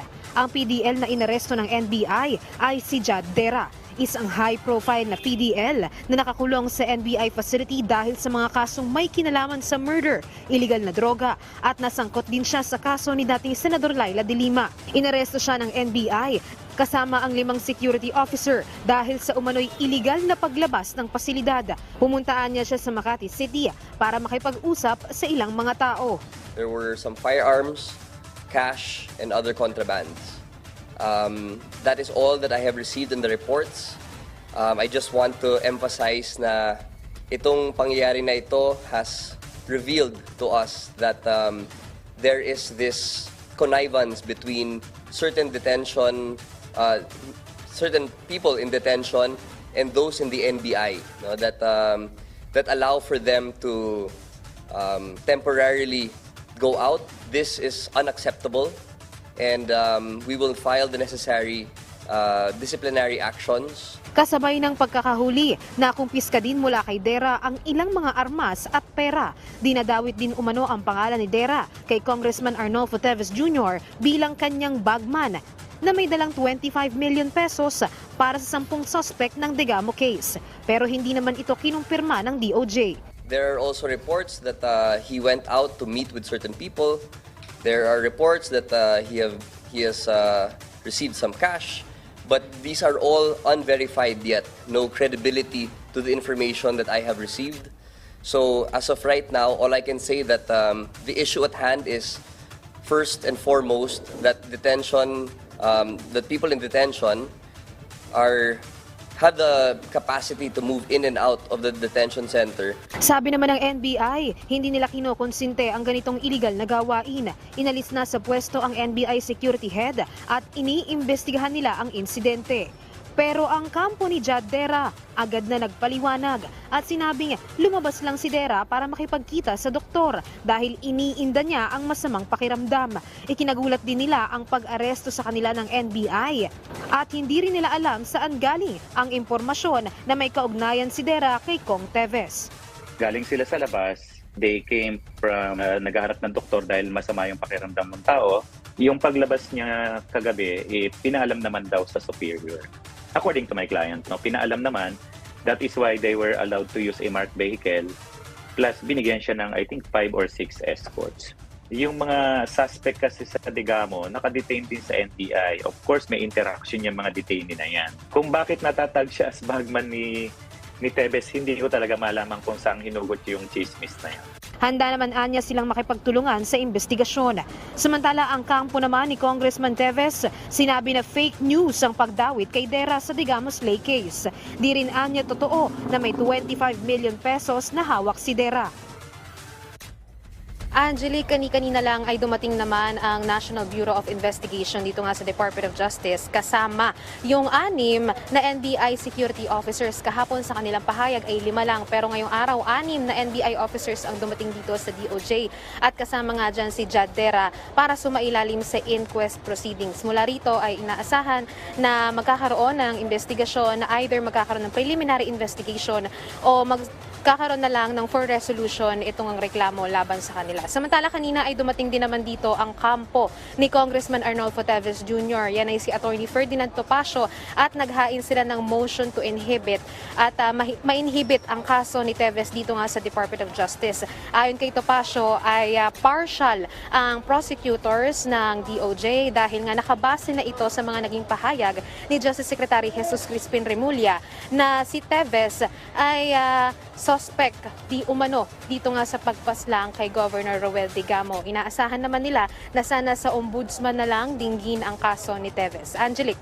Okay, Luisa, kung ang dahilan ng paglabas kagabi ng suspect ng PDL kasama ang security officers niya ay dahil sa hindi magandang pakiramdam, siya ba'y sinubject to a medical check-up kanina o ngayong araw na ito para alamin kung merong basehan o talagang palusot lang yon yung dahilan na paglabas nila dahil siya may sakit? Angelique, sa ngayon wala pa tayong impormasyon kung sumailalim nga ba sa medical check-up etong si Jad Dera bago siya dalhin dito sa Department of Justice. Pero ang sabi kasi ng kanyang abogado, noong mga nagdaan bago pa itong insidente na to na lumabas siya sa NBI facility kahapon, ay nauna na siyang dinala sa mga ospital o para ipa-check up nga dahil nga matagal niya nang iniinda, isa itong appendicitis at yung kanyang palpitation. At pinapayagan naman siyang makalabas dahil nga nagpapaalam umano si Dera sa security head officer. Sa ngayon, wala pa tayong impormasyon pero kahapon din ay pinayagan din naman siyang dumalo dito nga sa Muntinlupa RTC hinggil sa pagdinig nitong kaso ni Senator Laila de Lima. Kaya yung iba pa mga detalye yan ay aalamin pa natin. Angelique. Alright, maraming salamat, Luisa Erispe. Ililipat na ng Department of Foreign Affairs sa Department of Migrant Workers ang assistance to national o ATN services para yan sa mga OFW simula sa July 1. Ang ibig sabihin niyan, ang DMW na ang magpoproseso para sa pangangailangan ng mga OFW pagdating sa legal o medical na tulong. Sina Yomi Tiburcio sa Sentro ng Balita, live.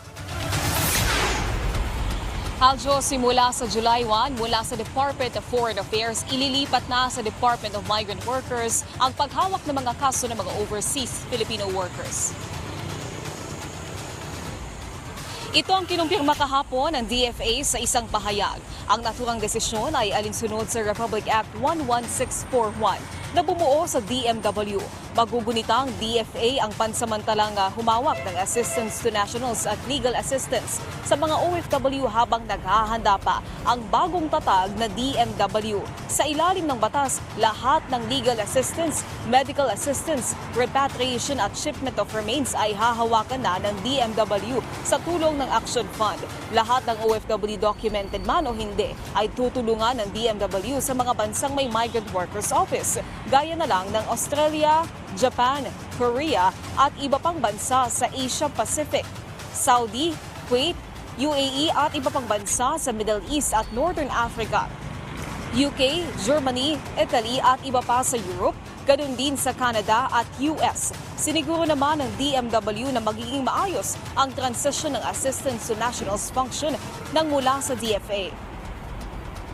Smooth and seamless ang transition in a sense that hindi maapektuhan yung patuloy, walang patid na delivery of services on the ground. That's key. And we know the DFA, our colleagues at DFA have done their job dito sa ATN OFW services. So we want to make sure na pag pinasa yung paton ay tuloy-tuloy pa rin ang takbo. Bilang bahagi ng paghahanda ay sumailalim na ang mga opisina ng DMW para sa paghawak o pagsasanay sa paghahawak ng mga kaso ng OFW. Nakatakda ding dagdagan ang nasa 273 DMW personnel sa iba't ibang bansa. Ayon sa DMW, binigyan na ng kapangyarihan ng DMW na tumanggap ng karagdagang 94 local employees at 98 organic personnel. Ilalathala naman ang operational guidelines nito sa susunod na linggo. Aminado naman ng DMW na kakailanganin pa ang karagdagang budget para sa pagtulong sa mga OFW.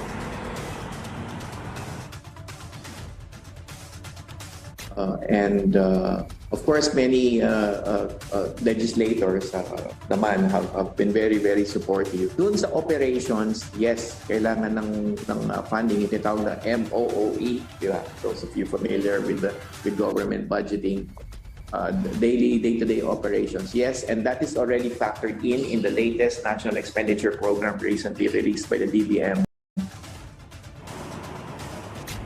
Gate ni Yusek Akdak, nangako na si Senador Raffy Tulfo sa late chair ng Committee on Migrant Workers na gagawin niya ang kanyang makakaya para mapataas pa ang budget ng DMW sa susunod na taon. Aljo. Naomi, paano naman yung ongoing cases ng mga OFW? Ito ba'y ipapasa sa DMW? Aljo, yung mga ongoing cases ng OFW hahawakan muna sa ngayon ng DFA hanggang sa matapos ito. At pagpasok noong July 1, yung mga bagong kaso ng OFWs ay hahawakan na muli ng DMW. Aljo. Nabanggit mo rin kanina na pili lang yung mga bansa na may migrant worker offices.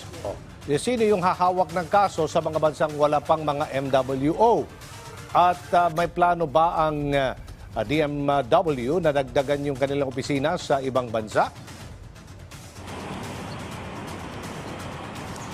Aljo, sa ngayon, doon sa mga areas na wala pang migrant workers offices ay hahawakan muna ng DFA yung mga kaso ng OFW hanggang sa makapagtatag ng DMW ng mga opisina doon sa mga lugar na iyon. Siniguro naman ng DMW na kasama sa mandato ng Migrant Workers Act yung pagbubukas sa mga opisina sa iba't ibang mga bansa. At sa ngayon, ang sinabi ng DMW, yung ilan sa mga plano pa nilang buksan ay yung mga opisina nila sa Guam, sa Bangkok at isa sa Africa. Mas marami pa yung inaasahan na bubuksang opisina ng DMW sa iba't ibang mga bansa pagdating ng 2024. Aljo. Maraming salamat, Naomi Tiburcio.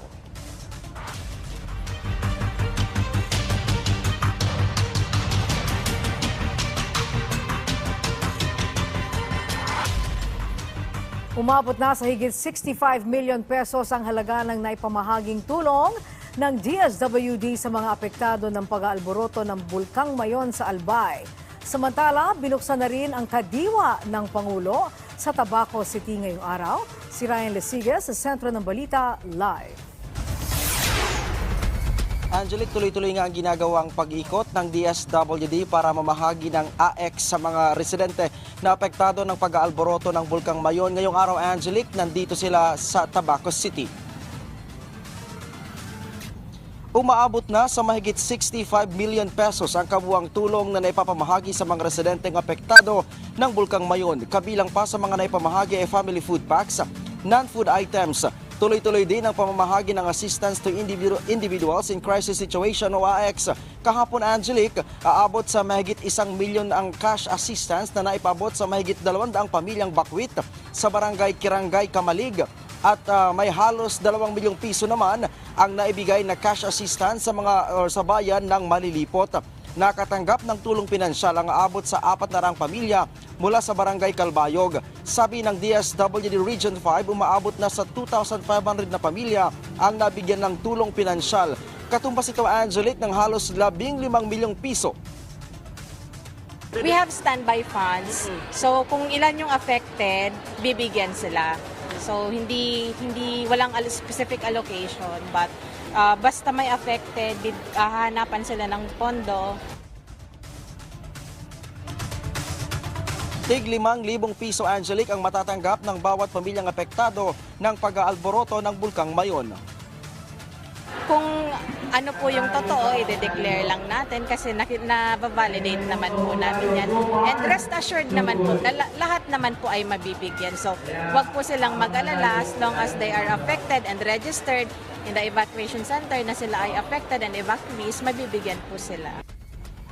Samantala, Angelique, para malalayan naman ang mga apektadong pamilya, binuksan na rin ang kadiwa ng Pangulo. Ngayong araw dito sa San Antonio, Tabaco City ito inilagay.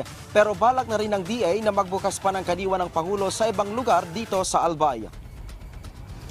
Ito ang Department of Agriculture para ipakita ang suporta sa mga mamamayan na sila ay magkakaroon ng sapat ng pagkain sa araw-araw. Hindi lang sapat, sa kadiwa ng Pangulo makakabili sila ng mura at healthy na mga pagkain.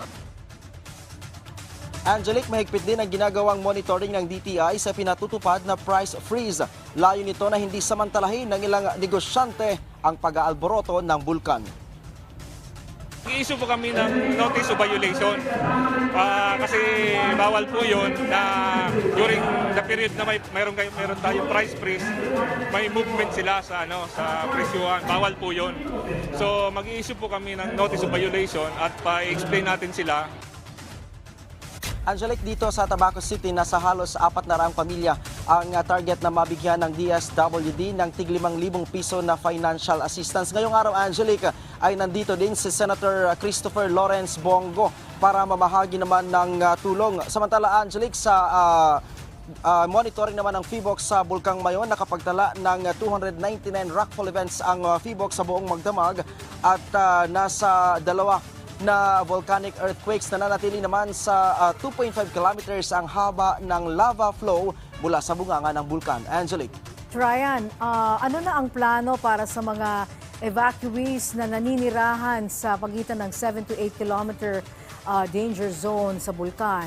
Sila ba ay maaari nang makauwi sa maybe in the next couple of days? Well, Angelique, ang bayan ng Santo Domingo dito sa Albay, karamihan sa mga residente doon na lumikas ay nakatira sa 7-kilometer extended danger zone. So napagdesisyonan ngayon ng lokal na pamahalaan na voluntaryo na lang yung kanilang paglikas. Pero so far, Angelique, simula kahapon nang ipatupad ang voluntary decampment o yung pagpapauwi na sa kanila, nasa 30% pa lang, Angelique, out of mahigit 5,000 na mga bakwit ang bumalik sa kanilang bahay. Ang kanilang rason dyan, Angelique, dahil nandun pa rin yung kanilang takot na anumang oras ay maaring sumabog nga itong Bulkang Mayon. Ang directive ngayon ng lokal na pamahalaan sa mga nakatira between 7 to 8 kilometers extended danger zone ay maging alerto sa posibleng paglikas kung kakailanganin, Angelique. Okay, maraming salamat, Ryan Lesiges. Samantala, alamin natin ang update sa lagay ng panahon mula kay Pag-asa Weather Specialist Chanel Dominguez.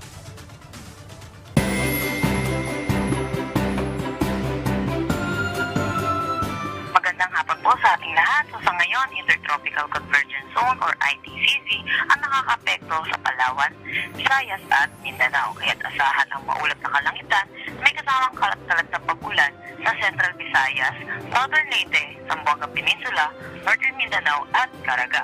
Dito naman sa Metro Manila at nalalabing bahagi ng ating bansa ay asahan ng maliwalas na panahon pero may mga tsansa pa rin ng pag-ulan sa hapon at sa gabi dulot ng mga localized thunderstorm.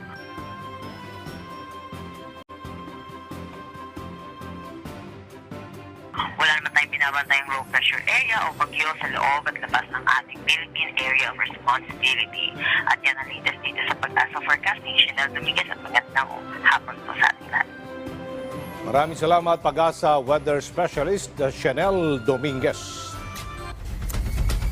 Sa ibang balita, binigyan diin ng Professional Regulation Commission na hindi pinahihintulot ng batas na bigyan ng temporary o special licenses ang mga NARS na hindi pumasa sa board exam. Si Mark Fetalco sa Sentro ng Balita live. Angelique, iginiit ng Professional Regulation Commission na hindi maaari mapagkalooban ng temporary licenses ang mga nursing graduate na hindi nakapasa sa kanilang board exam. Sa laging handa public briefing, sinabi ni PRC Commissioner Dr. Jose Cueto Jr.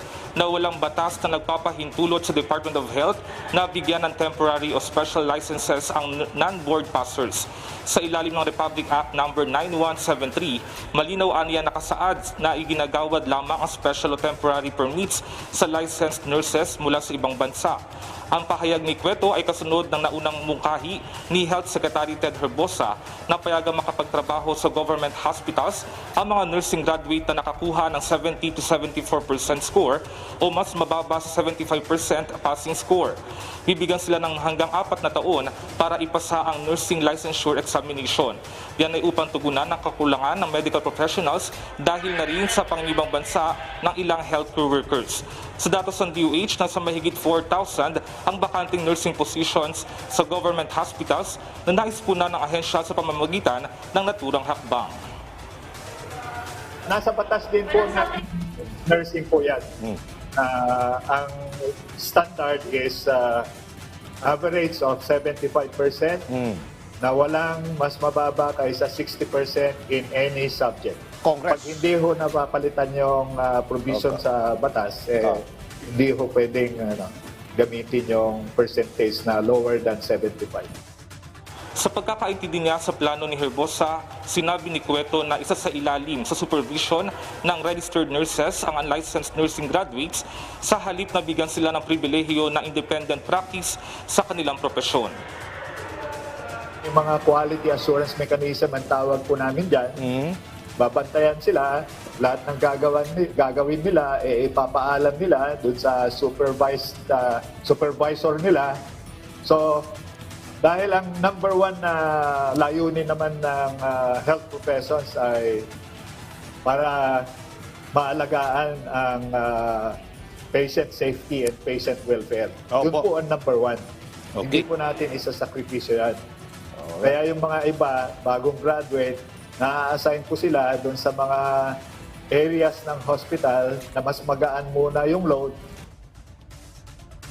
Sa mahigit 14,000 na kumuha ng nursing licensure exam noong May 2023, nasa 3,600 ang bigong makapasa.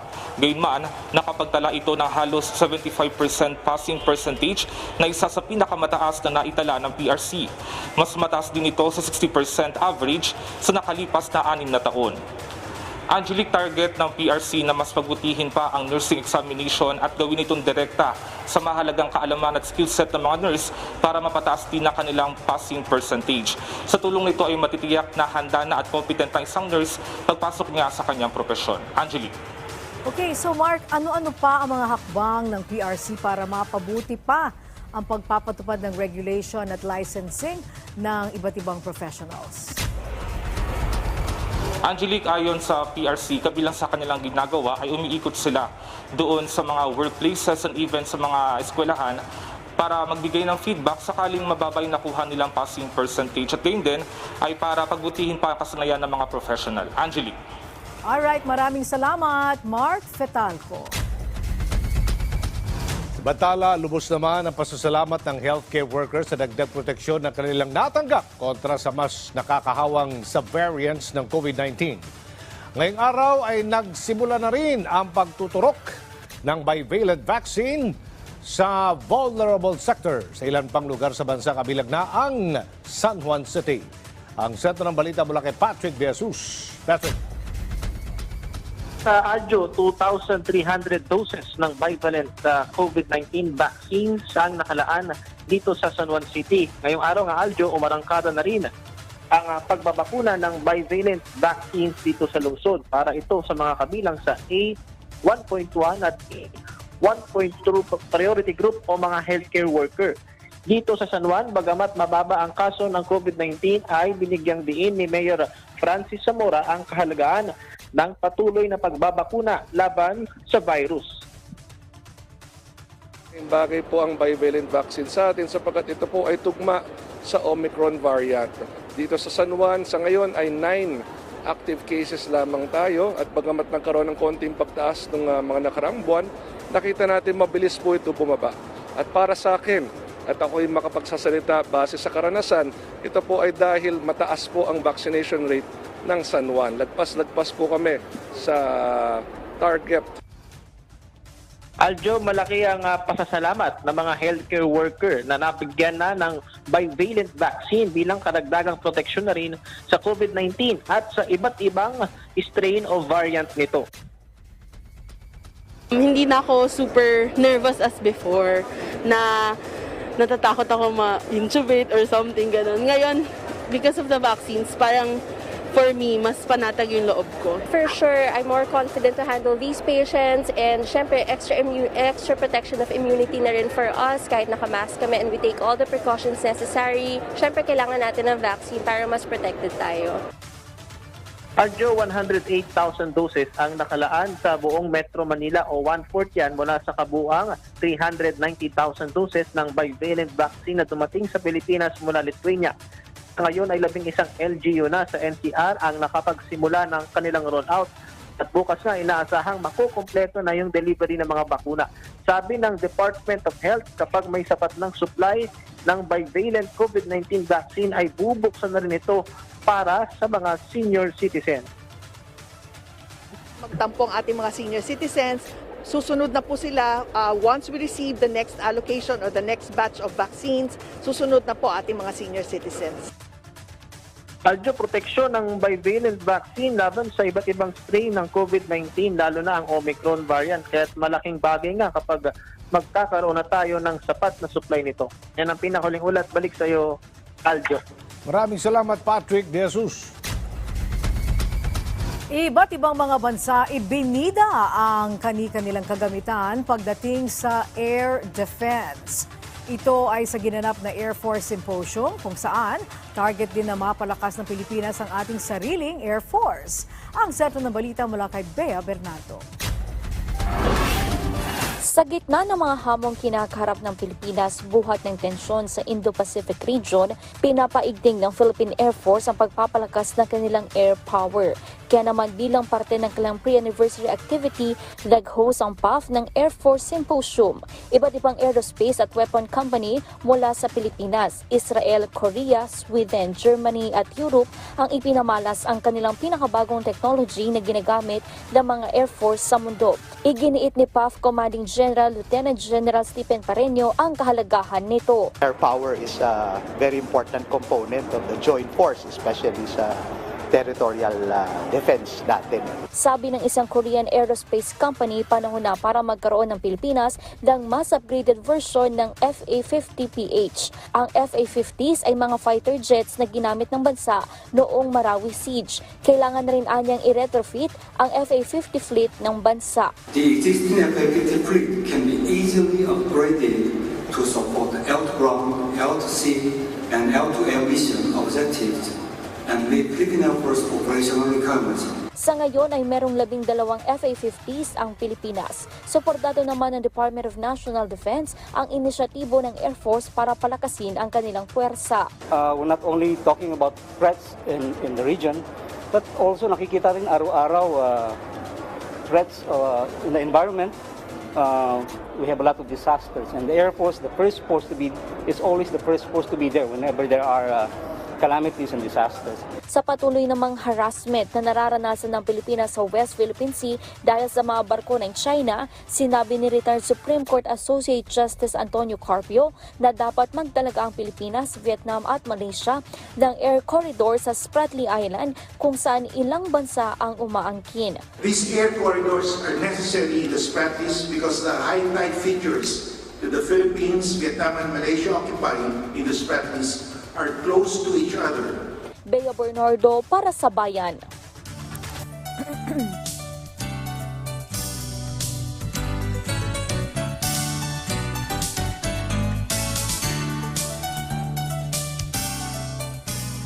Isang 6 na taong gulang na bata na mayroong malaking butas sa puso ang ating tutulungan ngayong araw sa Malasakit at Work. Ayon po kasi sa doktor, kailangan nilang makaipon ng mahigit 400,000 piso para sa kanyang operasyon.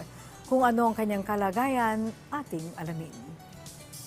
Gusto ko pong lumapit sa PTV Malasakit at Work para po sana sa karamdaman ng anak ko. Ito ang panawagan ng 30 taong gulang na si Alice Navarro para sa kanyang 6 na taong gulang na anak na si Joanna Abia na may congenital heart disease. Kwento niya sa ating programa, nito lamang ay isinugod nila si Joanna sa ospital sa kanilang lugar dahil sa patuloy na pagbagsak ng lagay ng katawan ng bata. Nito lang po siya na-diagnose nitong June 1. Pina-check up po namin siya dito sa PEDYA dahil hindi po nawawala yung kanyang sinat-sinat, lagnat, ubo, sipon, kahit po nag-antibiotic na po siya. Ayon sa espesyalista na sumuri sa kalagayan ng kanyang anak, ay kailangan muna niyang dumaan sa iba't ibang lab tests para malaman ang tunay na kondisyon ng bata. Kaya po yung PEDYA na nag-check up po sa kanya, pina-laboratory na po yung kanyang ihi, pina-x-ray po siya, ECG. Matapos isa ilalim sa 2D echo ang kanyang anak, dito na nakita na may problema sa puso ang kanyang anak na si Joanna. Lumabas po na meron po siyang CHD, congenital heart disease, na sabi po ng doktor na meron daw pong butas yung puso niya. Dagdag pa ng doktor, tanging operasyon na lamang ang lunas sa kalagayan ng kanilang anak at kailangan nilang maghanda ng malaking halaga. Kaya po ganun po kalaki yung hinihingi sa amin. Umaabot mo ng 400,000 to 450,000.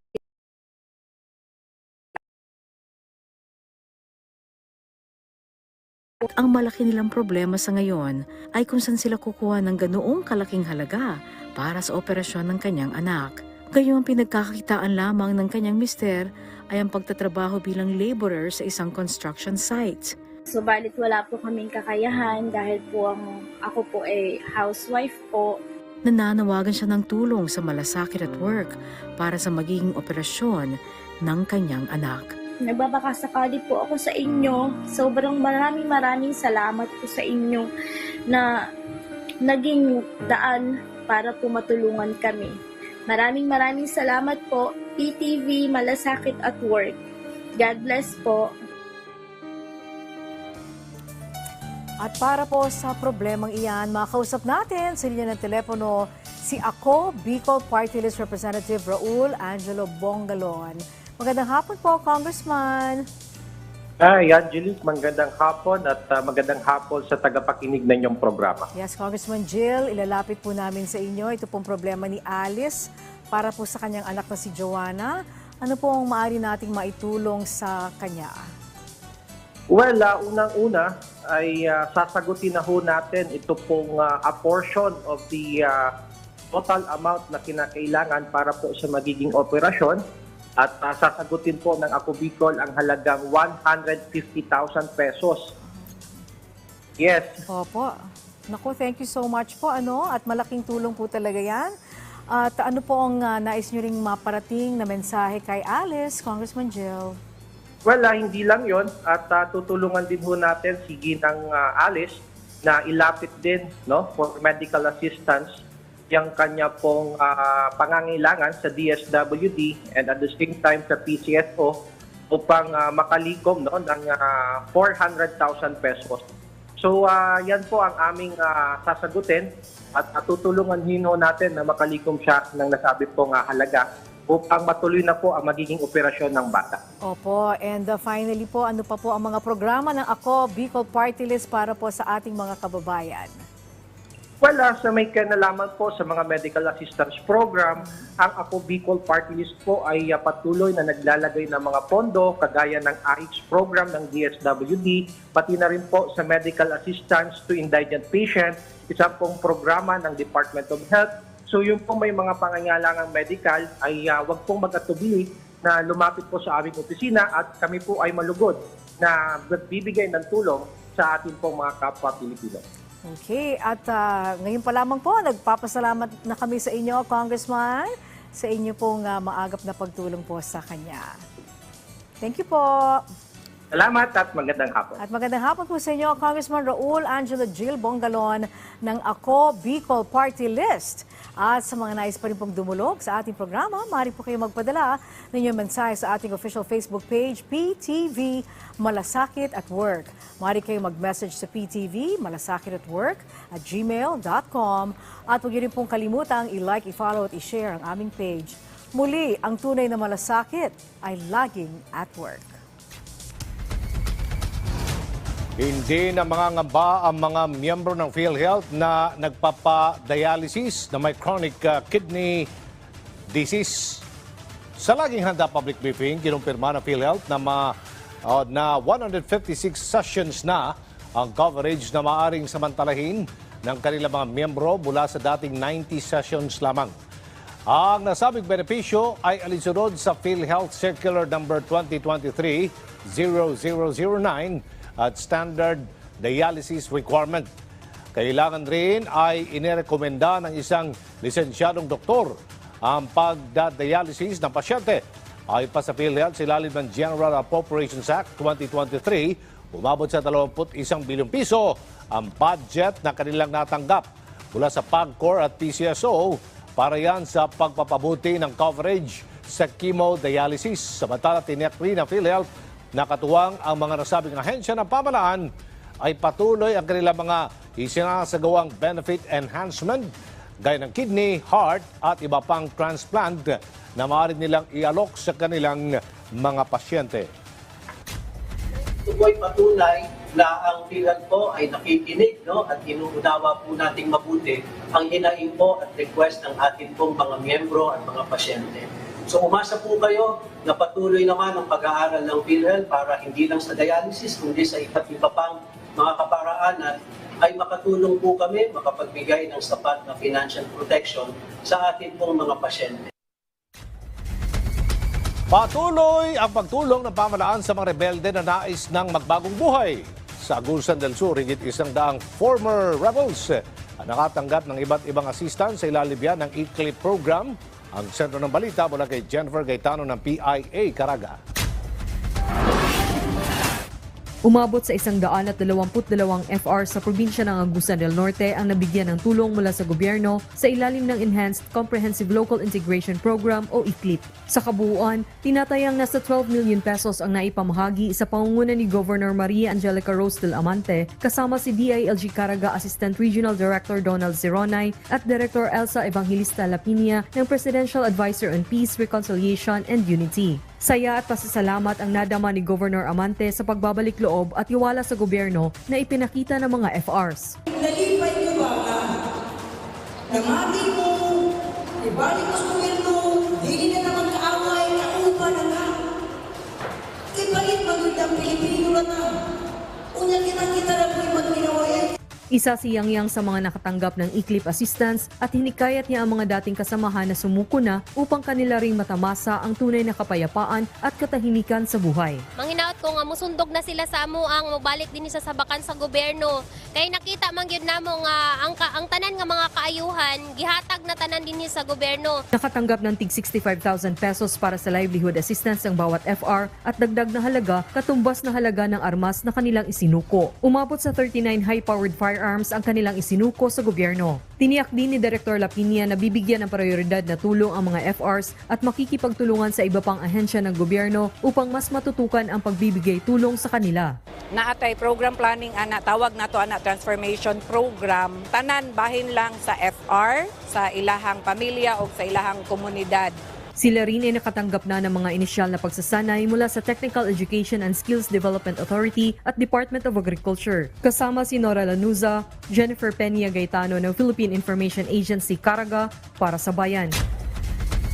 Sa gitna ng pagdami ng turista sa Siargao ay ang banta ng polusyon naman sa isla. At para maiwasan ang mga posibleng problema, ang LGU nito gumawa ng hakbang sa usapin ng basura at wastewater.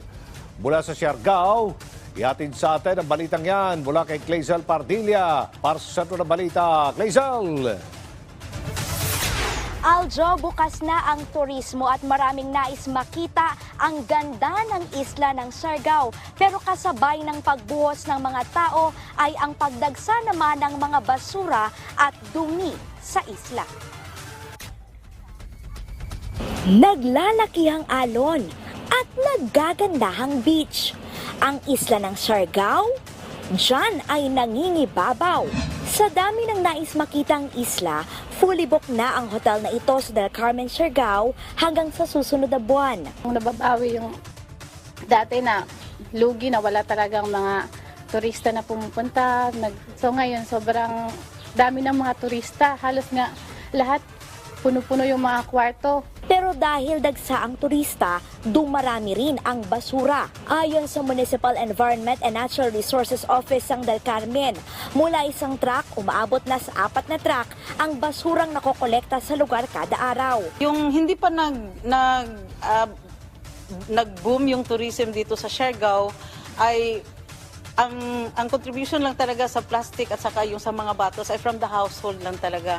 So pag dumating na yung mga tourists kasi dumami na sila, yun yung contribution din na dumami din yung plastic at saka bottles. Para mapreserba ang linis at ganda ng isla ng Siargao na itinuturing na isa sa mga best surfing at island destination sa bansa, itinayo ng Del Carmen Local Government ang Materials Recovery Facility na ito. Dito hinihiwalay ang mga basura at pinupulbura ang mga bubog at plastic. Gagawin sa plastic ay yung gawin siyang sagwan para yun yung gamitin sa mga tourism boat. And from the glass naman, yung pulverized ay yun yung gagamitin na i-mix o i-mix siya gawing bricks o pang fence na. Sinimula na rin ng Del Carmen LGU na kolektahin ang mga dumi sa mga palikuran at kusina ng mga hotel sa buong isla. Dinadala ito sa septic treatment plant upang linisin. Laman ng boteng ito yung mga nakolektang dumi mula sa mga palikuran sa mga hotel dito sa isla ng Siargao. Matapos dumaan sa 6 na oras na filtration at disinfection, yung mabaho at maruming wastewater, eto na ngayon. Malinaw, walang amoy at malinis. Pwede na raw itong panligo at iba pang panggamit sa bahay. Dagdag na lang po na treatment process, pwede na po siya talagang mainom. But the issue po is yung acceptability ng mga tao. Gaya nga na sinabi ko, kung alam nyo kung saan galing, iinumin nyo ba? Sana may karoon ng growing acceptability nitong recycled water. Kasi kailangan talaga ito for ating water security. Sa 2,000 establishmento sa isla ng Siargao, 30 negosyo pa lamang ang nagpapakolekta at nagpapalinis ng kanilang wastewater. Kaya ang target ng Department of Environment and Natural Resources. Aljo, bukas ilulunsad ng Department of Environment and Natural Resources ang Transform Project ng ahensya kung saan magpapakilala ng ilang module sa mga local government para lalo pang maging resilient at sustainable ang isla at malabanan ang climate change. Mula rito sa isla ng Siargao, balik sa iyo, Aljo. May tanong ko lang ha, dahil binayon ng malakas na bagyong Odette ang Siargao noong mga nakaraan. Kumusta na ang Siargao ngayon? Nakabawi na ba ng tuluyan? Nakarecover na? Angelique, o Aljo, ayon sa mga may-ari ng homestay o ilang hotel dito, kung dami ng turista, yung pag-uusapan ay unti-unti nang nakakabawi.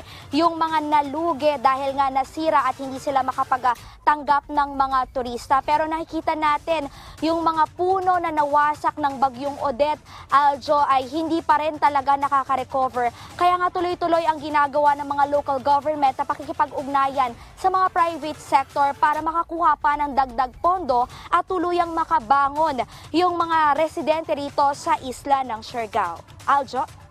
Maraming salamat, Clazel Pardilla. At yan po ang sentro ng mga balita hanggang sa mga oras na ito. Hatid po sa inyo ang mga konkretong impormasyon at serbisyong may aksyon. Ako po si Aljo Bendio para sa Bayan. At ako naman po si Angelique Lazo para sa Bayan. Hanggang bukas pong muli dito lamang sa Balanseng Balitaan at napapanahong talakayan. Ito po ang Sentro Balita.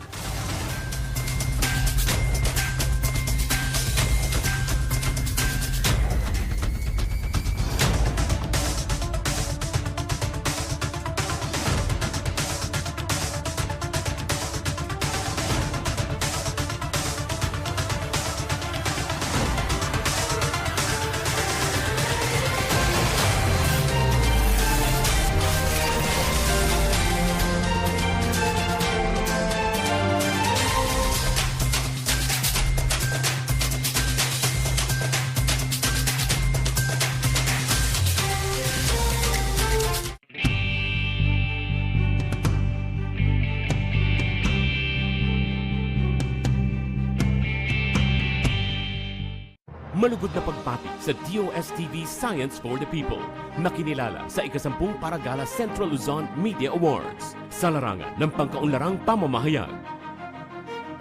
At sa schoolmates na pinarangalan bilang kaakibat ng kabataan sa Philippines Digital Choice Awards 2023. Maraming salamat po sa Holy Angel University at sa Young Filipino Advocates of Critical Thinking ng Lyceum of the Philippines University. Ang mga parangal na ito ay buong puso naming inaalay para sa bayan. Join us for your nightly news fix and always staying informed with our comprehensive coverage of news, business, politics, current events, and more from our network of journalists across the Philippines and the rest of the world. Anchored by Joey Gilas, Charms Espina, and Monique Tuzon. PTV News Tonight, Mondays to Fridays from 9:30 to 10:30 p.m. Only here on PTV.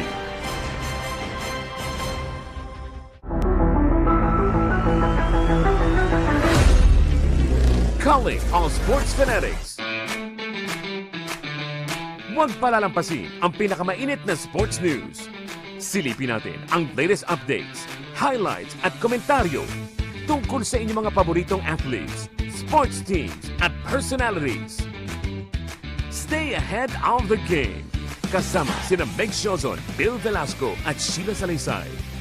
PTV Sports. Lunes hanggang Biyernes, alas 7:30 ng gabi at tuwing Sabado, alas 4:30 ng hapon. Dito lang sa PTV. Napakasarap sa pakiramdam yung tumutulong ka ng wala ka namang hinihintay na kapalit. Kaya po lahat nga po ng lumapit sa akin dito na hanap buhay, pinapasok ko po. Para lang po kami may maibigay ako sa pamilya ko, may masuporta po ako kahit konti. Kahit po ganyan siya, agresibo po siyang pumasok. Nagsabi nga po sa akin, huwag na daw pong paaralin kasi ganyan daw po siya. Hango sa kwento ng mga totoong tao. Ang tahanan ng mga dekalidad na dokumentaryo. Public Eye. Tuwing Martes ng gabi sa PTV.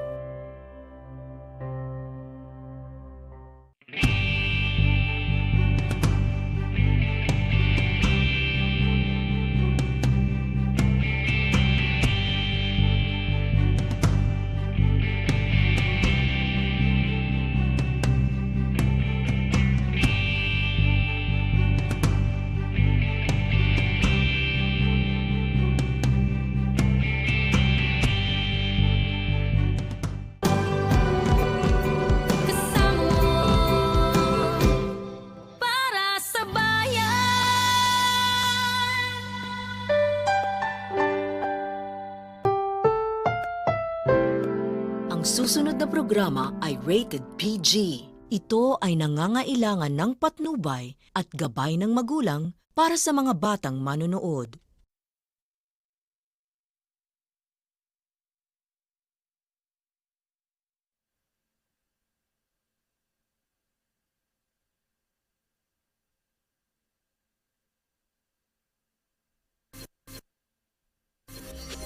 Walang makapagsasabi kung ano ang mga numerong mananalo sa lahat ng PCSO game. Huwag maniwala sa mga text messages, liham o tawag sa telepono na nagsasabing magbibigay daw sila ng tip kapalit ng pera o cellphone load. Bumili ng ticket sa mga PCSO authorized outlets at PCSO branches bago ang actual draw. For this afternoon's draw, libo-libong papremyo po ang hatid ng 2D Lotto and 3D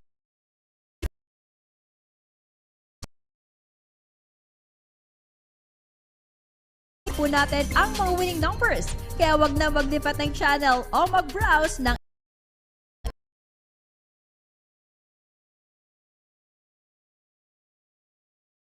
na buhos ng mga Lotto papremyo. Again, good luck po sa inyo.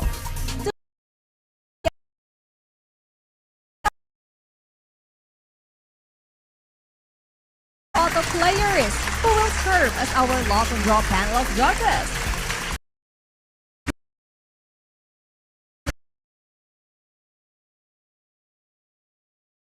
Technical personnel from the PCSO Data Center. Magandang hapon po sa inyo.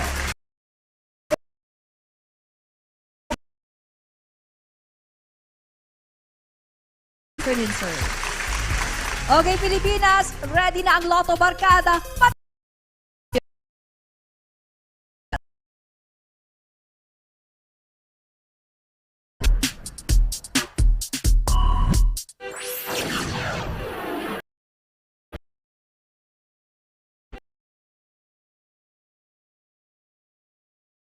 Tunghayan ng Lotto Draw Panel of Judges and draw representatives from the PCSO and the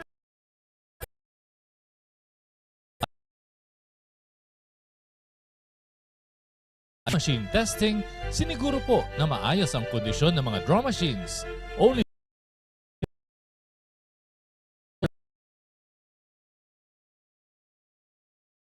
pinagpilian sa bawat game.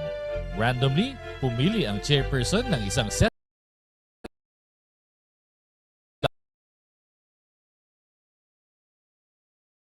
ang bawat bola. Properly documented at covered po ng video ang bawat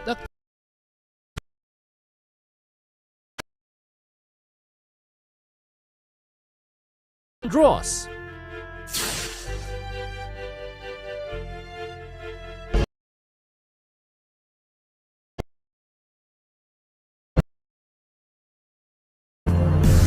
Sa unang buhos ng papremyo ngayong hapon, bibida ang 3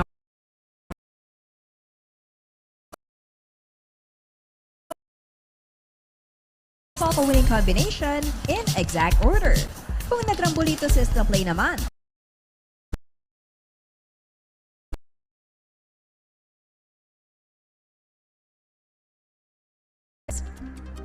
the first number is to number 4. The second number, number 1. And finally, the third number is the number 3. Recapping the 3D Lotto winning combination for the 2 p.m. draw, we have 4, 1, and 3 in exact order. May dalang swerte rin kaya ang 2 numbers nyo? Alamin natin as we now play the 2D Lotto.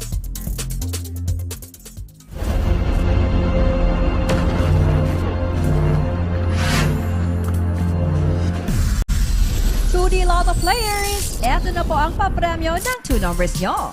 For only 10 pesos per combination, pwedeng manalo ng 4,000 pesos.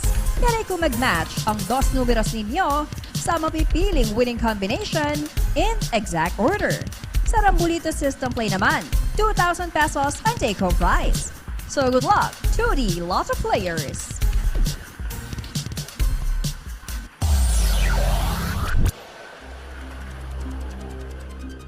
And there you have it, our 2D Lotto winning combination. The first number is the number 14. And the second number is the number 30. Again, our 2D Lotto winning combination for the 2 p.m. draw is 14 and 30 in exact order.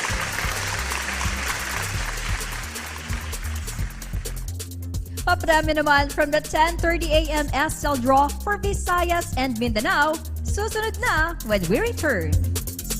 Araw-araw, libo-libo ang papremyo. Araw-araw, 3 times a day, maaring manalo. Ang dali-dali lang maglaro at sumali dito. Favorite 2 numbers from 1 to 31 ang pagpipilian para sa 2D Lotto. At 3 numero naman from 0 to 9 for the 3D Lotto.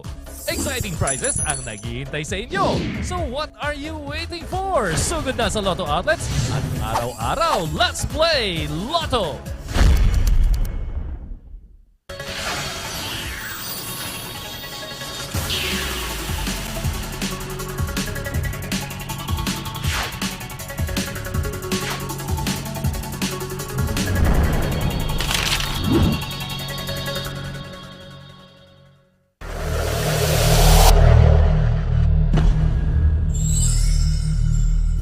Good afternoon, STL players! Sa mga sumali po sa ginanap na STL Departmentalized Draw kaninang 10:30 a.m. para sa Visayas, excluding the provinces of Aklan, Antique, Capiz, Guimaras, Iloilo, and Negros Occidental, and the cities of Bacolod and Iloilo. Narito po ang mga resulta. Sa STL Pares, we have 17 and 29 in exact order. Sa STL Swear 2, the numbers are 7 and 9 in exact order. And for the STL Swear 3, the winning combination is 6, 2, and 4 in exact order. Para naman sa 10:30 a.m. STL Departmentalized Draw for Mindanao, excluding Davao City and Zamboanga del Sur, narito po ang mga winning numbers. Sa STL Pares, we have 6 and 14 in exact order. For the STL Swear 2, we have the numbers 3 and 8 in exact order. And for the STL Swear 3, the lucky combination is 1, 9, and 9 in exact order. Congratulations, STL winners! Good news naman sa mga gustong maging kapartner ng PCSO sa ating STL operations. Pwede na po kayong mag-submit ng application. For more details, panoorin natin ito.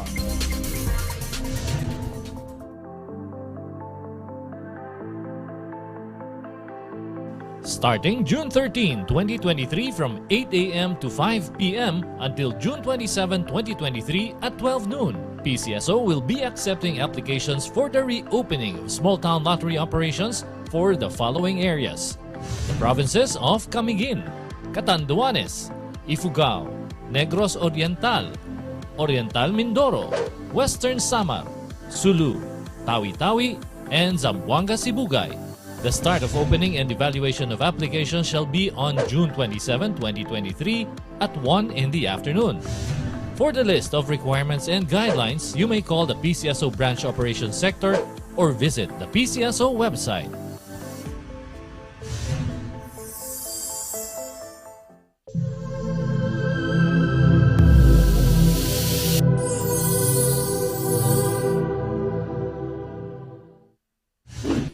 Paunawa sa publiko.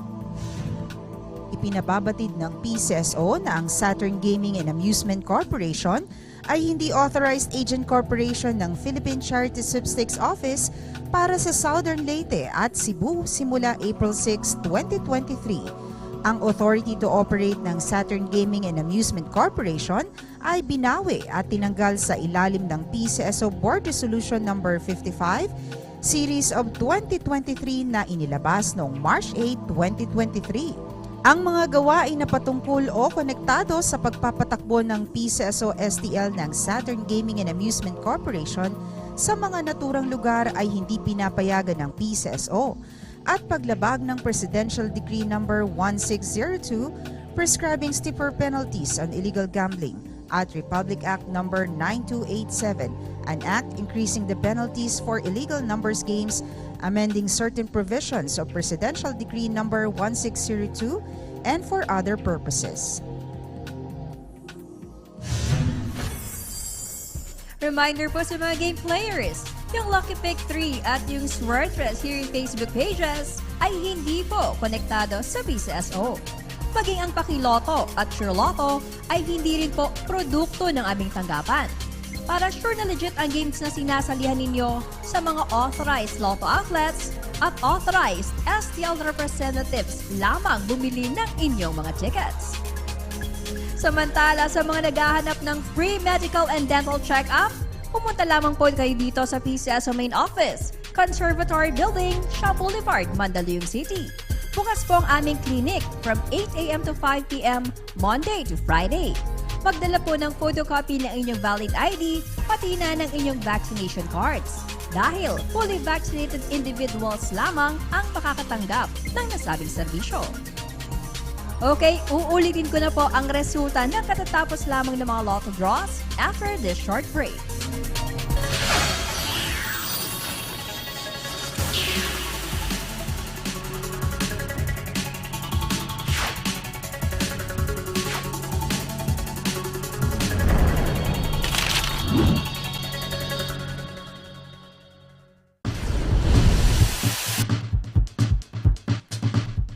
Okay, it's recap time for the 2 p.m. draw results. Starting off with our 2D Lotto winning numbers, we have 14 and 30 in exact order.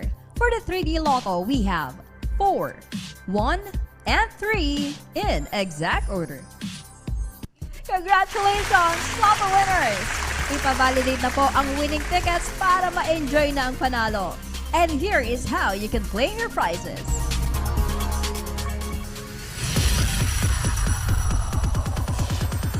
Napakasaya ng manalo, napakadali pang mag-claim ng premyo sa mga lotto games ng PCSO. Kung isa ka sa pinalad na maging lotto winner, isulat ang iyong pangalan at pirmahan ang likod ng inyong winning ticket. Kung 20 pesos hanggang 10,000 pesos ang napanalunan, maaaring i-claim ang inyong premyo sa kahit saang authorized lotto outlet near you.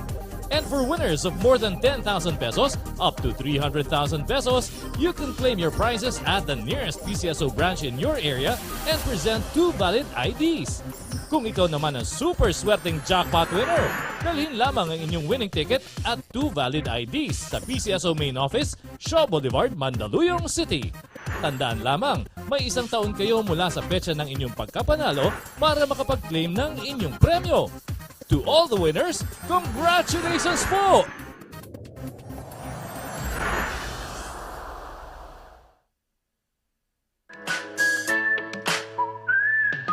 Oy kapatid, gusto mo ba na yumaman? Takbo na sa malapit na lutuhan. Simple lang naman ang iyong kailangan. 20 na lang ulit ang ating puhunan. Ito ay laro na galing sa puso. Nakatulong ka pa sa kapatao. Balik loto sa mababang presyo. May pag-asa makamit ang pangarap mo.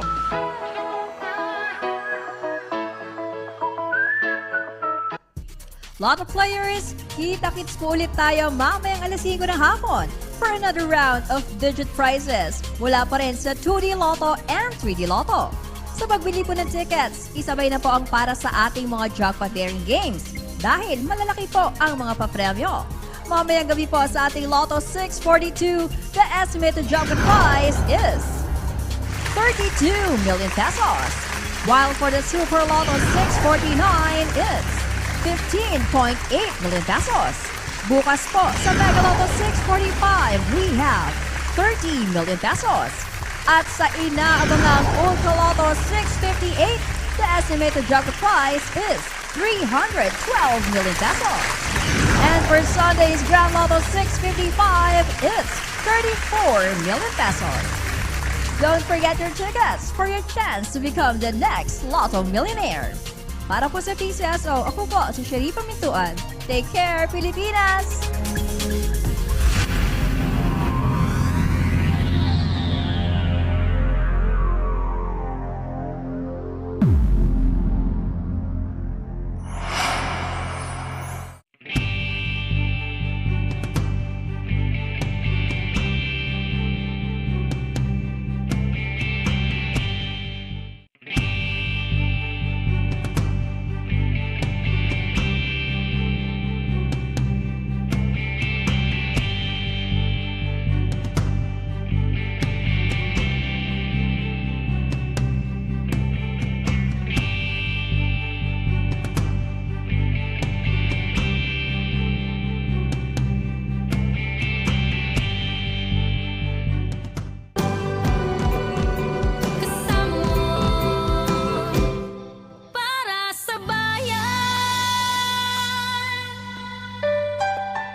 susunod na programa ay rated PG. Ito ay nangangailangan ng patnubay at gabay ng magulang para sa mga batang manonood.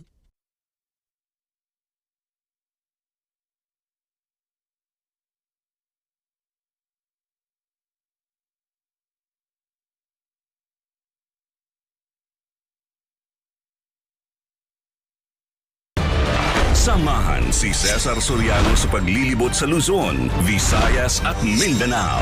Ipakikita ang likas na yaman na dapat alagaan.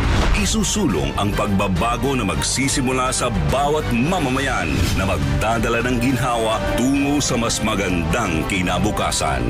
Ihahatid ang taus-pusong paglilingkod bayan, kaagapay ang pamahalaan para sa inaasam na kaunlaran. Dito lamang sa Ulat Pilipinas. Isang bansa, isang lahi, iisang pangarap. Sa lumalaking populasyon, dumadaming negosyo at kalakalan, mga hamong kinakaharap upang gumanda ang buhay ng bawat Pilipino, sama-sama nating tahakin ang tanging landas. Dito sa programang Ulat Pilipinas. Sabay sa makabagong panahon, tila wala ring humpay ang mga plano, reforma at mga pagbabagong inilatag ng mga namumuno sa gobyerno para pagsilbihan si Juan de la Cruz. Ngunit gaano ba kaepektibo ang mga ito? Mahusay ba itong naipapatupad?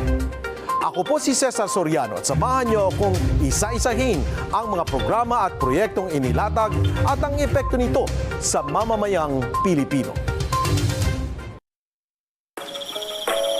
Sa iyong patuloy na paglalakbay para takasan ng magulong mundo, minsan na bang nabihag ang iyong mga mata ng kabigha-bighaning tanawin?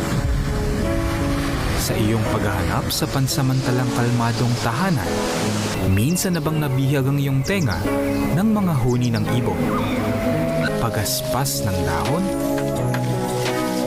at ng agos ng alon? Sa iyong pakikisalamuha sa mga bagong muka, minsan ka na bang nabihag ng kanilang mainit na pagtanggap at matatamis ng ngiti?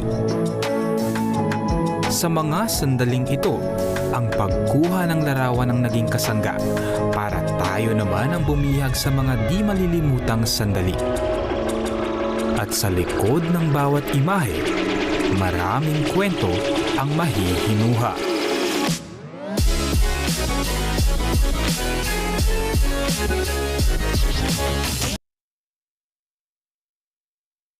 Capture Capiz. Sa ganitong kataga sumentro ang kampanyang pangturismo ng probinsya ng Capiz.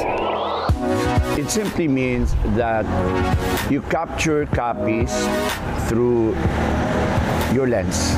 It's more of inviting both local and foreign tourists to experience Capiz, to capture the activities, the richness of the culture, nature of the province, to immerse with the community, and at the same time to make Capiz their second home.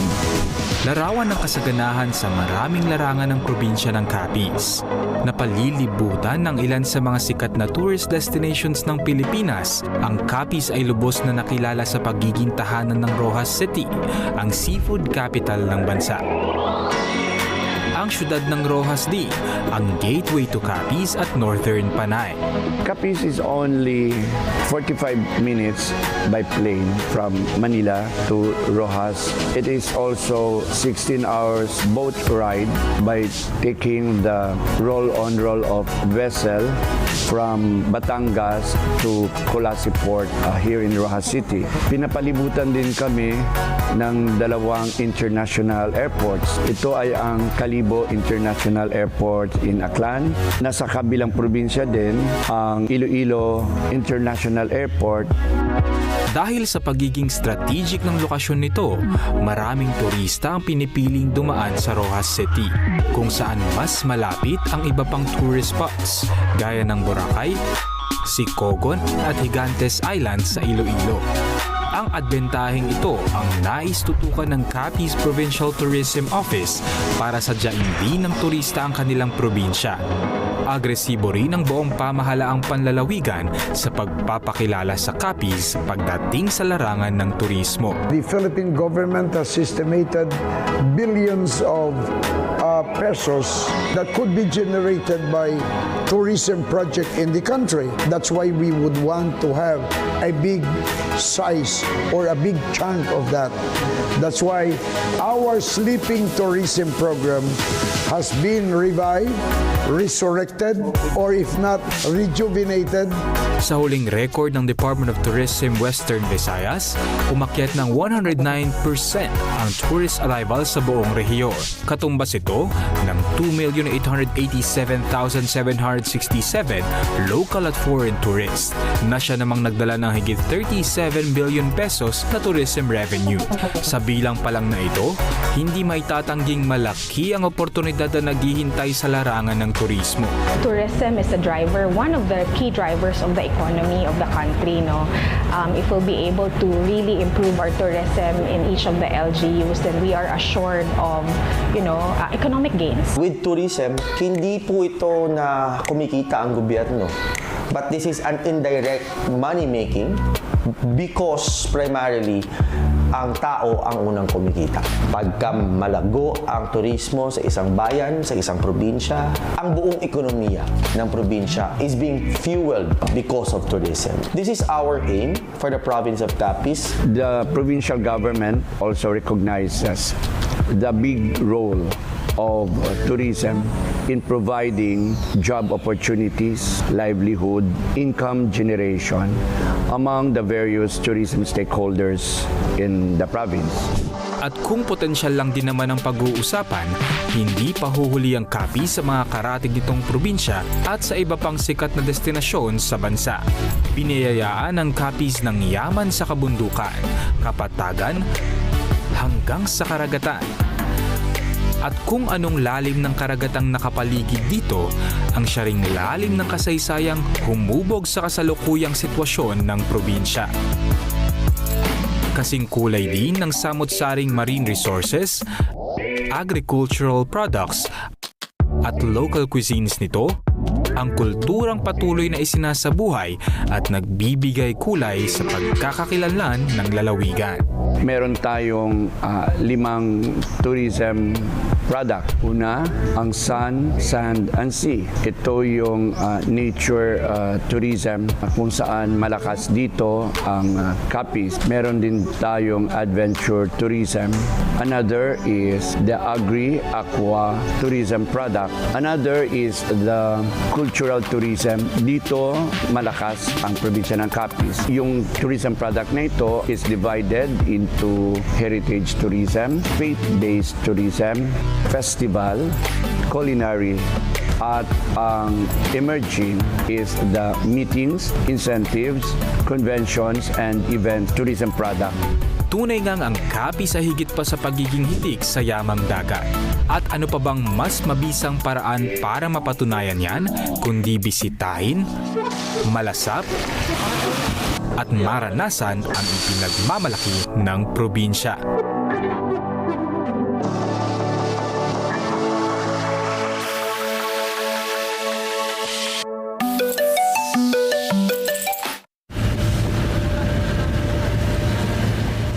Hindi na lingid sa kaalaman ng marami na bentahe ng Pilipinas ang mahaba nitong dalampasigan at anyong tubig. At sa higit 80 kilometrong haba ng baybayin ng Capiz, tiyak na malaki ang gampanin ng dagat di lamang sa kabuhayan kundi pati sa sektor ng turismo ng lugar. 6 sa 16 na bayan ng Capiz ang may tabing dagat. Malaki ring bahagi ng kabisera nitong Rojas City ang nakaharap sa karagatan.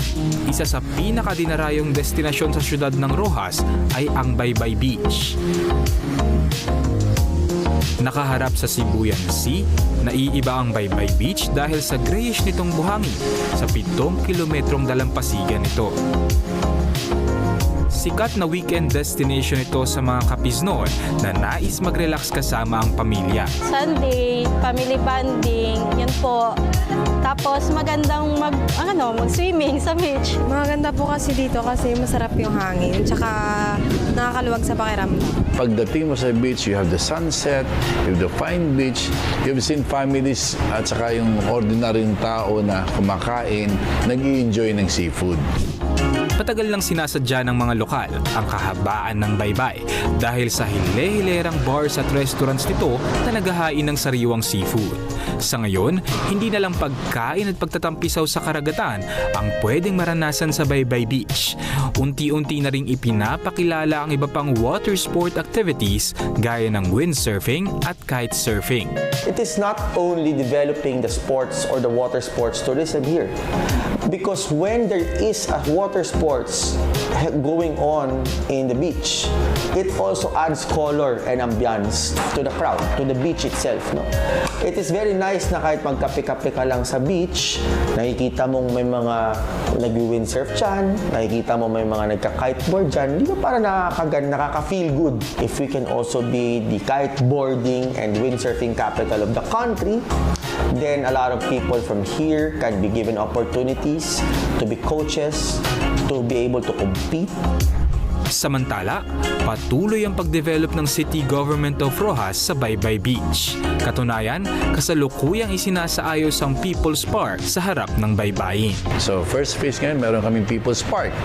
So redevelopment ng People's Park, and it will go both sides, westward and eastward. So i-develop namin yan. How? Kasi maganda yung beach. Di kalayuan sa Baybay Beach ay ang bagong tourist spot sa syudad, ang The Edge of Roxas City. Matatagpuan sa Barangay Kulasi, perpektong lokasyon ng The Edge para matanaw ang asul na karagatang sakop ng syudad. Sa ilang minutong pag-akyat sa konkretong hagdan na ito, mapapawi ang iyong pagod dahil sa scenic view mula sa tuktok. Bukod sa mga pasilidad na yari sa native materials para sa mas Instagrammable photos ng mga bisita, katatagpuan din ang The Edge ng mga painted anito. Matatagpuan din sa Roxas City ang ilang maliliit na isla. Sa harap ng Baybay Beach, matatanaw ang Mantalinga Island.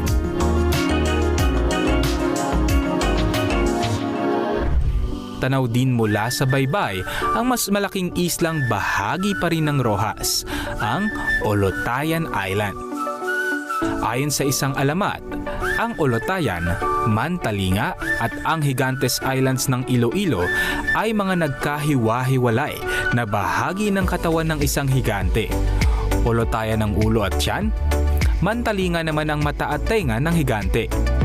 Tahanan ng higit 1,000 mamamayan, ang Olotayan Island ay isa sa mga barangay ng Roxas City.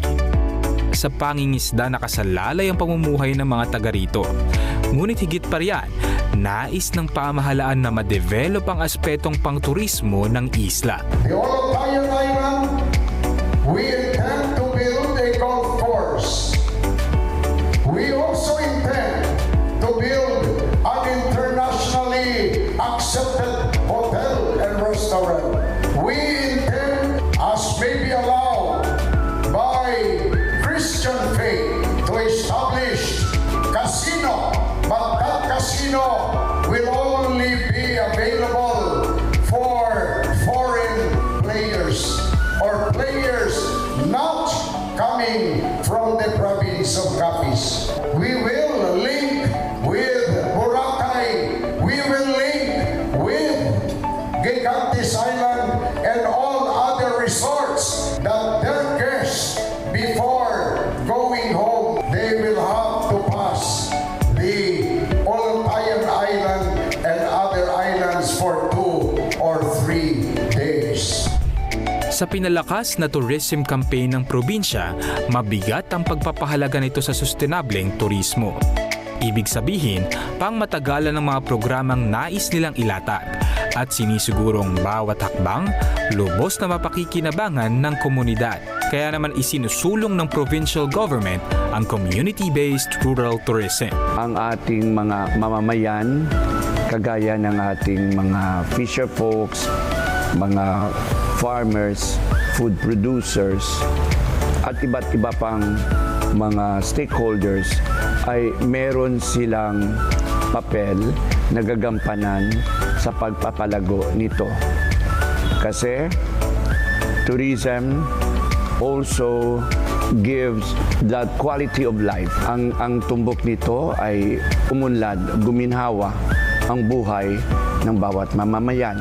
Sa pagkamit nito, malaking salik ang bawat inisyatibo ng pamahalaan para ipakilala sa pamayanan ang mga bagong programang pangkabuhayan. Sa pagbibigay sa kanila ng capacity building activities, pagbibigay sa kanila ng mga incentives, at the same time yung skills training. Meron tayong tinatawag na mga starter kits. We are empowering them to be an active partner in the tourism industry to make it more vibrant. Isang magandang ehemplo ng community-based rural tourism ay masisilayan sa Palina River Greenbelt Eco Park. Dito sa Barangay Cagay, makikita ang Palina Eco Park na pinangangasiwaan ng Palina River Development Association o PARIDA. Mga dating mangingisda sa lugar ang bumubuo sa asosasyon. Dati po, nag-harvest po kami ng tahong tsaka talaba. At bago po kami makahawak ng pera, halos magsugat-sugat po yung mga kamay namin. Kulang ho kami sa income. Ako po, huminto po sa pag-aaral. Pati yung kapatid ko po, huminto rin po. Mula rin sa pamilya ng mga mangingisda si Christine, isa sa mga miyembro ng PARIDA. Sa murang edad, naranasan niyang magbanat ng buto. Kahalintulad na buhay ang dinanas ng iba pang naninirahan sa paligid ng Palina. Dahil na rin sa kakulangan ng oportunidad, nakulong sila sa hanap buhay na sinasabing may hindi magandang epekto sa kalikasan. Sila yung mga illegal fisher folks na yung unang trabaho nila, yung ginagawa nila, diyan po sila naghahanap buhay. Yung illegal structures na nilalagay nila that impede the free flow of waters. Dati po, mga mangingisda, di ba po may mga hanap buhay ho doon, yung pagdatahungan, tsaka pagtalabahan. Dinimolish ho nila noon noong year 2006. Tapos 2011 po, binigyan po kami ng budget para po sa ganito, papagawa po ng mga balsa-balsa para po, yun po yung pinalit nilang livelihood do sa amin. Inorganize sila into cooperative and convert them from the fisher folks to magiging eco park to operators. Bagamat may agam-agam sa pagkawala ng kinasanayan nilang hanap buhay, tiyaga ang kanilang naging puhunan para sa bagong pagkakakitaan. Sa simula po, nung hindi pa po masyadong kilala yung Palina, yung bisita lang ho namin yan, may isang balsa. Minsan nga po wala, tapos umuwi lang po kami, may party kami 5 pesos, 20 pesos sa isang araw. Pero tiyaga lang ho kami, tapos nung sa huli na po, marami na pong pumunta. Sa ngayon po, nakakapag-party na po kami, may 300, 500. Palina River Tour ang pangunahing inaalok ng asosasyon sa mga bisita, sakay ng isang floating cottage. Hindi na rin problema ang pagkain dahil maaari ring magpaluto sa kanila ng inyong mga paboritong seafood. Dahil na rin sa pagsasanay na ipinagkaloob ng gobyerno, lumawak ang mga serbisyong kanilang ino-offer sa mga turista. Sabang po nagre-river tour, meron pong nagmamassage, saka nag-pedicure, manicure. Tapos pwede rin po silang maligo doon sa may sandbar. Wala sa hinagap ni na Christine at ng higit 40 miyembro ng PARIDA na makikilala ang Palina bilang isang tourist destination na siyang nagdala ng malaking pagbabago sa kani-kanilang buhay. Sa unti-unting pagdami ng mga turista na sumasadya sa Palina Eco Park, napukaw rin nito ang atensyon ng iba't ibang ahensya gaya ng Department of Tourism. Noong 2016 po, nanalo po yung Palina sa ATOP, Best Practices in Community-Based Responsible Tourism po. In 2018, the Palina Greenbelt Eco Park was adjudged as a sustainable tourism based in the community or sustainable tourism initiative as recognized by the ASEAN. Sa tulong naman ng Capiz State University at Commission on Higher Education, isang floating gulayan ang ipinagkaloob sa asosasyon. Tuloy-tuloy din ang suportang kanilang natatanggap mula sa lokal na pamahalaan. Very recently, bumigay na naman kami ng kalahating milyon sa kanila. Para at least ma-improve nila yung raft, ma-improve nila yung services nila, at saka yung mga boats na kailangan nila. We want to encourage the community. We want to have them in the mainstream sa ating ekonomiya. Kahalintulad na transformasyon din ang masisilayan sa Kadimahan River dito pa rin sa Roxas City. Mula sa pagiging sentro ng pagpapaduyan, naging ecotourism site na rin ang Kadimahan River na ngayoy pinangangasiwaan ng Lawis Baybay Small Fisher Folks of Roxas City o LABS-4. Sa mga illegal structure na itinayo sa ilog din dati, nakasalalay ang buhay ng mga miyembro ng LABS-4. Matapos makipagtulungan sa city government, nag-volunteer silang i-rehabilitate ang paligid at ilalim ng ilog bilang paghahanda sa pagbubukas nito sa turismo. Ang nakuha po naming garbage dito ay tulo-tulonada. So 2 taon po kaming nagsakripisyo bago po nakilala ang Kadimahan River Tour dahil nagsimula na pong pumasok dito yung turista. Kasabay ng paglilinis sa kahabaan ng Kadimahan River, nagsimula na rin silang magpatayo ng mga pasalidad para sa mga turista. Binigyan kami ng Roxas City ng 105,000. At yun po ang sinimula namin na magpatayo ng CR. Bumili po kami ng sikunan na boat, isa, at saka gumawa kami ng isang stationary na balsa. Ngayon, bukod sa pagpaparenta ng floating cottages, iba't ibang serbisyo na rin ang maaaring ma-enjoy sa Kadimahan River Tour. At bukod din sa pagkukulture ng isda, marami pang plano ang LABS-4 na i-develop para lalo pang mapabuti ang karanasan ng mga susunod nilang bisita. At kumpara dati, mas nagiging sensitibo sila sa pangangalaga sa kapaligiran. Kasi noon wala kaming pakialam kahit na yung magputol kami ng mangroves, ginagawa namin uling. Pero nung nagkaroon kami ng Kadimahan River Tour, doon na namin nakikita na ang pagproteksyon pala sa mangrove ay isang pakinabang or isang benepisyo rin na may makukuha din po tayo.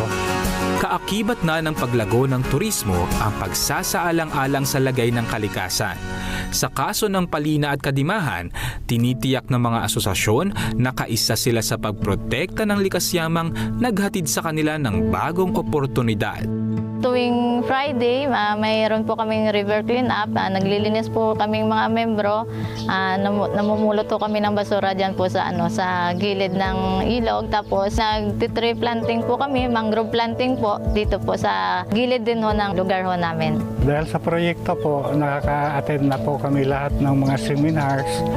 Tinuturo po sa amin kung anong kahalagahan po dito. At saka kung paano din protektahan yung isang river. By involving these fisher folks in these tourism initiatives, they become guardians protecting the nature. They are also promoting environmental advocacies. That's a very clear example. You can promote tourism at the same time protecting the environment. Buhay na buhay ang partisipasyon ng komunidad sa pagpapalakas ng turismo ng probinsya ng Capiz. Sa tama at angkop na paggamit nila sa yamang biyaya, nakakamit ang mas sustainableng pag-unlad. Mas lumalawak ang oportunidad habang sama-samang ipinakikilala ang natatagong yaman ng lupang kinagisnan. Ulat Pilipinas. For the unlimited na talakayang pambayan, dito natin yan pag-uusapan. Ang inspiring stories nyo, i-flex namin yan.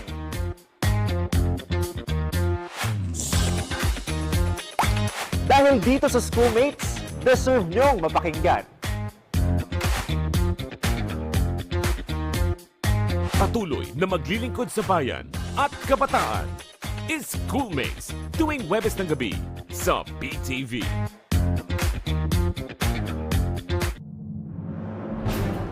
Sa mabilis na takbo ng panahon, mahalaga sa amin ang maihatid sa inyo ang pinakabago at makabuluhang impormasyon.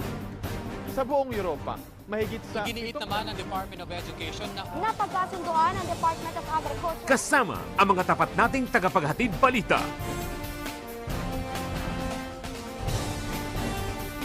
Kahit saan, kahit kailan, kasama nyo ang PTV para sa bayan. Unlad, Pilipinas.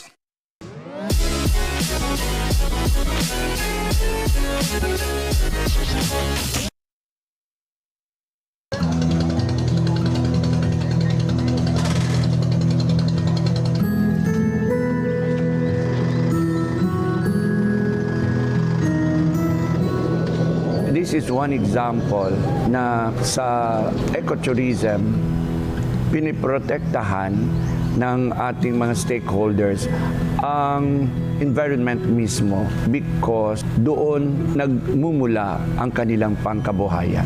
Sa maraming pagkakataon, napatunayan na malaking salik ang pangangalaga sa kalikasan sa pag-angat ng turismo. That's what we plan to do, a sustainable tourism. For us to be able to promote tourism but not at the expense of our environment.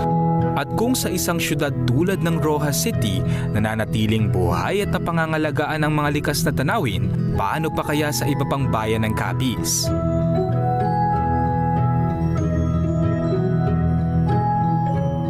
Sa karatig bayan ng Rojas na Evisan, maaari ring makapagtampisaw sa dalampasigan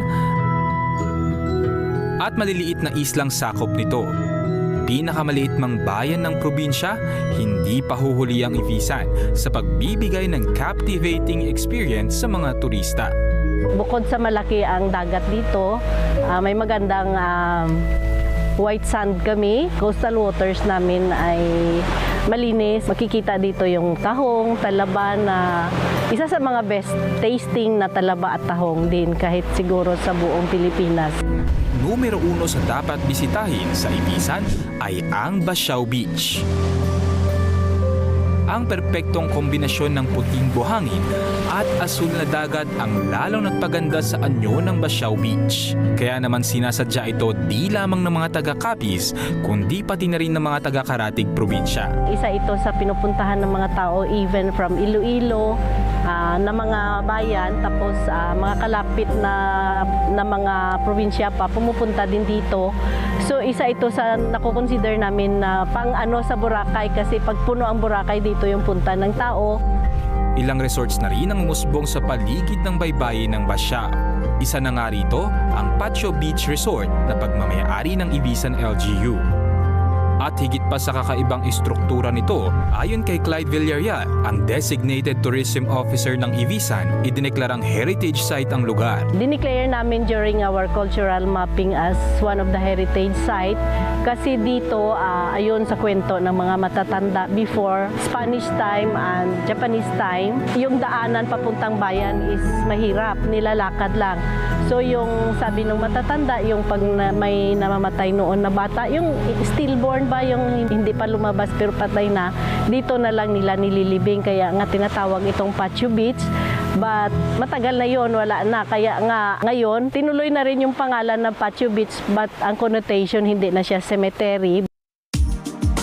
Bukod sa Basiao Beach, maibibida rin ng Evisan ng 6 na islets nito. Mayroon tayong 6 na islets nandito sa Evisan. 6 na islets na kung gusto nila after mag-swimming, after kumain sa mga seafoods, pwede rin silang mag-island hopping sa mga islets dito sa Evisan.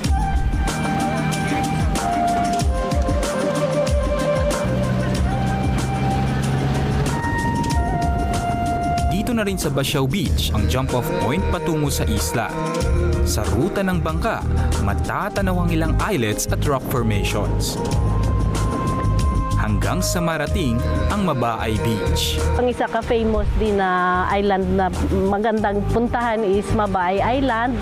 May white sand din at saka kung mabuti ang panahon at saka malinis yung tubig, makikita mo talaga yung mga corals doon. Sa ngayon, Nililimitahan muna ng LGU ang mga pinapayagang makapag-island hopping para na rin maprotektahan ng isla at para na rin sa kapakanan ng mga bisita. Sa oras na dumami ang ma-accredited na bangkang maaaring bumiyahe, mas marami na ang makakasaksi sa natatagong paraiso ng Ibiza. Dayo naman tayo sa pinakadulong bayan ng Capiz sa Silangan, ang bayan ng Pilar. Gaya ng iba pang coastal towns ng Capiz, ang malawak na karagatan din ang naging bentahin ng Pilar sa tourism at fishery sector. Ang Pilar Bay kasi 24 square miles yan. So nagko-connect yung Panay and Pilar Bay. Kaya malaki yung potential when it comes sa mga seafoods. Bukod sa likas na biyayang taglay ng ilalim ng karagatan ng Pilar, biniyayaan din ng nasabing bayan ng mahabang dalampasigan. Bahagi nito ang Dayhagan Beach. Mayroon po kaming 10 coastal barangays and 14 upland barangays. So yung coastal barangays po namin halos mayroon na pong mga resorts. Sa tulong po ng Department of Tourism na unti-unti po siyang nagawa ng paraan sa mga daan na magiging konkreto. So mas madali po yung access ng mga turista sa pagpunta dito sa aming bayan. Ang paglinang sa turismo ang isa sa pangunahing isinusulong ng pamahalaang bayan ng Pilar. Kaya maliban sa beach, minabuti ng LGU na ipakilala rin ang mga natatago nilang atraksyon sa kabundukan. Isa na rito, ang Hinulugan Falls. Mula sa konkretong kalsada, dinig na agad ang pagbagsak ng tubig. Higit 200 metrong lakaran lang at mararating na ang Hinulugan Falls.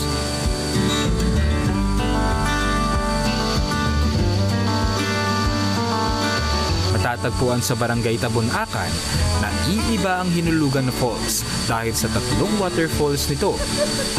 Sa taas na 42 feet, isa ang Hinulugan Falls sa pinakamataas na talon sa probinsya.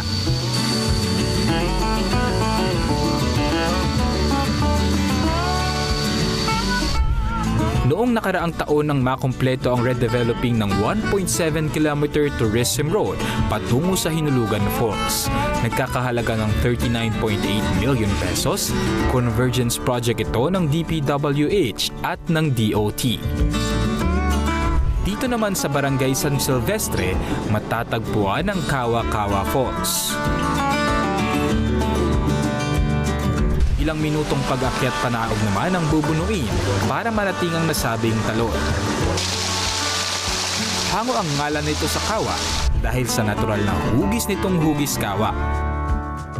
Ang waterfalls nito ay bumabagsak sa hugis kawang rock formation na sinasabing may lalim na 15 feet. Natatago sa gitna ng masukal na kagubatan ang ilan pa sa mga must-visit waterfalls ng lalawigan. Ilan dito ang matatagpuan sa katabing bayan ng Pilar na President Roxas, Hamindan, at maging sa bayan ng Tapas. Tahanan din ng Capiz ng iba't ibang kuweba. At higit pa sa kamangha-manghang likas na anyo ng mga kuweba ng probinsya, lalong nakapukaw sa atensyon ng mga turista ang kwento sa likod ng mga ito. Dito lang sa highway ng Barangay Natividad sa bayan ng Pilar, matatanaw ng malapitan ang isa sa pamoso't mahiwagang kuweba ng probinsya, ang Balisong Cave Complex. Mula sa kalsada, mistulang isang malaking rock formation lamang ito na napalilibutan ng luntiang puno't halaman. Ngunit kung lalapitan, makikita sa ilalim nito ang ilang kuweba. Kasi yung Balisong Cave Complex, marami po siyang caves, hiwa-hiwalay. So hindi siya buong kuweba. So that's why we call it Balisong Cave Complex. Hindi bababa sa 3 yungib ang makikita sa Balisong Caves. Ayon sa mga cave expert, naiiba ang karst formation ng Balisong Caves habang ang limestone nito ay sinasabing isa sa pinakamatanda sa Panay Island.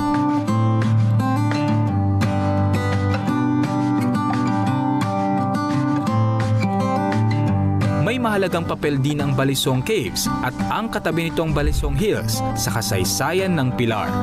Sa Balisong Hills naman, yun yung katabi lang din naman, yan yung nangyari, yung history.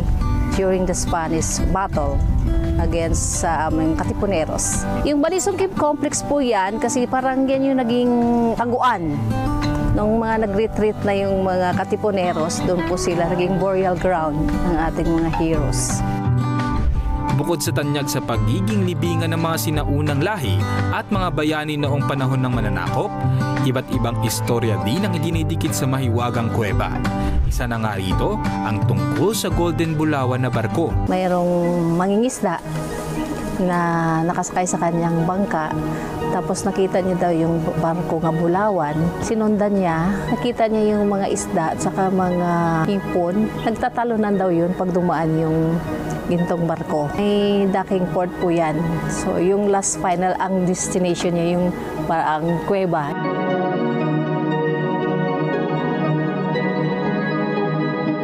And meron din kwento na may isang estudyante sa Iloilo, sa UP, tapos mayroon siyang girlfriend.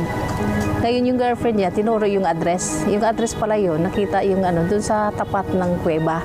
Eh wala naman po mga bahay doon noon panahon, di ba? Dati kasi daw pagka ikakasal ka at wala kang gamit pang kasal, pupunta ka lang doon sa loob ng kuweba, mag-pray ka doon. Tapos in the next day, pag bumalik ka, mayroon ka ng magagamit na damit na pagkasal. Ang mga kwentong ito ang ilan sa mga dahilan kung bakit Mysterious Pilar ang naging slogan ng bayan sa paghikayat sa mga turista. Kalakip ang mga folktales na ito sa kanilang isinagawang cultural mapping para sa National Commission for Culture and the Arts. Sa pangunguna naman ng LGU ng Pilar, tinitiyak na napapanatiling malinis at protektado ang Balisong Caves. Pati na rin ang isa pang kuweba sa di kalayuan na Puting Batok Cave. Ang kuweba po, protected na po ng ating ordinance, which is with the help ng DNR. Mayroon na po tayong mga guides yan o mga nagbabantay para maprotektahan yung caves. Bukod sa Pilar, ilan pang bayan sa Capiz ang katatagpuan ng cave complex. Gaya rito sa Dumala.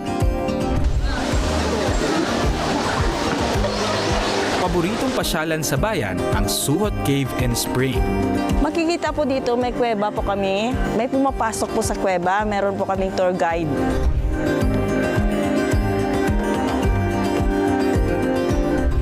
Matatagpuan sa Barangay Dolores, ang ngalan ng Suhot Cave and Spring ay hango sa salitang Bisaya na suhot na nangangahulugang pumailalim. Hindi lang kasi kuweba ang pwedeng masaksihan dito. Nakakaengganyo ring tumalon sa cold spring sa harap nito na mistulang natural swimming pool. Dito po makikita ang magandang tubig, ang malinis na tubig. Galing po sa kabukiran ng Panginraon. Pag summer po, marami po talagang pumupunta dito. Kasi po maganda ang tubig, malamig at saka malinis po ang tubig. Sa bayan naman ng Tapas, matatagpuan ang pamosong Marugo Lake. Isang man-made lake, nagsisilbi itong pang-irigasyon o patubig sa mga kalapit nitong sakahan sa Barangay San Antonio. Dahil na rin sa kalmadong tubig, payapa at magandang tanawin, pati na rin ang magandang klima, nakilala ang Marugo Lake.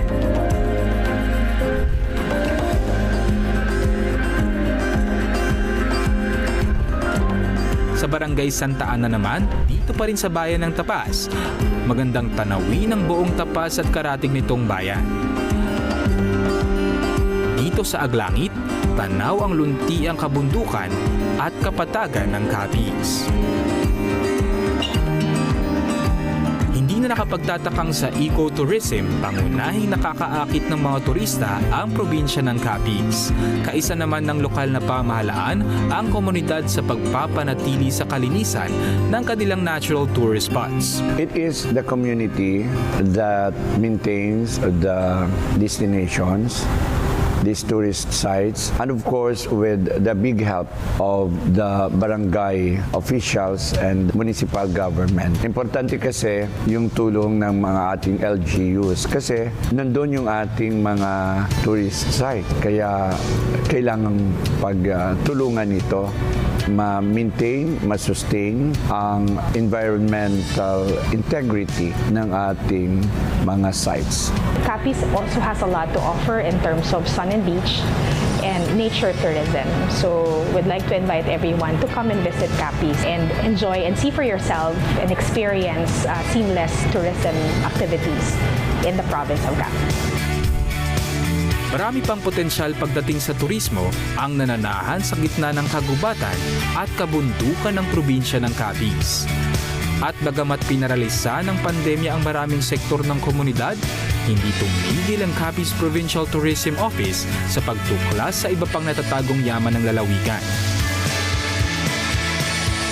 Hindi lamang sa pagtuklas sa likas yaman, kundi pati na rin sa pagpapalawig ng kaalaman sa kultura tradisyon ng mga Capiznor.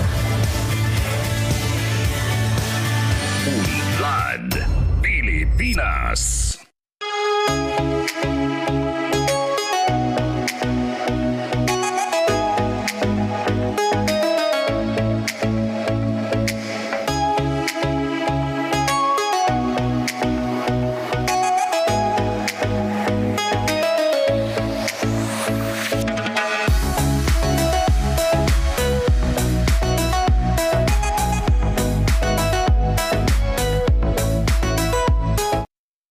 Kapag lumilindol, mag-duck, cover and hold.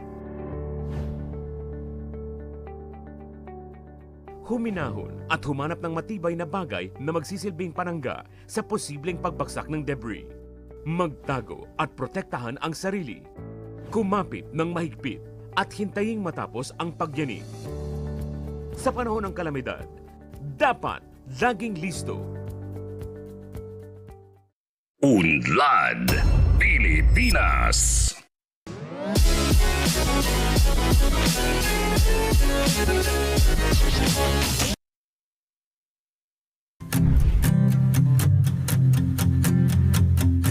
Noong 2019, tumaas ng 15.24% ang visitor arrivals sa Pilipinas kumpara noong 2018. Sa pagpasok ng 2020, inasahan na lalo pang lalaki ang bilang ng turistang bibisita sa bansa. Ngunit ang pag-asang ito ay agad naglaho. Nang kumalat sa bansa ang COVID-19, Marso ng parehong taon. Bukod sa pagbagal ng ekonomiya, maraming sektor ang lubhang naapektuhan ng pandemya. Kabilang na ang turismo.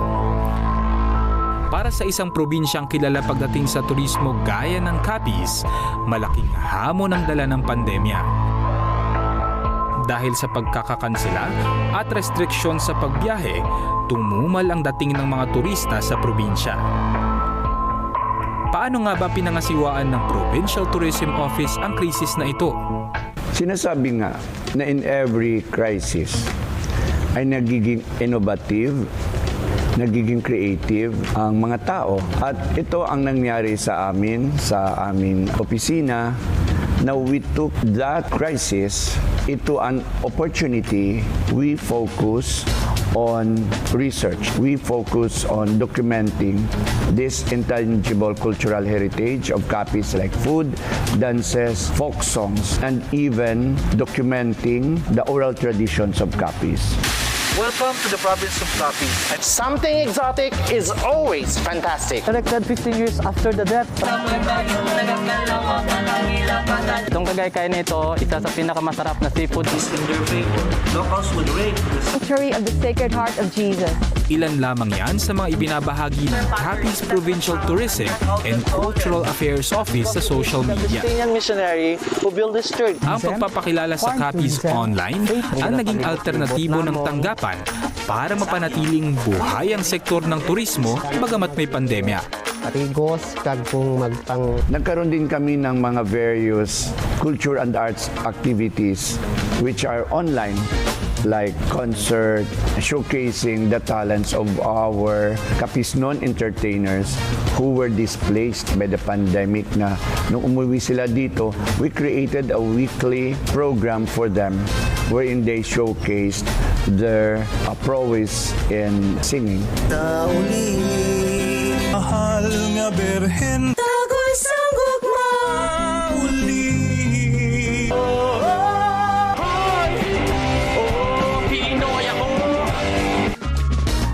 Para Para sa mga sabik ng masilayan ng atraksyon ng probinsya, inilunsad ng PTCAO ang virtual tours. In 1995, to the biggest Catholic bell Accredited agri-farm tourism destination. Bukod sa online activities, ang pansamantalang pagtamlay ng tourism sector ay naging oportunidad din para madiskubre ang ilan pa sa nakakubling hiyas ng Capiz. May na-discover din yung ating mga communities, mga bagong pasyalan. At in fact, naging popular ito na hanggang ngayon ay sinusustain natin. Isang magandang halimbawa nito ay ang Linimbo Falls o mas kilala ngayon bilang 13 Falls na matatagpuan sa Barangay Salcedo sa bayan ng Dumaraw. Nagpatuloy din ang pagsasaayos ng mahahalagang infrastruktura at pagpapaganda ng ilan pang pasyalan bilang paghahanda sa inaasahang panunumbalik ng turismo sa oras na humupa na ang pandemya. Marami tayong mga tourist spots ngayon. So mga walang kalsada ang papunta doon sa mga tourism spots natin. Kaya yun ang naging isang priority linggo. Mabigyan talaga para sa ating mga tourism sites. The pandemic has not only taught us a lesson, but it also gave us the opportunity to become more creative, to become more innovative, and it gives us the ample time to prepare sa pagpanumbalik ng turismo. Ngayon, bukas nang muli sa manlalakbay ang Capiz. Mas moderno, komprehensibo, at makabuluhang kampanyang pang-turismo ang handog ng sektor ng turismo ng lalawigan. We have prepared in various ways. Like for example, readying our marketing collaterals, participating in various tourism travel fairs, conducting several trainings, specifically that of the DOT, the Filipino Brand of Service Excellence Training. We have also strengthened our tourism circuits. Ito ang kinakailangan ng turismo dito para makapasok ang pera. Ay yung mga programa mismo na dapat ipaalam sa tao. Kasi kung yung programa mo sa turismo, maganda nga, hindi naman alam ng tao sa labas, ay wala rin pupunta sa iyo. Batay sa record ng DOT-6, noong 2022 ay tumanggap ang Capiz ng higit 68,000 tourist arrivals. Bukod sa balik operasyon na ang mga sasakyang bumabiyahe pa Capiz, nadagdagan na rin ng panibagong domestic flights ang Rojas City Airport. Kaya naman asahang mas darami pa ang bilang ng turista sa Capiz ngayong taon.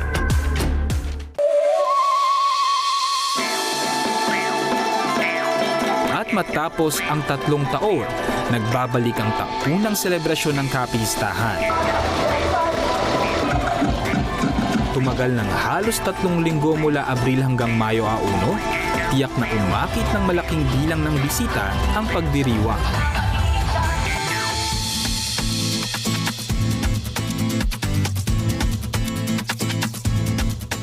Para sa pamahalaang panlalawigan, hindi magiging matagumpay ang Kapistahan 2023 kung hindi dahil sa suporta at partisipasyon ng private sector. In governance, for us to prosper, there is really should be unity and cooperation between the private and the public sector. And we are very thankful that the private companies, the local businessmen here in the province of Capiz are very cooperative in the direction that the governor wants for Kapistahan 2023. Ang kaliwat kanang programang bahagi ng Kapistahan ay pahiwatig sa pagnanais ng gobyerno para magkaisa ang pampubliko at pribadong sektor sa pagpapabuti ng turismo at ekonomiya ng probinsya.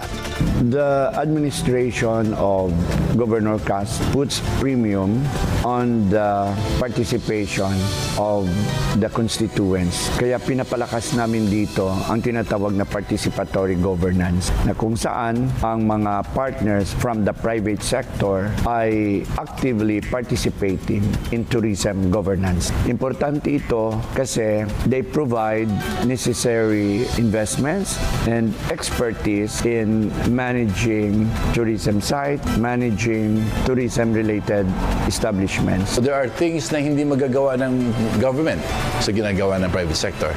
Yung support at saka tulong, yung cooperation ng private sector is a plus factor that makes the event successful. Most especially in every tourism or any event or activities that we endeavor na gusto naming i-promote. So they are part and parcel of this success. Sa direktiba ni Governor Castro, inactivate nito ang Capiz Provincial Tourism Council kung saan siya ang tumatayong chairman. At ang piniling co-chair nito mula naman sa private sector. The Capiz Provincial Tourism Council, I think we've met a few months ago. Ano pa lang to, medyo sinistrengthen namin ulit kasi obviously during the pandemic, the focus of our government was more on the health protocols. But now that okay na tayo, 'di ba? Parang unti-unti nang bumabalik, or if not unti-unti, talagang bumabalik na talaga yung tourism. So it was the call and the initiative of our governor to again ma-activate yung council. Dito nagpa-participate ang ating business sector, yung private sector. Kaya meron silang boses sa mga iba't ibang programa, hindi lang sa implementation, kundi sa conceptualization, sa pagbuo ng iba't ibang mga programa. Ang kasalukuyang presidente ng Capiz Integrated Food Producers Association na si Janice Zaldariaga ang itinalagang co-chair ng konseho. Dapat marinig din yung ideas, yung suggestions, the voice of the public and the private sector, kailangan talaga marinig din. And at the same time, we are very lucky, but because of our governor right now, Governor Castro is very open and he listens and he wants to work with us. Isa sa pinakamalaking responsibilidad ng Tourism Council ay ang pagsasakatuparan ng ilan sa malalaking events ng kapistahan. Our council is working hand in hand with the government and with the governor in reaching out for more partners, for more sponsors, and for more private sectors na pwedeng tumulong sa celebration. And at the same time, we are focusing on the street party. So, yung street party, that is the usual food festival that we have every time we have the kapistahan or yung ibang festivals pa natin dito.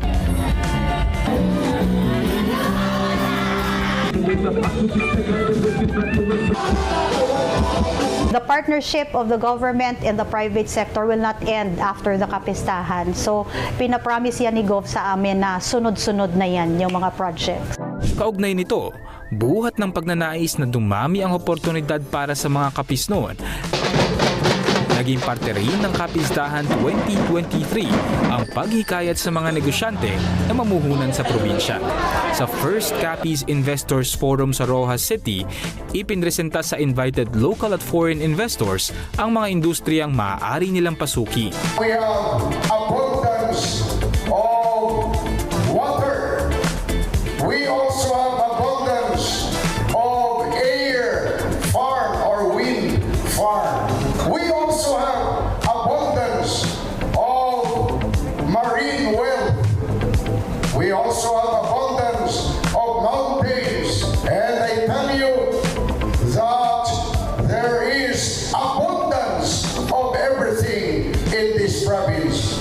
As an advocate and firm believer that Capiz is blessed with bountiful resources, natural beauty, and exquisite culture, we proudly state that Capiz is not only a tourist destination, but a home for business and economic development. Here in our city and province, we can give you a place that you can truly call your home.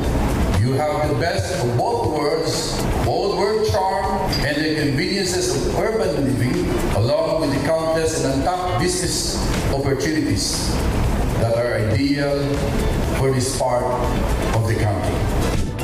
Bukod sa agrikultura, enerhiya at teknolohiya, turismo ang isa sa mga sektor na may malaking potensyal sa pamumuhunan, kung saan bukas ang island and inland resort development. First, we are presenting the island and inland resort development potential in the province of Capiz. We offer tourism activities which are unique to Capiz. Yun ang pinapalakas namin.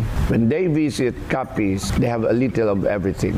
Tinitiyak naman ng provincial government ang pagsuporta sa private investors. Katunayan, Abril nitong taon nang ipasa ng sangguniang panlalawigan ng Ordinance No. 211 o ang bagong provincial code na nagsusulong ng public-private partnership.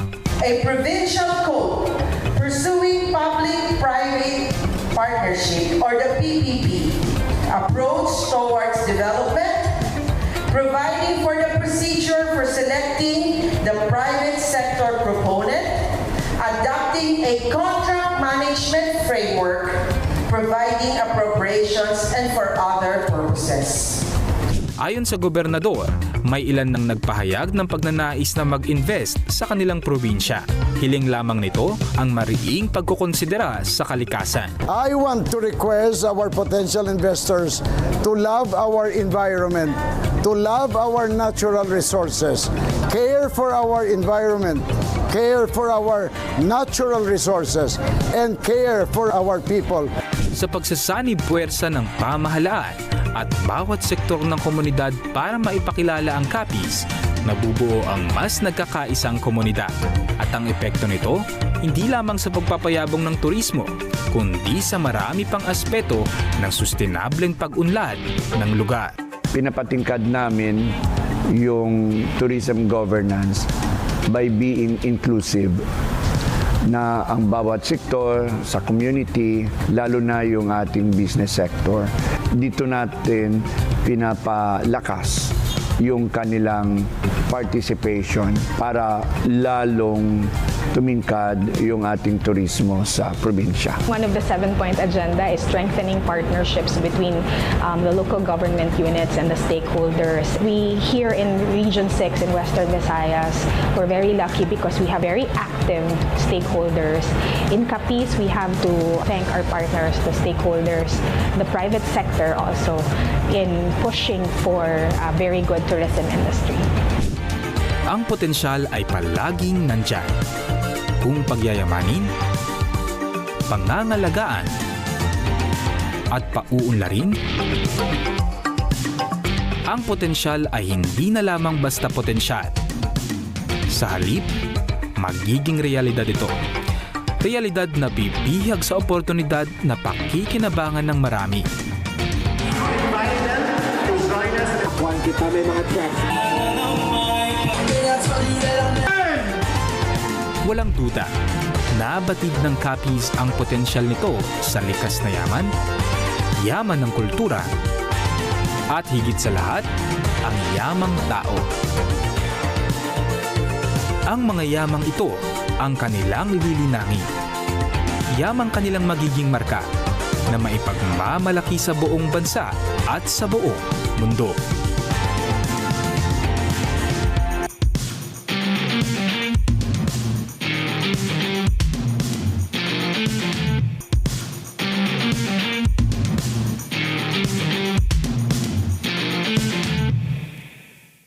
Unlad, Pilipinas.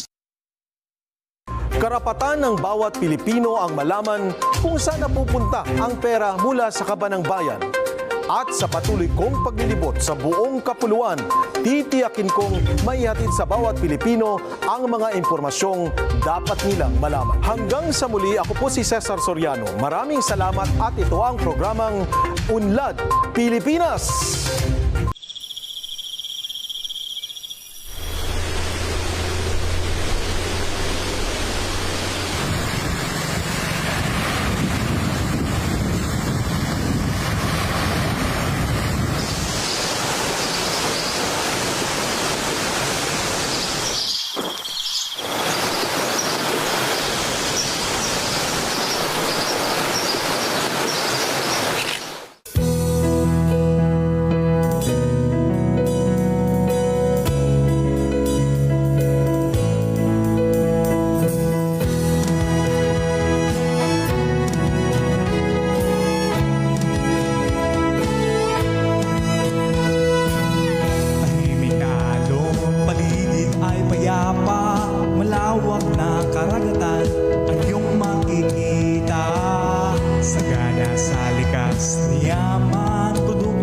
sariwa, karina sa kapis, tayo'y gumala.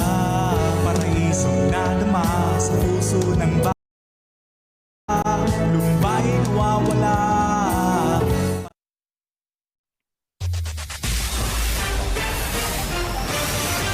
Nagbabalik ang PTV Balita ngayon. Tiniyak ni Pangulong Ferdinand R. Marcos Jr. na paiigtingin ang pamahalaan ng pagbabantay laban sa mga online scam.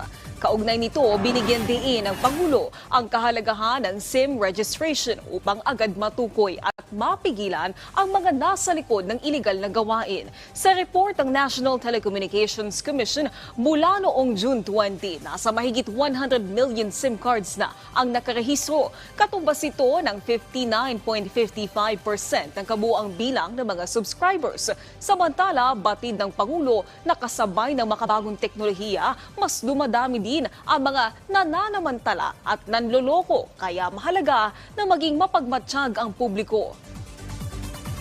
We continue to monitor very closely and do all that we can. The SIM card registration, I think, was a big step, and I think we are getting to the point where we have disposed of or taken out of the system many of the SIM cards that have not been registered because they have been used for illegal purposes and for these scams that we have been hearing about. So we just have to be very, very watchful, and we have to be very, very careful, and also be aware of the new technologies, of the new ways in which we can prevent these kinds of things. Inalis na sa pwesto ang hepe ng NBI Security Management Section matapos mabisto na nakakalabas pala sa NBI Detention Facility ang high-profile inmate na si Jed Dera. Sa video makikita ang pagharang at pag-aresto kay Dera kasama ang 5 jail guards. Si Dera ay kasalukuyang nakakulong sa NBI facility dahil sa kasong may kinalaman sa murder at kapwa-akusado sa drug case ni dating Senador Laila de Lima. Sa ngayon, sumailalim na sa inquest proceedings si Dera at 6 na NBI officers. Tiniyak naman ng NBI na hindi nila kukonsintihin ang anumang maling gawain sa loob ng ahensya. Nasa 2/3 o lagpas sa kalahati ng bilang ng mga bilangguan sa bansa ang nagsisiksika na ang mga preso. Base sa pag-aaral ng Commission on Audit noong 2022, mula sa 101%, tumaas sa 2,739% ang occupancy rate sa mga piitan. Ayon sa COA, pinakamataas na congestion rate ay naitala sa Calabarzon, Mimaropa at Metro Manila. Sinabi naman ng Bureau of Jail Management and Penology na may ginagawa na silang paraan para maiwasan ang pagsisiksika ng mga preso sa iba't ibang piitan sa bansa.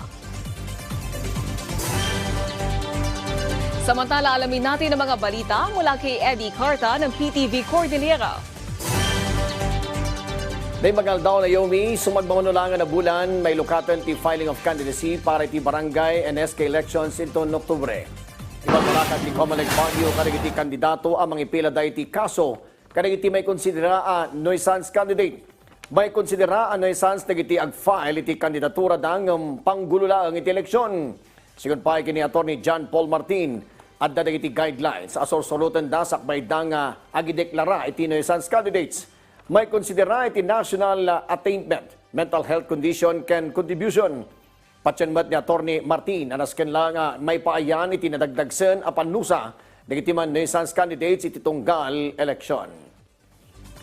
Iti sa bali bayadang bimabati kaso ti COVID-19 ti Region Cordillera sipon iti napalpalabas alawas. As of June 20, nadalangan ti 145 COVID-19 active cases iti Cordillera. Sigon iti DOH, dumandanon iti 22 ti average case per day. Ti Baguio City, latta ti kangatuan iti kaso.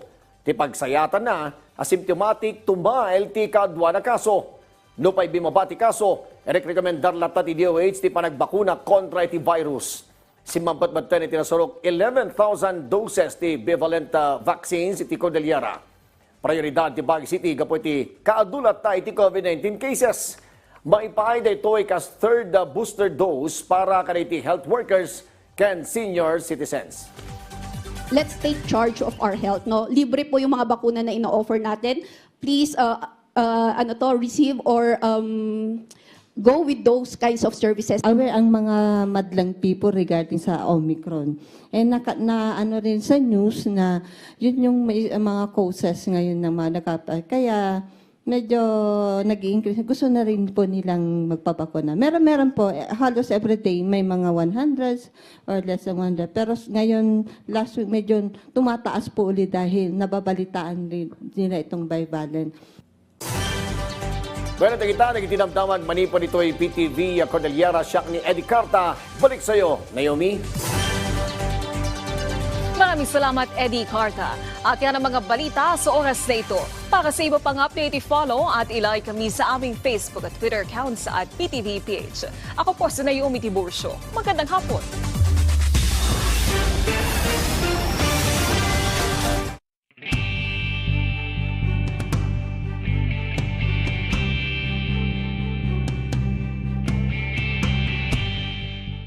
Sa oras ng himala, mararanasan ang tunay na himala.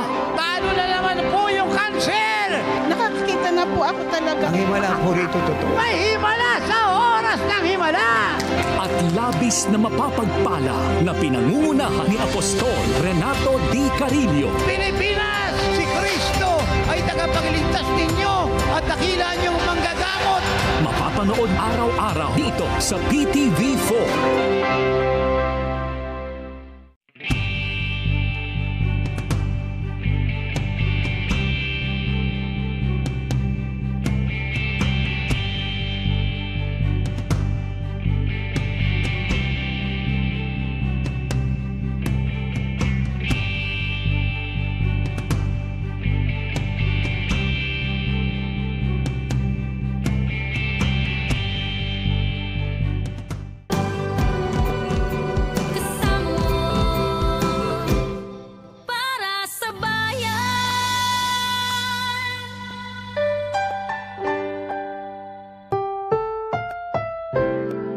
Susunod na programa ay rated PG.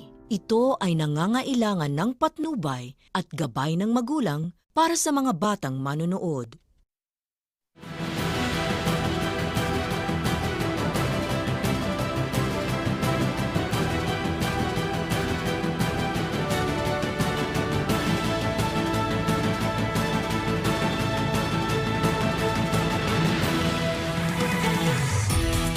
Magandang araw, Pilipinas! Huwebes ngayon, ika-22 sa buwan ng Hunyo. Malagang issue sa bayan ang ating pong tatalakayin ngayong araw. Siyempre, kasama ang ilang mga eksperto at mga kinatawan ng piling mga ahensya ng pamahalaan. Kaya tutok lang. Ako po ang inyong lingkod, higala sa kahanginan. Aljo Bendijo. Kini ang public briefing hashtag Laging Handa PH. Napanatili ni Pangulo Ferdinand R. Marcos Jr. at Vice President Sara Duterte mataas na tiwala at approval ng mga Pilipino. Ito po ay batay sa resulta ng pahayag survey ng Publicos Asia. Tiniyak naman ng Pangulo ang patuloy na pagsisikap pa ng kanyang administrasyon para sa mga Pilipino. Ang kabuang detalye dyan, iatid sa atin ni Mela Las Moras. Mela! Aljo, nagpasalamat si Pangulong Ferdinand R. Marcos Jr. sa patuloy na tiwala at suporta ng sambayanang Pilipino sa kanyang administrasyon at pangako nga ng Pangulo patuloy nilang paiigtingin ang magandang serbisyo para sa ating mga kababayan. Sa kanyang panayam sa media kanina, ikinalugod ni Pangulong Ferdinand R. Marcos Jr. ang lumabas sa 2023 second quarter survey ng Publicos Asia kung saan nakasaad na napanatili nila ni Vice President Sara Duterte ang mataas na approval ratings at nakalagay rin dito na halos 7 out of 10 o mayorya ng mga Pilipino kumpiyansang nasa tamang direksyon ang bansa. Sabi ni Pangulong Marcos, resulta ito ng nagkakaisang bansa at makakaasa ang publiko na patuloy nilang paigtingin ang serbisyo para mas umangat pa ang buhay ng mga Pilipino. Sinabi ito ng Presidente matapos ang kanyang pakikilahok sa selebrasyon ng 85th anniversary ng Securities and Exchange Commission. Dito inilunsad ang bagong SEC headquarters at iba't ibang e-services na ahatid ng ahensya para sa mas maginhawa at mas maayos na pagnenegosyo sa bansa na inaasang magdudulot magdudulot naman ng mas malagong ekonomiya. Samantala kanina naitanong din ng media si Pangulong Marcos tungkol sa panukalang Maharlika Investment Fund at sabi niya agad niya itong pipirmahan basta't makarating na ito sa kanya. At sa tanong naman kung masaya siya rito, sabi niya tiwala siya sa ipinasang bersyon ng Kamara at Senado pero makatitiyak ang publiko na pag-aaralan din nila itong mabuti sa Malacanang. Aljo, isa pang ang naitanong kanina kay Pangulong Marcos ay ang kanyang pahayag ukol nga sa mga online scam at iba pang mga mapang-abusong online lending sa ating mga kababayan na talaga nga mainit na usapin ngayon. At sabi nga ng Presidente, patuloy na paigtingin ng pamahalaan ang pagtugon sa mga ganitong issue pero ang paalala din niya sa ating mga kababayan maging mapanuri sa inyong mga kiniklik at iba pang mga transaksyon dahil talaga nga sa panig ng pamahalaan ay tuloy-tuloy naman ang kanilang pagtugon ukol dito at isang bahagi nga riyan ang SIM card registration na talagang hinihikayat din niya ang bawat isa na magparehistro na. Aljo? Alright, maraming salamat, Mela Lesboras. Pagbibigay ng temporary license sa mga nursing graduates, ating pong pag-uusapan kasama si Dr. Jose Cueto Jr., Commissioner ng Professional Regulation Commission o PRC. Commissioner, magandang araw po. Good morning, Aljo, Sir Aljo. Po, sir, ano po masasabi ng PRC dito po sa posibilidad na mabigyan po ng lisensya yung pong mga nursing graduates para mapunan ang mahigit 4,000 na bakanteng nursing positions na pasang-awa pong pumasa sa board exam? Okay po, pero bago ko po sagutin yung tanong po ninyo, pwedeng masabi ko na noong na-appoint po si Secretary Herbosa, yes, sir. I was one of the first to congratulate him because we both come from the UP College of Medicine and the PGH Department of Surgery. Magkasama po kami sa Philippine College of Surgeons. At ang una niyang sinabi na gusto niyang ilutasin ay ang problema sa nursing shortage. So pagdating po doon sa pagbibigay ng temporary license or temporary permit, meron pong batas na nagko-govern ng practice of nursing. Yun po yung Republic Act number 9173 na sa section 21 po may provision na practice through special or temporary permit na nag-a-apply lang po sa licensed nurses from foreign countries. Naiimbita sila na maging faculty ng mga colleges of nursing or involved po sila dun sa mga